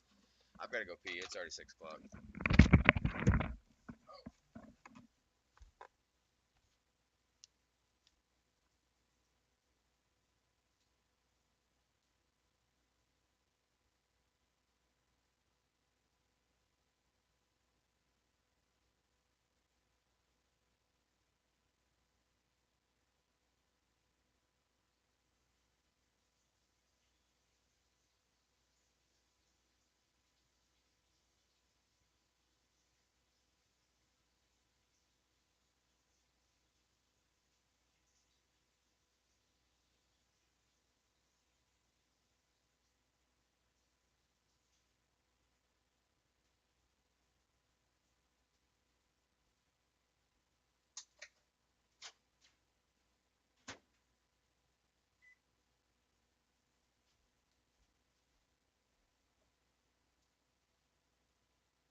I'm sad I missed Hex. What do you think? There's another one? I got 3?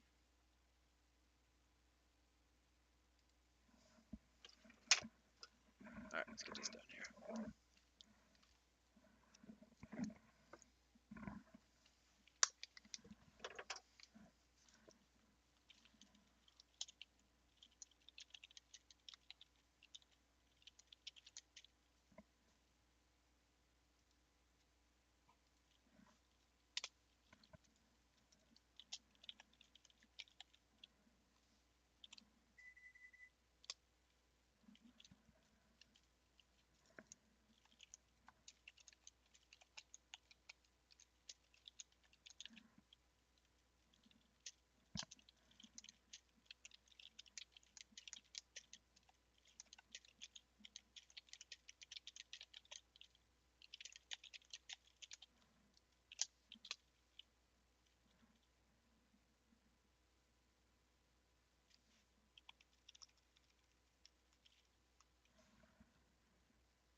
There was something else.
Let's check this one out.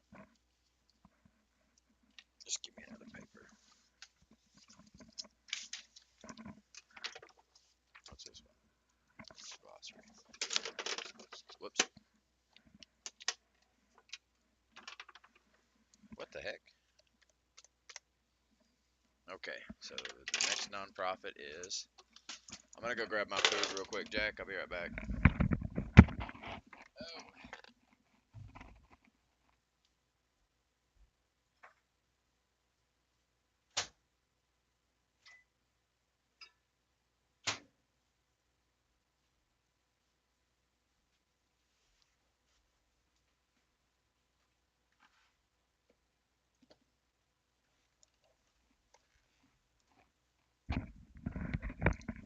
Yeah, I thought it was just 2 questions, so I was like, I'll knock this out and then eat my food. I got time. Nope, it was 3. And each one's taking me roughly about 20 minutes because I'm having to write it all down and analyze it and think how I can best help them.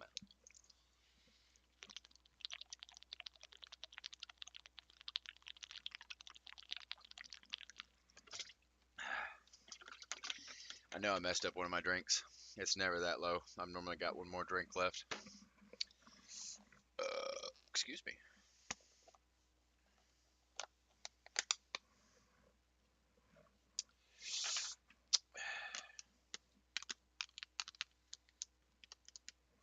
You want to see my nom noms today?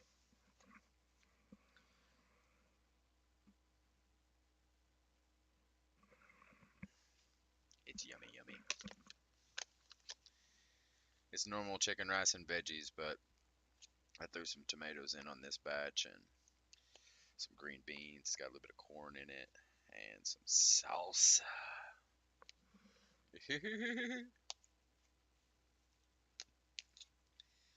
One of these, Jack, do you like spicy stuff? We've talked about this before, haven't we? You like spicy stuff, right? But not like real spicy. You just like spicy.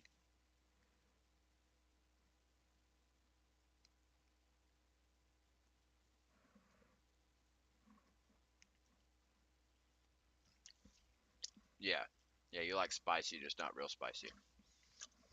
So I make a salsa every year, and it's coming time for me to grow my garden, for me to make another salsa. I make batches of them. I don't just make a single. Do you like salsa?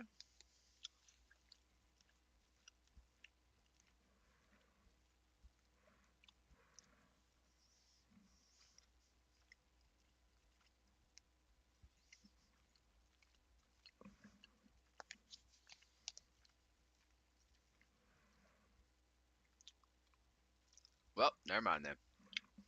I'm gonna see if Hex wants one. I'm gonna send one to her too if she wants one.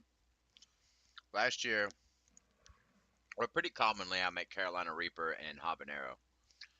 But last year I made Carolina Reaper and habanero. It was Carolina Reaper pineapple and habanero mango. And I used the same quantity in the Carolina Reaper as I did in the habanero, which was 1 tablespoon. Which was 1 tablespoon.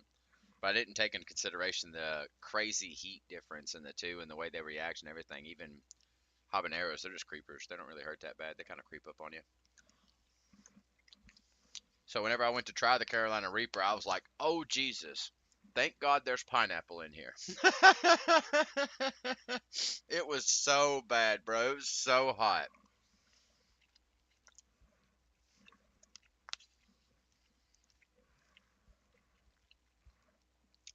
Oh, I just seen the question mark on OP Plumbing. This is about to get a little TMI, but I haven't really experienced a solid bowel movement in quite a few years.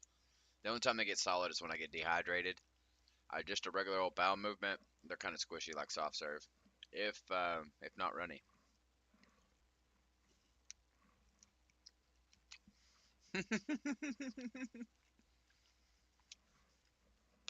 It started around the time I was a real bad alcoholic, dude. I used to poop faster than most people could pee because I basically just peed out of my butt.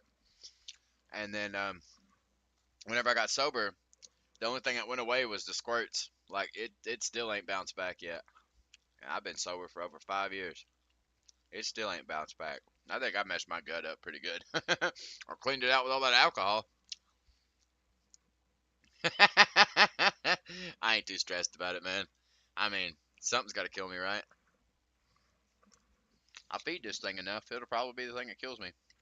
In all honesty, I think cancer is what's going to take me out.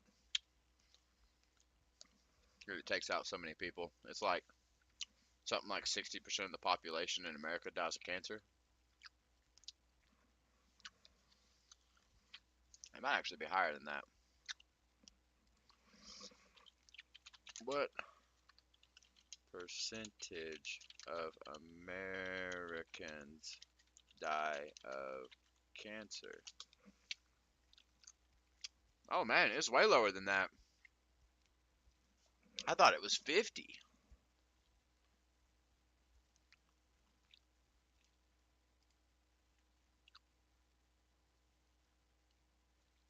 Oh, I might have been looking at what percentage gets it. 41%.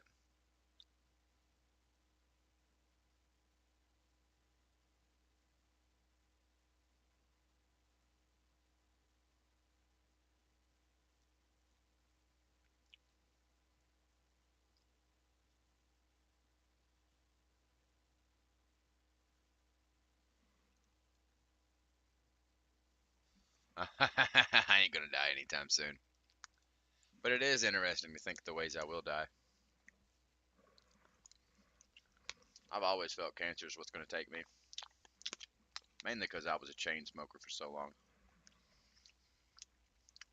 And I kind of just do whatever I want. I don't wear a mask when I sand. You're definitely supposed to do that. I don't cover up when it's raining. I don't care.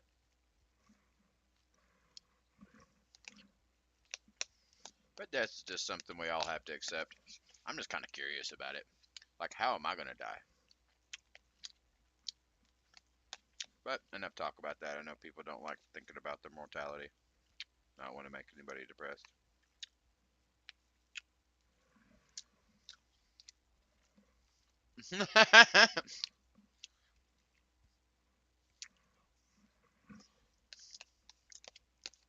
Thank you, sir. But I believe I'm going to live about as long as my body will let me. Because my will to live is pretty strong, but I've kind of beat the hell out of my body. It crunched today in the workout. I forgot to tell you about that, Jack. During the workout today, it crunched. And my shoulder's just feeling good now. It crunched and it feels good. I thought I screwed it up, man. Instantly, the pain went away. I was able to do a shoulder press almost instantly. Now, it was a good crunch. I probably had it out of whack this whole time, and that crunch put it back into place. Because I was in a weird position when it crunched, and then the pain just went away. It was awesome. I loved it.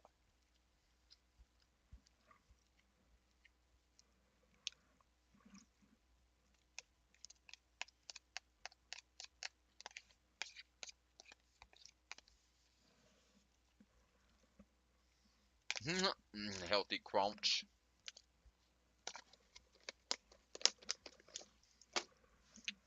All right, let's go put this stupid meal up, and then we'll do these notes and pass this test and be done with it, and knock out module 5 and 6 in one day.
Hold on, I gotta.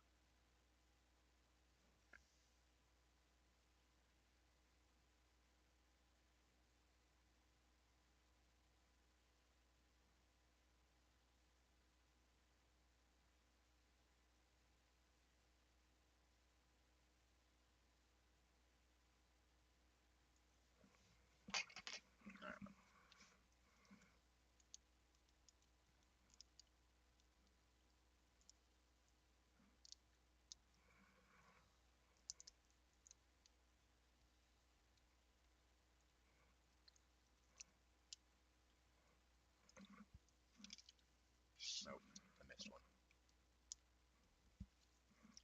All right, let's get this running. Nonprofit. Do good is a small. Okay.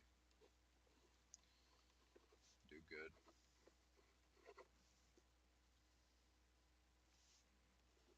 $50 employees. Profit.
automate that.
All right, that's it.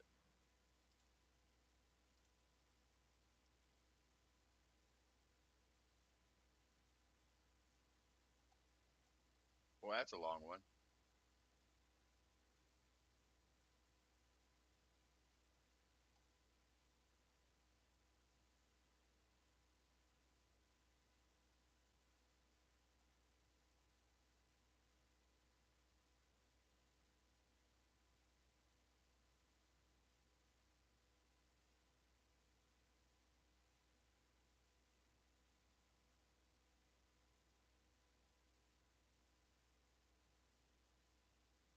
Ah, what?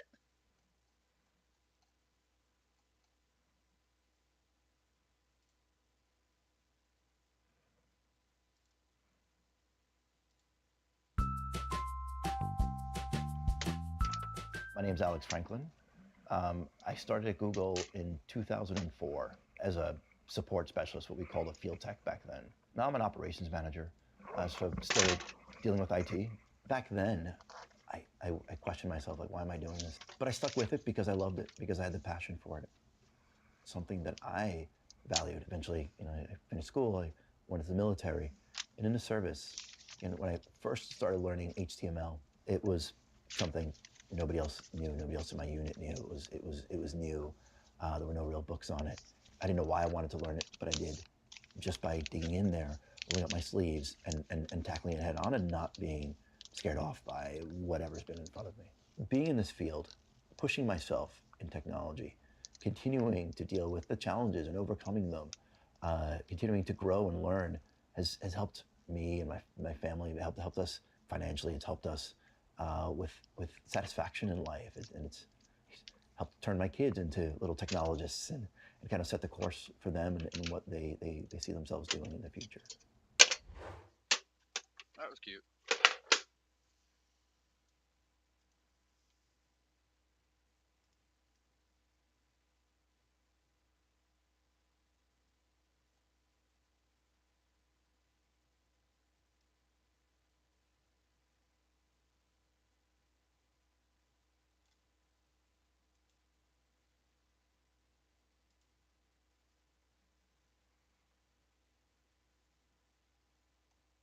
What the hell?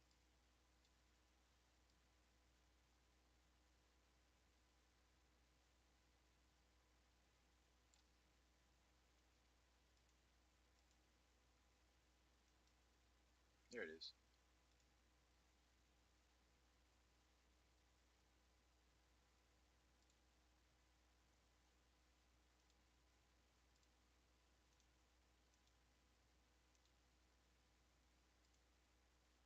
It still won't.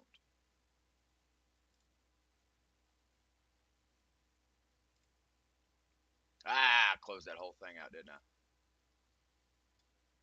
I didn't mean to do that. Let's do this. No.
Let's just put it in downloads.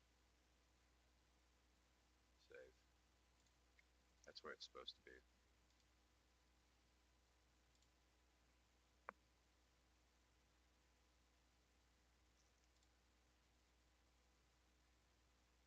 Oh, here it is.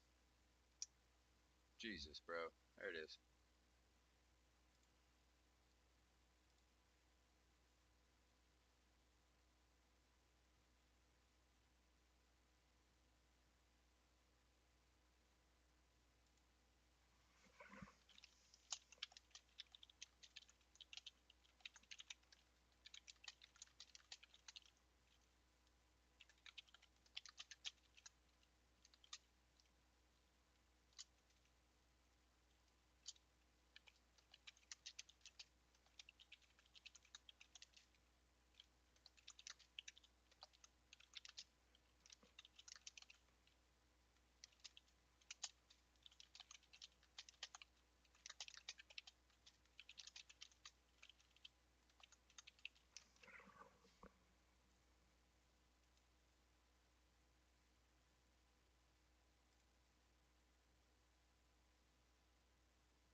Congratulations. I'm glad you made it this far. Things are not easy. They are difficult. But hard work pays off. And it clearly shows that you put your hard work to get here. Sweet. Alright, that's it. You got a game final at 7:30. Alright, buddy. I'm gonna go ahead and cancel this stream out. I'm gonna go downstairs and water my garden, and then I'll be back to play some Splitgate. If you're on, feel free to hop in with me. I just want to game and relax for a little bit. Thanks for joining me for this. I appreciate you being here, and hopefully I'll see you in a few, man.